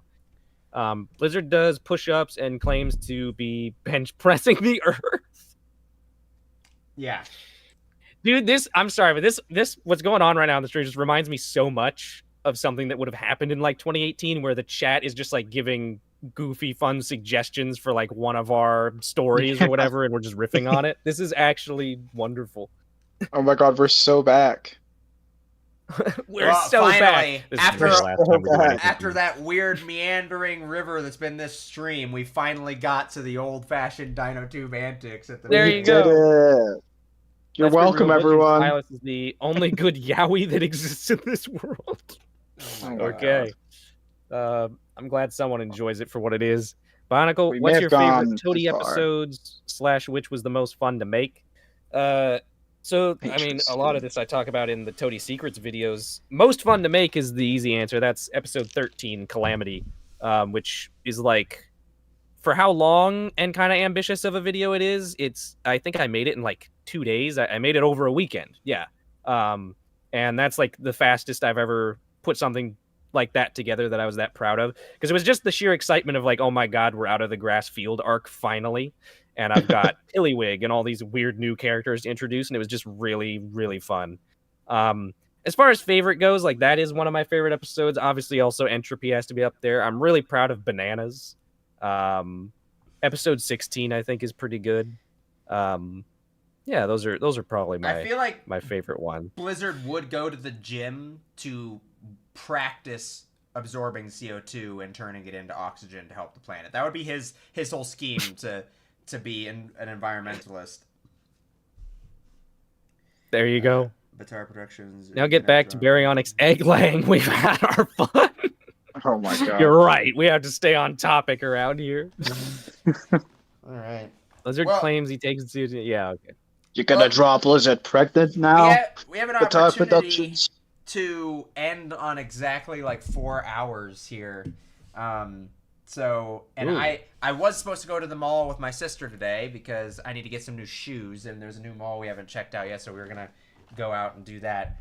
So I think I'm gonna try and end the stream here at 3 p.m. my time. It's 2:54, so like 6 minutes. So let's give everybody a chance to finally just get some last minute questions. Anything you guys want to do or mess around with. We've had a good run. It's been 4 Damn, you guys hours. changed so much. Damn, you guys changed so much. Like Kiki looks like John Wick, kind of guy. Camo looks like a pickup driver, and BionicleSaurus looks 13. Okay. Pickup I'll take that. I'm aging in reverse. Hey, you actually went back to Dino or BionicleSaurus origins there somehow. Yeah, apparently. Yeah, I was actually. It's funny that they bring up John Wick because I was literally thinking the other day, Aiden, that you with the long hair is kind of giving Keanu Reeves. I keep being told that. I keep being told I give Keanu Reeves energy by so many different people, and I'm like, well, I mean, I'm flattered, but like, okay, that's I don't. Not a bad person to be compared to. See it. Blizzard is very wary about popping warts as he values every blemish as if it were a human life. Okay. When is DIR Season 4 coming? Never. Does anyone remember when I started the whole moist bit? I low-key lost track of how long I've been doing that. Yeah, I'm sure you saw Blobfishy, and someone replied to your comment on my most recent video asking about that, and I was like, I kind of just throw my hands up and be like, that's just Blobfishian's bit. As far as we know, don't remember it's been why the it beginning happened. of time. But I like, yeah, exactly. Honestly, it feels like as long as I've been on DinoTube, you've been doing that. Because I literally, I remember your old profile picture. I think it was a BionicleSaurus, and you just had always put moist. That's like the main thing I remember is that you never missed a video, and you always put moist on it.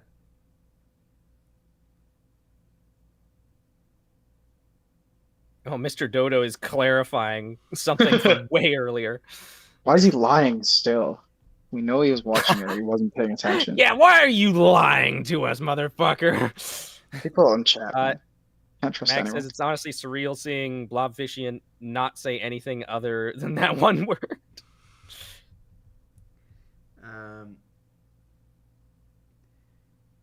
Crazy. 3 of my biggest inspirations on one stream.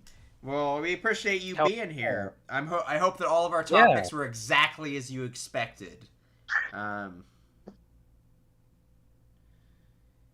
not... Has Blizzard ever attempted a reverse abortion? No. What a great final question. Can I return this? Can I return this? Holy shit. Oh my god. That's nice.